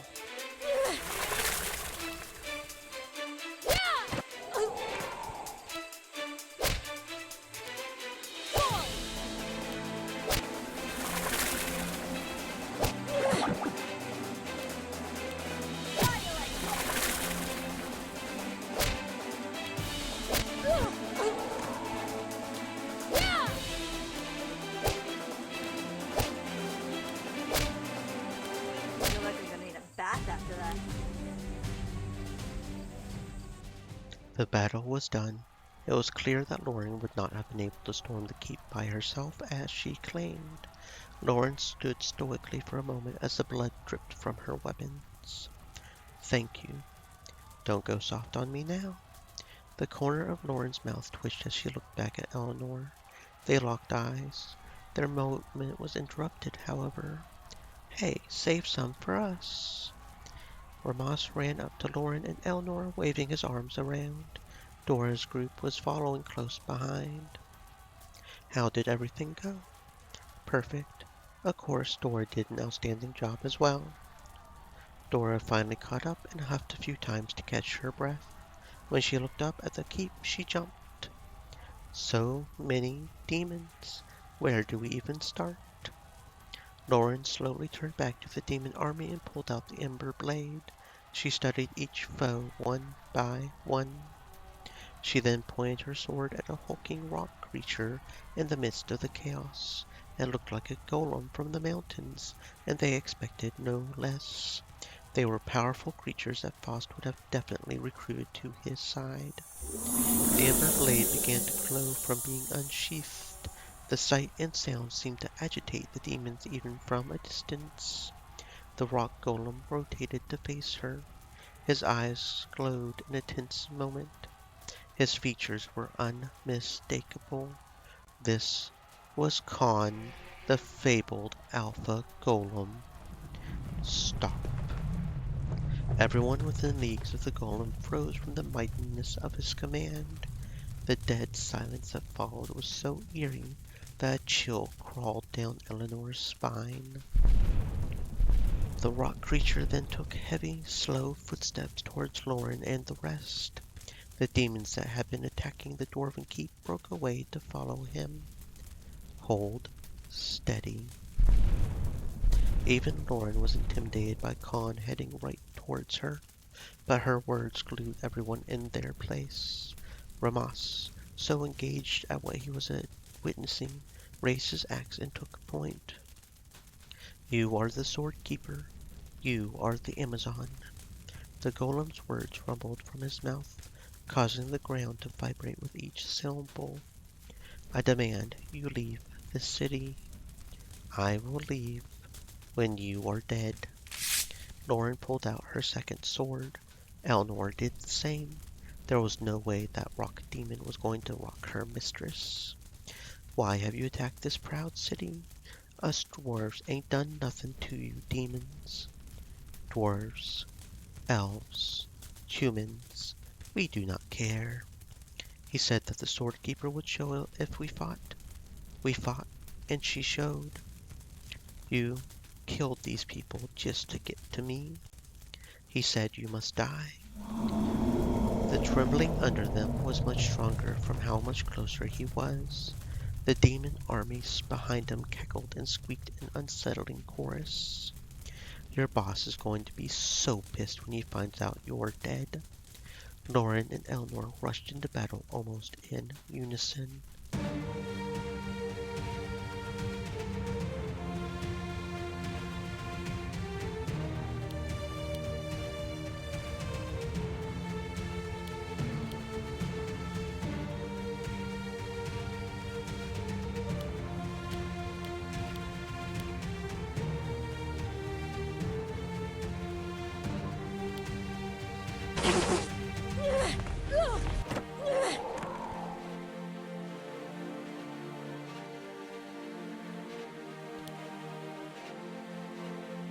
Try this on for size.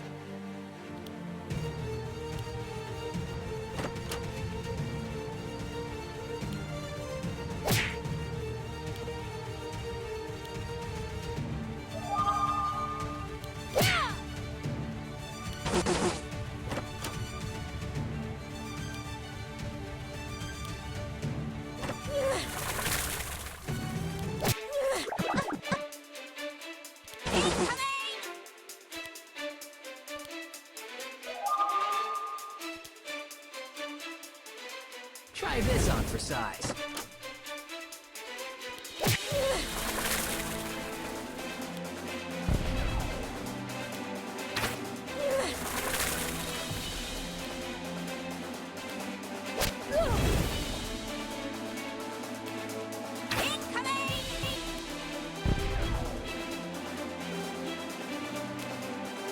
Dora, I'm all right.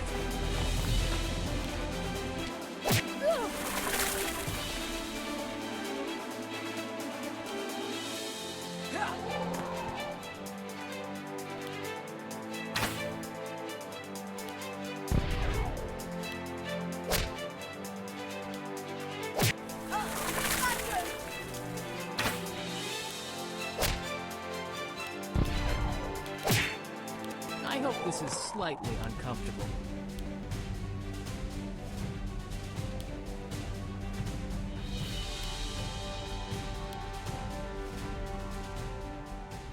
Well, we managed it somehow. Pieces of con started to roll off of him. He went silent as he watched himself fall apart. I returned to my brothers. The rock of his face crumbled and his eyes went dark. All that was left of the Alpha Golem was a pile of boulders.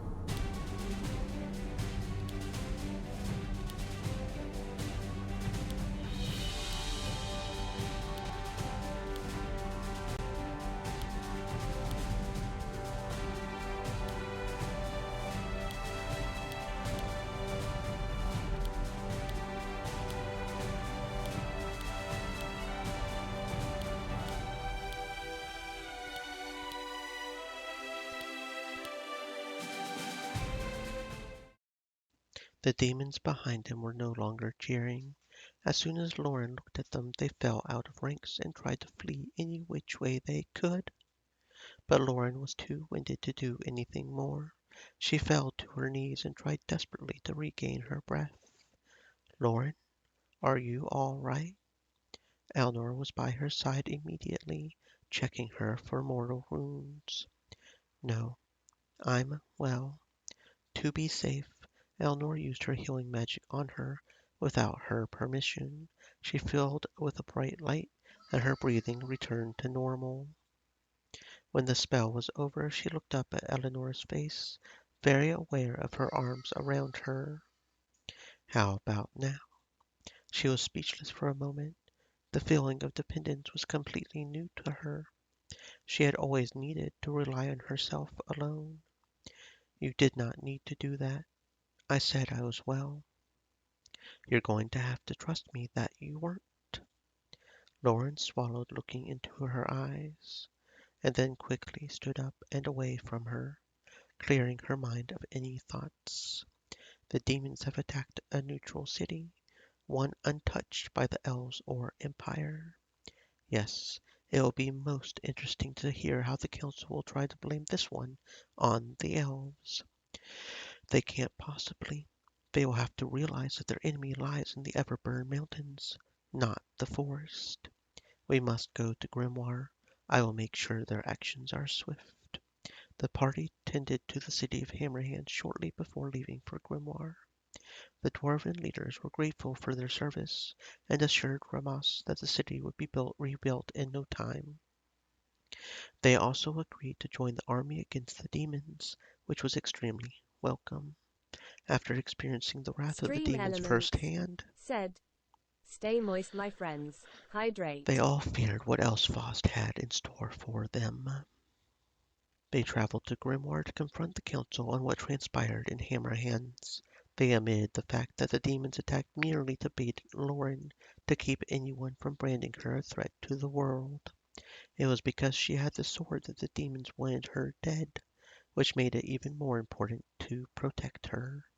After much deliberation, accusations, arguments, and placating, the Council of Grimoire finally came to an agreement that the demons were a stronger enemy than any other, and that they needed to collaborate with the elves to take them down. Through Queen Karen's authority, Loren was now granted use of the Amazon Griffins, so that they could all travel across the world with ease.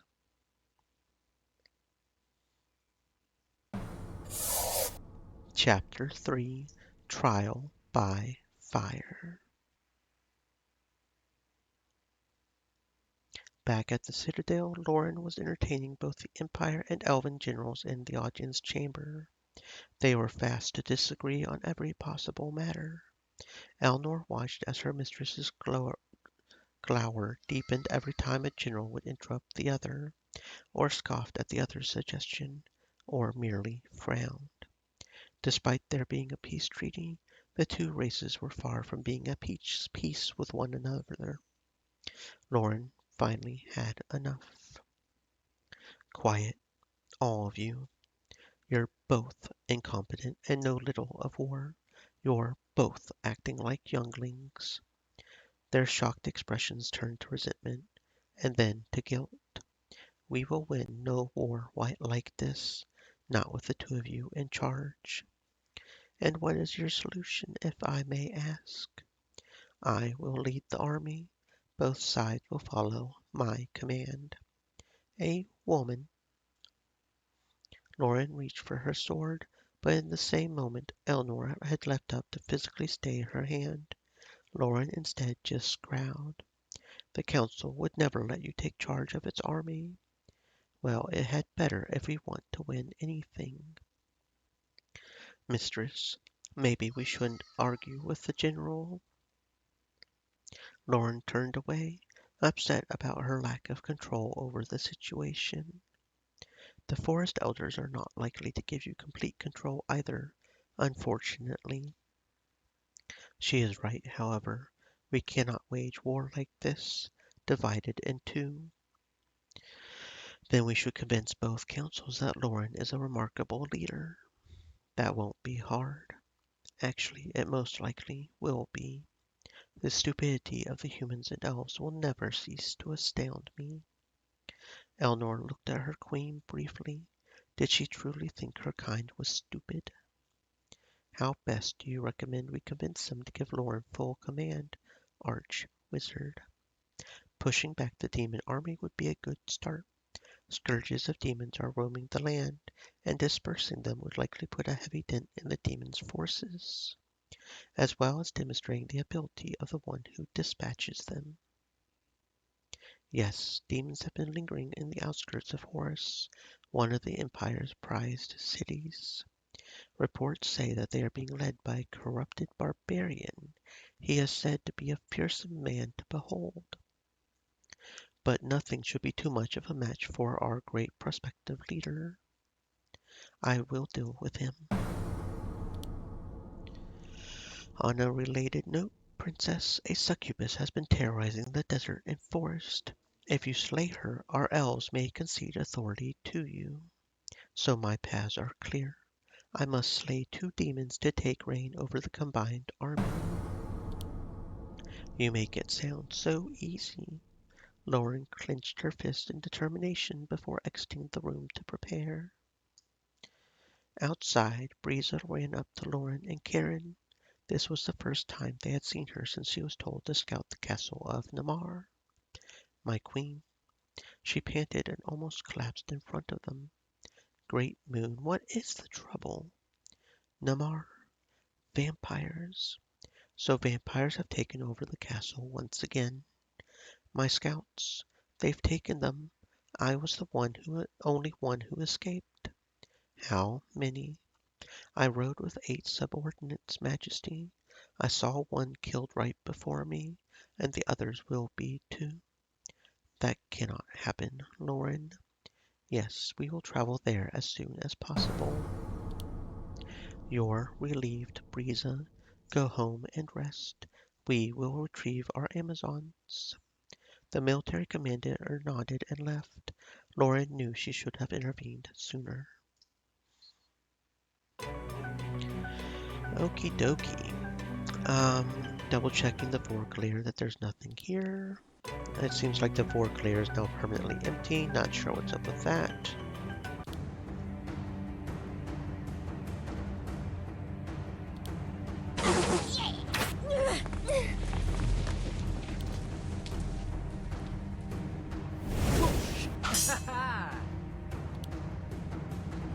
I didn't think I had it in me.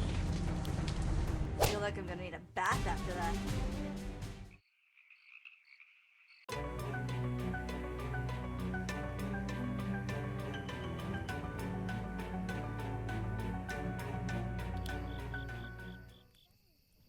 Eleanor was ordered to whip the forming army into shape. Loren had already evaluated their skill and concluded that they were all pathetic, so she trusted Eleanor with the job of training them. Eleanor called the formation of the 1st Battalion and stepped in front. Listen up. I'm going to show you some moves, and then you're going to practice them on each other. The soldiers, however, were barely listening and still talking with each other. Anyone still talking will get 50 laps around the training grounds. So, everyone, Everyone loves running then? You think you can boss us around, little girl? Eleanor ground her teeth from the insult. They were not going to make this easy for her. Little girl, do I look little to you? Whatever I may look, I am still your boss, so do as I say.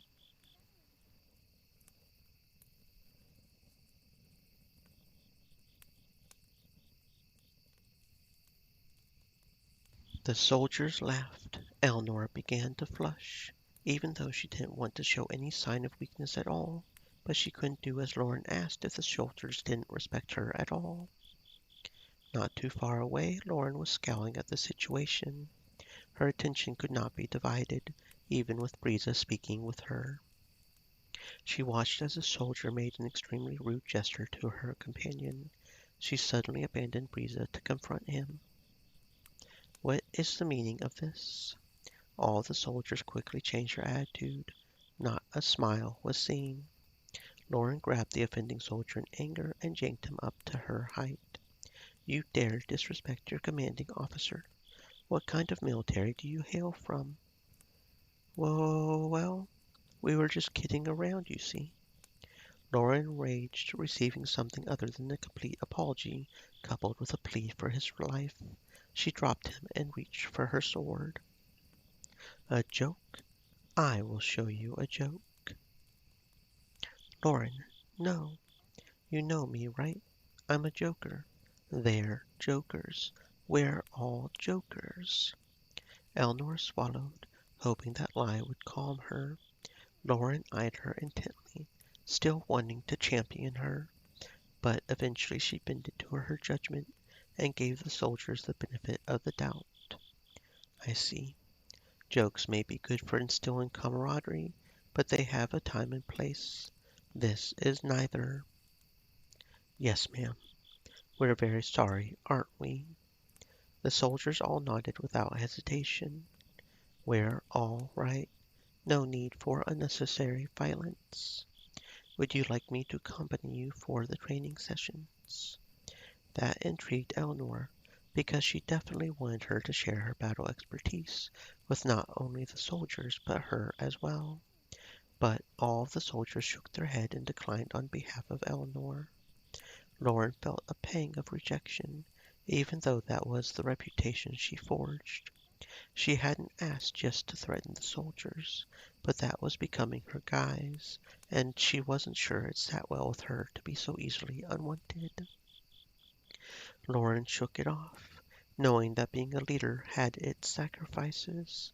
She knew that very well, just from watching her own mother. I see. Then you may have your battalion back.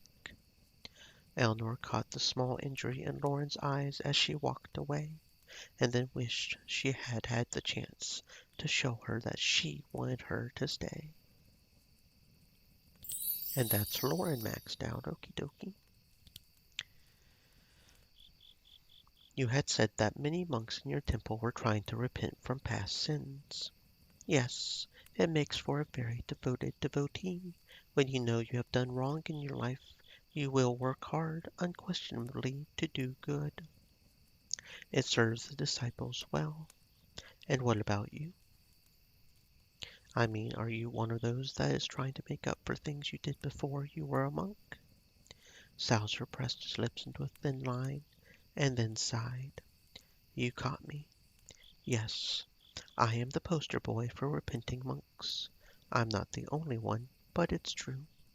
I am ashamed of a great sin, and I sought Irijo to clear my mind and my burdens. She has given me the honorable title of Master of Truth, but I still do not feel my sin is washed away. Wow, was it that bad? You speak truth. What did you do?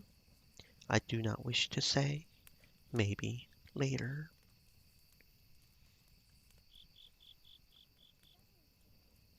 What is it like when you turn into a demon?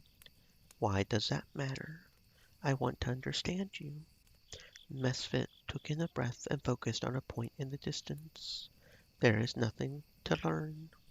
I feel only a dark, and then it is all I can hear, see, or taste. I become it. What do you mean by a dark? A hollow, a cold difference. That still doesn't help. Describe it. I cannot. I cannot because I am barely there to experience it. I go away, far away. It feels as if I will never come back out. That is the best I can say. But you do come back out. How? Misfit's eyes wandered as he thought about it. Finally his eyes landed on Eleanor. I hear you. The dark blocks out many things, but I can hear you. Just me? No, I can hear many people, but their voices are only noise in the madness. Buzzing, threatening. I want to silence them. Misfit had worked himself into a frenzy just recalling his memories of the dark. Elnor put a hand on the dark elf's clenched arm, and his muscles relaxed. At times like these, Elnor wished she knew the elf before his pact with the demon, to see him without their heavy influence.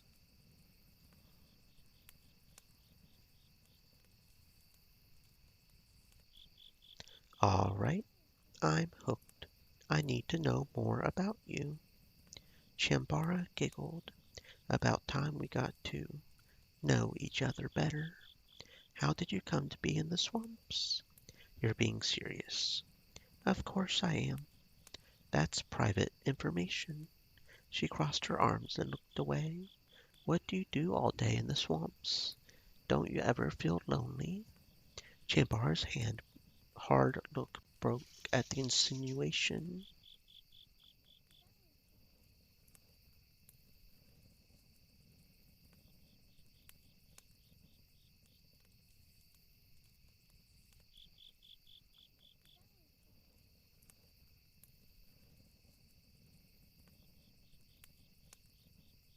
Instead of being angry, the dark witch forced a laugh. You think I'm alone in that hut? Hardly.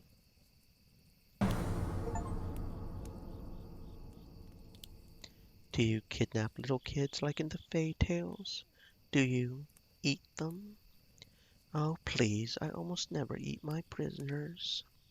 Elnor gulped.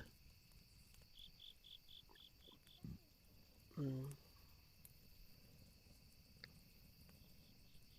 I'm curious.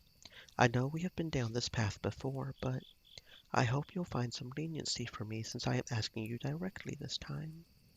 You're going to ask me about my nature again, aren't you? Well, yes. You're very intimate with the Amazon royalty. And you're going to make me say it, aren't you?" Elnor sighed. You're attracted to all kinds of people.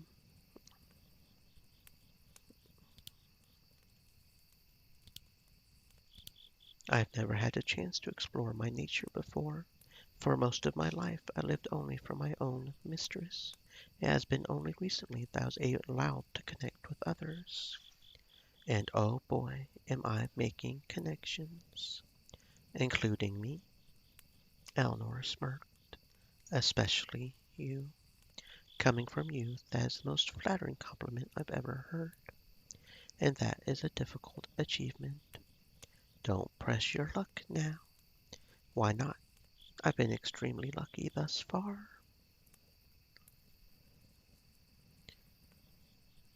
Double checking. You have me figured out. I prefer my own gender. Yes, that does explain a lot. Okay, so that just lowers. Okay, so no, we don't want that. We don't want that. When did you lose your elf tribe? I was a young child. How young? Did you take a mark of passage? No, I don't think so. So, very young. Ray looked at Eleanor with a deep concern. I can't imagine how it must have been to be separated from them, and then to become a slave. I indentured myself to the citadel. I had nowhere else to go. Why didn't you come to the forest? Some tribe would have adopted you. Sure, let me just go back in time and tell myself that. Wait. When the war is over, I am sure you can return to the forest now. Assimilation is common. I belong in the citadel, and I do not know if I will be free to make that choice. You should be. If you're not, then I'll steal you away. You belong with your people, not those that enslaved you. Elnor leaned back from his earnestness. He genuinely wanted her to be a free elf. That's... You should join my tribe. Your. And Merce. But she doesn't count since she's a druid. But yes, my tribe would be best for you. The Copperleafs reside in Grand Tree, so we are the most worldly of the tribes. It would be perfect for an outsider. I am the leader of the scouts there, so I can give you a way to earn a living. You must promise not to outrank me, however. I'll have to devote time to showing you the terrain and the trees, but it would be worth it to have another scout capable of tree running. Ray, I haven't agreed to any of that yet. Ray just stared at Elnor for a moment, his smile dropping. Wouldn't you want to be in a tribe with me? Elnor's mouth went dry, looking at the injury now forming on Ray's face. Maybe. It does sound very nice. But that's a long way away. I'll make decisions about my future when the future comes. It's still too early to tell anything yet. Ray took in a long breath. I understand. Of course. You'll make your own decision when the time comes. Elnor nodded, allowing Ray to turn away.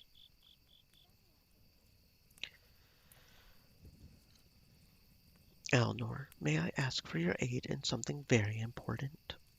How much are you paying? Kidding. I'll probably do it for free, unless you really are paying. Then I was definitely kidding. Well, it is a matter of the forest. A certain tribe is harvesting more than they should be. It is throwing off the balance of the forest with damage that will take hundreds of years to mend. What is this tribe doing? Why? It is the tribe of the far shade in the eastern trees. They are logging trees beyond their allowance. As for the reason, I hope there is an explanation other than greed. The elders have sent word that they are to stop, but they have not done so. Their local druid should have kept this from happening, so I am worried that something has happened to her. We will get to the bottom of this. You're willing to help me? Thank you. I was worried about facing the tribe alone. You have been a good ally in battle, so I've asked you first. Please let me know when it is most convenient for you that we travel. Merce personal quest. Okay, cool. Your Highness, you may speak freely. In the audience chamber, you had said that you considered the humans and elves stupid. Did you really think that? Karen's face dropped in disbelief. I said that? Elnor nodded. That does sound unforgivable. I am used to little outside of the citadel. I adapt well, but there are some delicacies of speech I have not learned.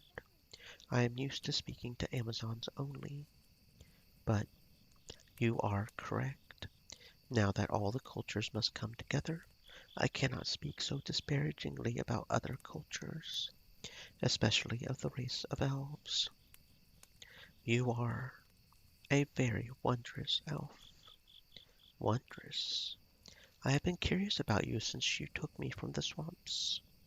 My daughter trusted you with her life, and she speaks to you openly, though she never had done so with any Amazon. Your loyalty to her is sincere.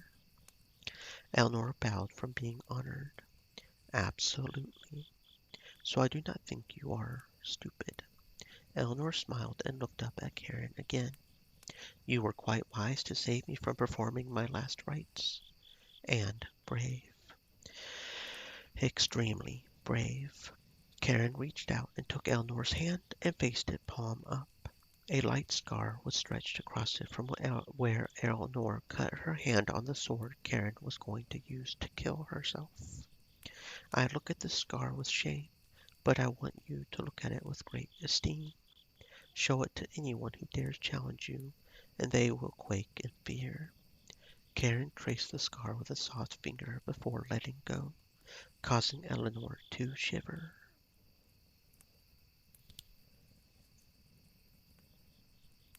Majesty, I couldn't help but notice. Continue.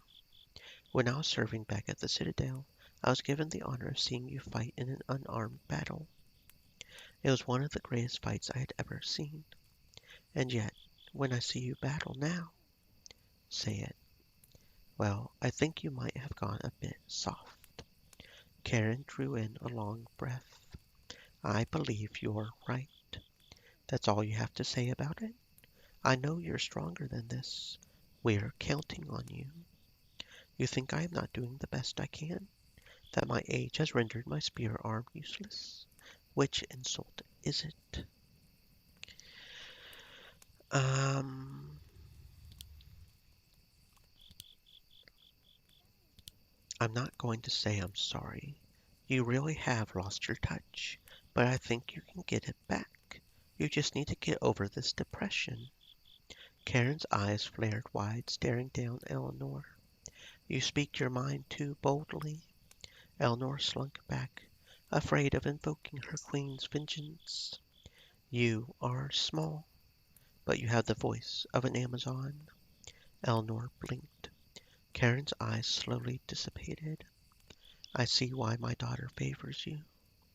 Karen's eyes roved Eleanor before she turned silently away, signaling that their conversation was over.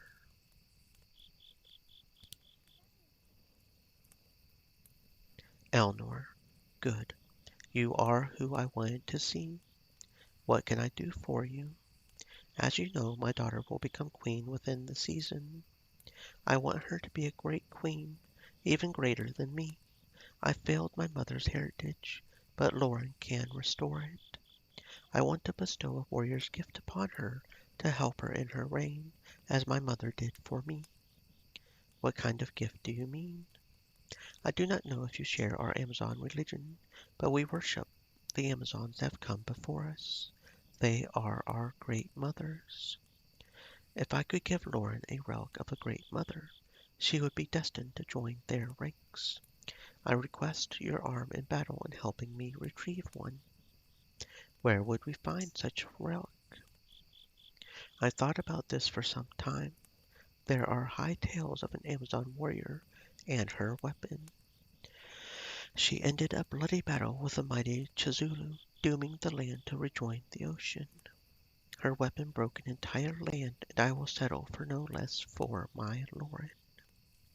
I understand. When shall we look for it? Whenever we may slip away unnoticed to the ruins past the unforgiving swamps.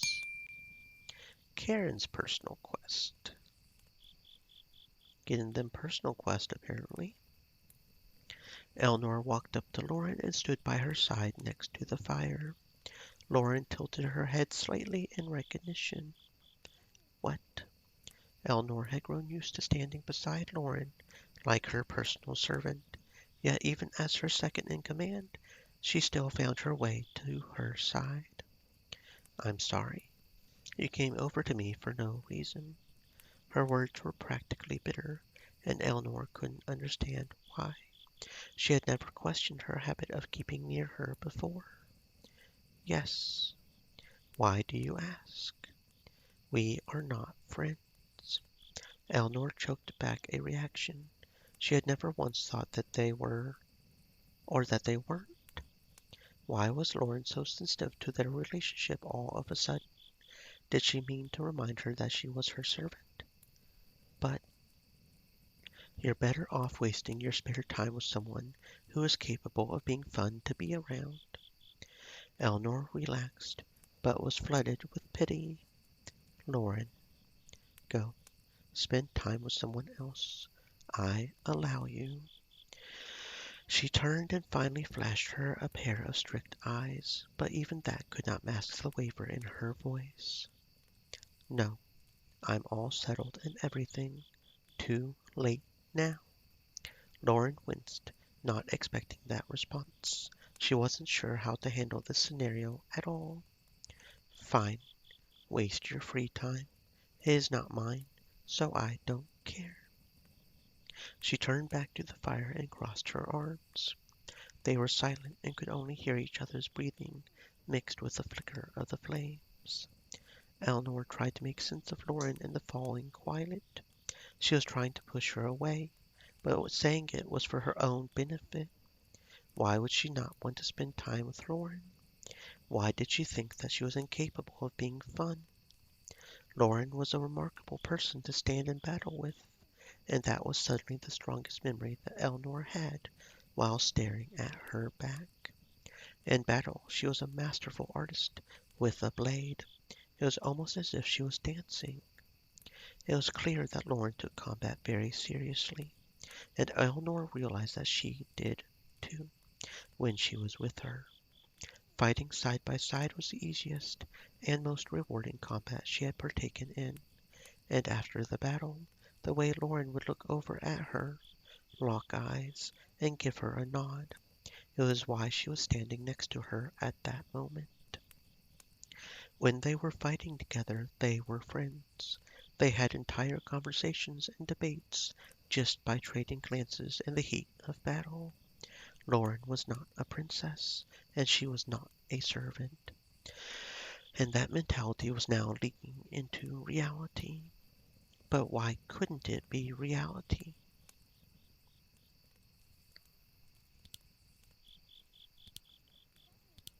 The troops are training up nicely thanks to your help. Loren grunted, followed by a long silence. I think we will win this war. Loren stood up suddenly. I will retire for the night. Good weather today. Loren stiffened from her voice. She did not expect to be spoken to, especially so casually. It was frivolous, too, practically insulting to engage in such banter with the Princess of the Amazons. She heard the sky crack, and she looked up to see dark clouds lumbering overhead. It was about to rain. She put her hands on her hips and turned around to give Eleanor a condescending look. Eleanor had just realized the absurdity of what she had said, trying too hard to instigate a conversation to realize how mistaken the statement was. Slowly she cracked a smile. A stray drop from the sky landed on her cheek, and she broke. Eleanor stared, laughing loudly, wiping the rain away. The sound caused Loren's stern face to melt away, and her chest to shake. She realized soon that she was laughing too. The rain started to get heavier, and they stood together, laughing in the middle of it, just laughing. After they were both drenched, they locked eyes, almost like they do after each battle. Loren's eyes bounced once and then looked away with a thinning smile. Maybe it was a bit of good weather after all. Why do the Amazons have slaves? If they are so capable, why need anyone else to do work? Loren glared at Eleanor for insinuating a flaw in her culture. Amazons are capable women, but they cannot be everywhere at once. If we were infinite in number, only Amazons would inherit this world. But as it stands, only half of our children are so made. I had no idea Amazons could give birth to two different species altogether. Species? What? No, Amazons are born women or men.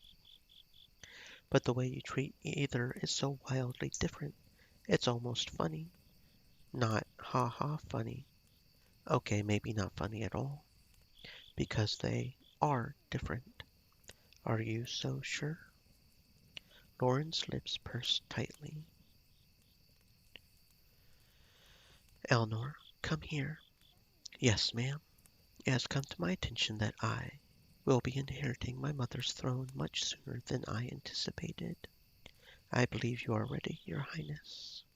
Do not patronize me. If I claimed the throne at this moment, I would be the youngest queen in our history. I found my mother so that she would continue her reign, not. Loren sighed and rubbed her temples. What I mean to ask you was your help in this matter. My mother has requested that I perform the trial of queens as soon as possible. Trial of queens. What is that? You do not know? Good. I was unaware of it as well. It's reserved only for princesses who inherit their mother's thrones, rather than dethroning the queen in a duel. Amazon queens must earn the favor of their people through great feats, so a trial was invented to test our strength. There is a reliquary within the mountain under the citadel. I must fight my way through the caverns to prove my worthiness. How might I help you with this if this is your trial? I'm allowed a servant. I choose you. I'm honored, your majesty. I don't know what to expect in the underbelly of the citadel, so do not consider it an honor yet. We should perform this task as soon as we can make this route to the citadel. And there's Loren's personal quest. Hey, you elf. I have a name, you know. Fine, go on. Forget it. No. What did you want? I said you can go on. You're not the right person for this. For what? Now I'm interested. I just had a personal problem is all. Dora. No, no. Blast. It's family stuff. What's the problem? My stinking brother. Weasel's running the family into the ground. Since he's technically my elder, he's the head of it all. He's got mush for a mind, I tell ya. There ain't a coin to our name no more. It's about time I take the family stones away from him. You're going to do what to his stones? What, ain't you heard of family gems? They're the pride of dwarven houses. The head dwarf maintains a family gem to keep record of our accomplishments. I've never heard of that. How do you keep records on a stone? All kinds of ways. It's like those family crests some people have, symbols and such. Because of marriage, houses sometimes get a lot of gems.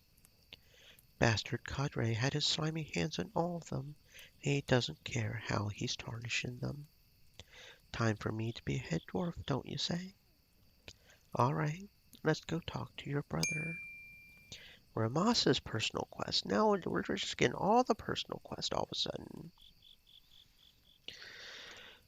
Elnor caught Amukiki watching her as she left the forest laughing with Karen.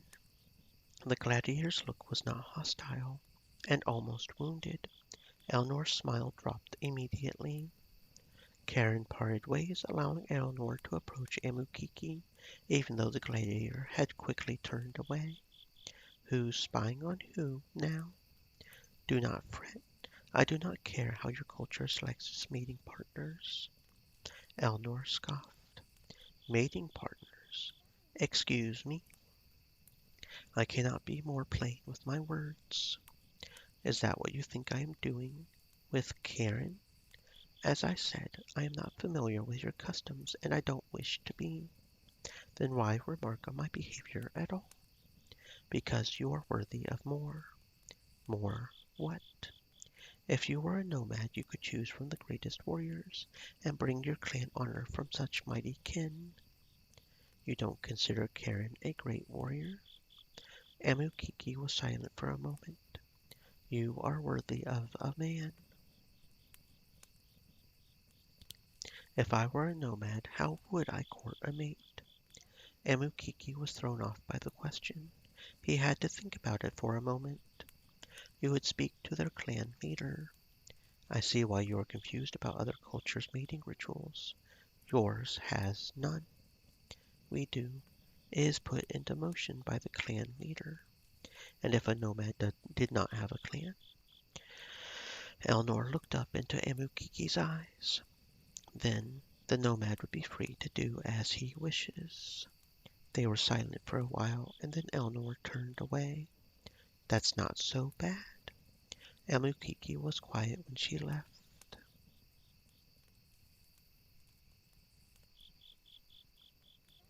I'm assuming that this would be a negative, but I'm just going to double check since that didn't actually do anything. Good thing I'm not a barbarian, huh? My partners will be of my own choosing. Though they may range in greatness to you, they will not be perfect for me. Amukiki closed his eyes in pain. What am I worthy of? What? Perhaps I am worthy of nothing. Amukiki left Eleanor with his head hung low, providing no... Okay, yeah, that decreased it. That's what I thought.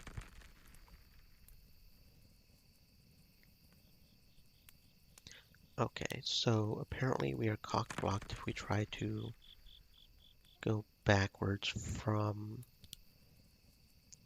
I don't like that. When an affection thing happens, you can't scroll past if it was negative. So, which is just silly because we can just save, you know? Okay, anyway. Amukiki approached Eleanor and stared down at her. Yes, I require you. Eleanor blinked and looked around. What for? You are the only one here who knows my truth. Your truth. That I was exiled from my clan.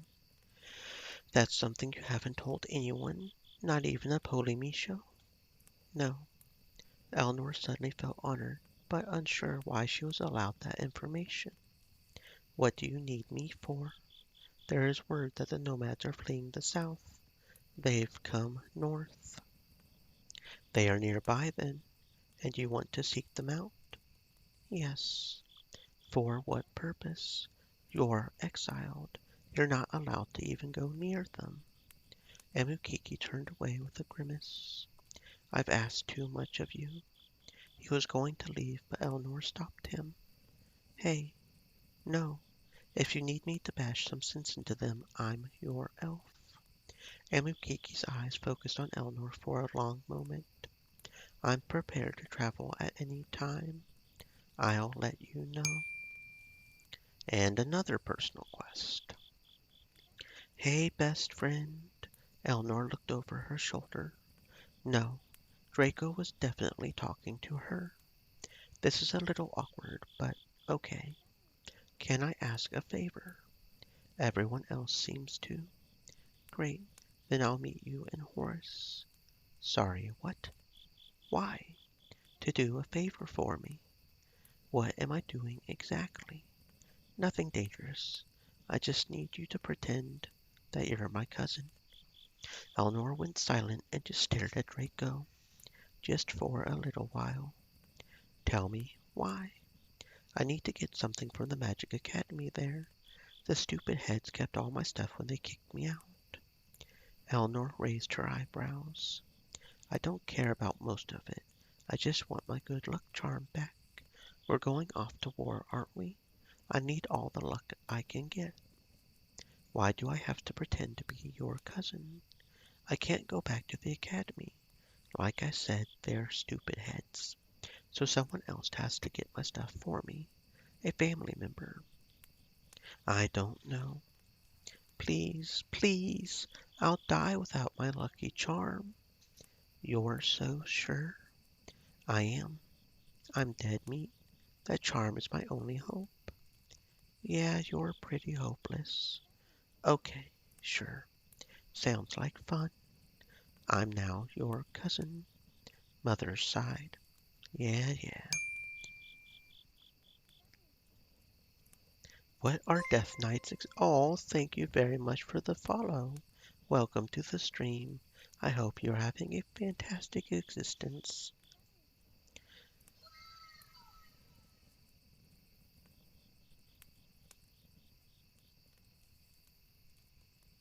Welcome, welcome, Bonnie Bon. Welcome, welcome. Spinny, spinny, spinny, spin. What are Death Knights exactly? Dark Masters of the Old Age. This is rudimentary. They are not one race or one kind. They are the manipulators of death and dark magic that almost consumed the whole world. Where did they come from? That is debatable. Many claim there's a god of Inferno who spawns minions, or even sons, as one might call them. However, my life's research has led me to another conclusion. Bonnie Tanks said, "It's for say hello, I go sleep." Okay, you sleep well, friend. Thank you for the follow. Hopefully you will sleep well. Do you know the theory of realms? Look who I'm asking. Of course you do not. Listen closely. I will explain this once. Our existence is divided into different realms. They exist upon one another. One is for the living, the others are for the dead. Inferno is the realm of the evil dead. Wicked souls fall there. The other realm is for the pure. Elysium. Yes, the fabled Elysium. Between these two realms of the dead lies a limbo. This is called the Underrealm.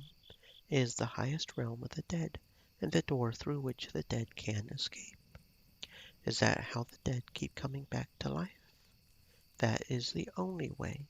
They crawl from Inferno to the Underrealm, or they never left the Underrealm. These souls are Death Knights, the entities that live in the soul-twisting catacombs of the Underrealm, who have not made peace with their demise. The Underrealm creates Death Knights.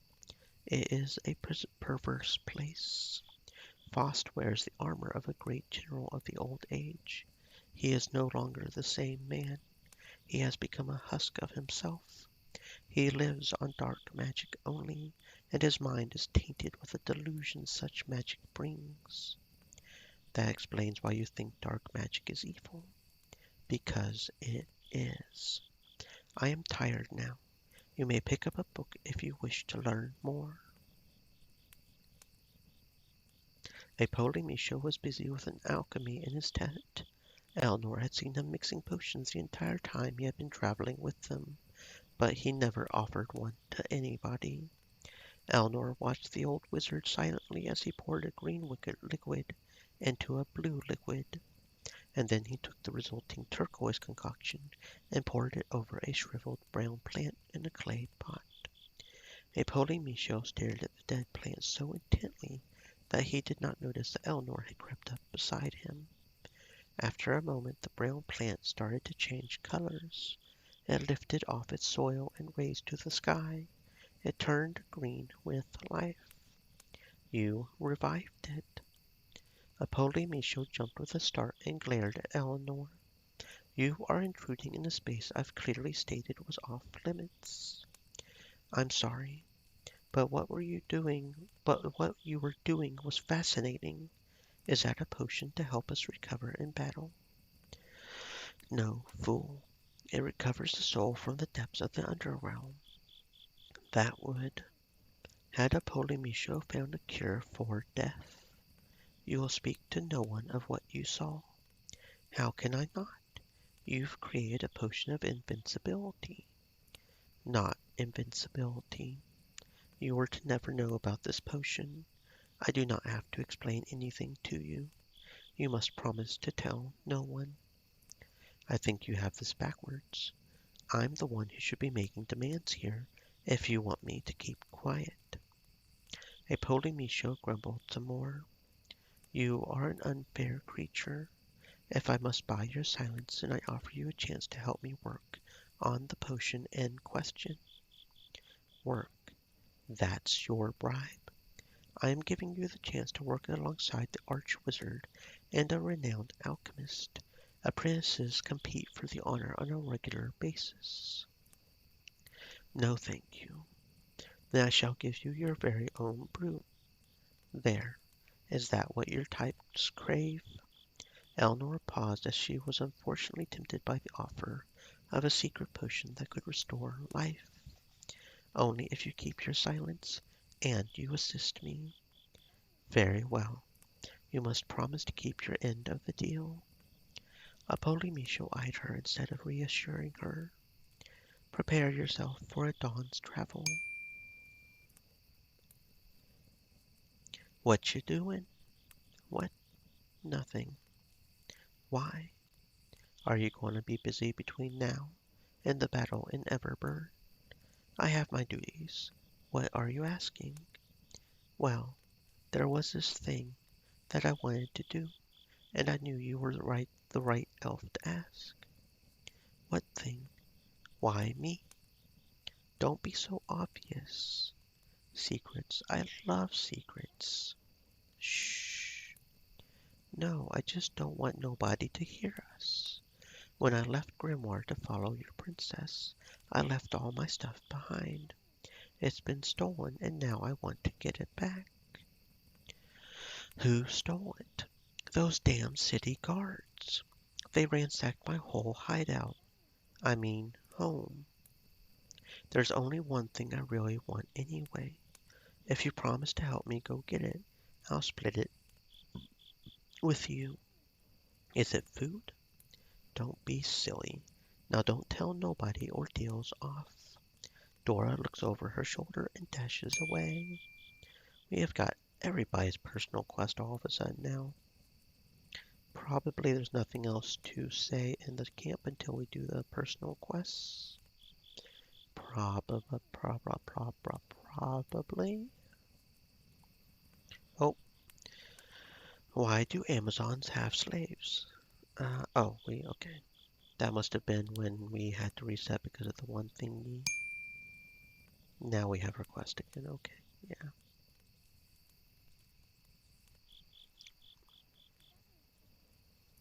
Yeah, I think that's all the camp talk. We just gotta do the quests now, I guess. Okay, and we do that by going up here, right? We'll just go in order, I guess. Loren's quest first. And we have to review our party setup first. Interesting.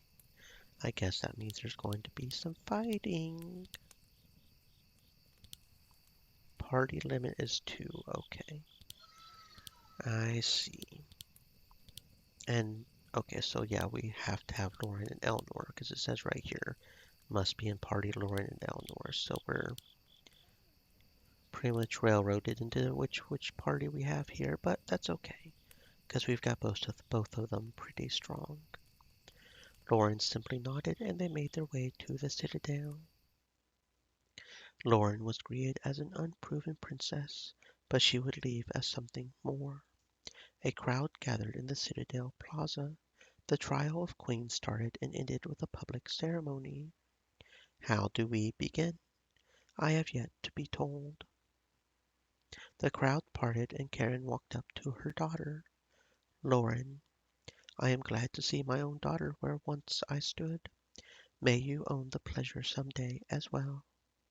The trial of queens takes place below in the reliquary. The door is here. Karen gestured to a great stone door on the side of the castle.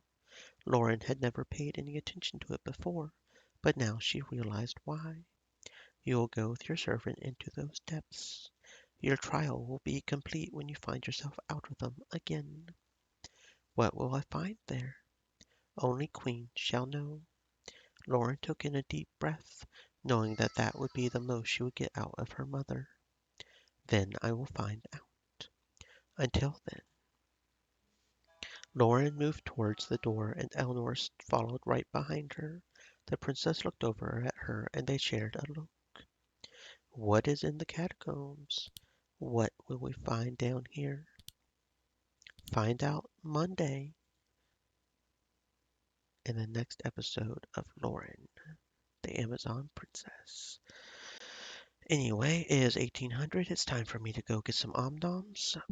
We will be playing Star Wars, continuing the Bounty Hunter story tomorrow. Allow me a moment to see if there's anybody that I want to raid. V stream first.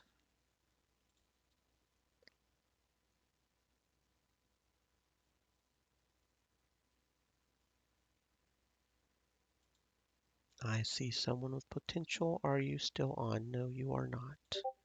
So that won't work.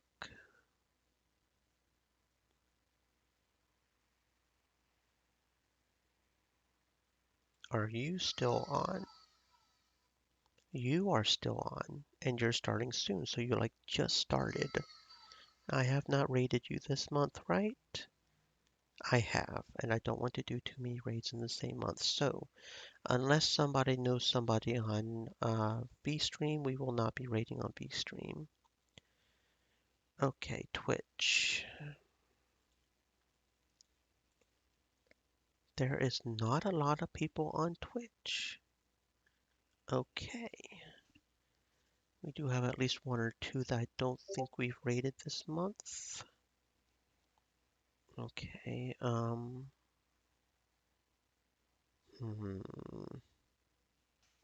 So you're going to be weird, are you? Okay, let's see. Oh, come on now. Oh, you son of a... Why are electronics weird sometimes? Electronics can be really weird sometimes. Okay, thank you. Oh, so Mr. you're... Generic Name said, GN Jade. Good night. Give us a second and we'll figure out a raid. Have we raided her this month? We have not. Okay, so I know who we're going to raid.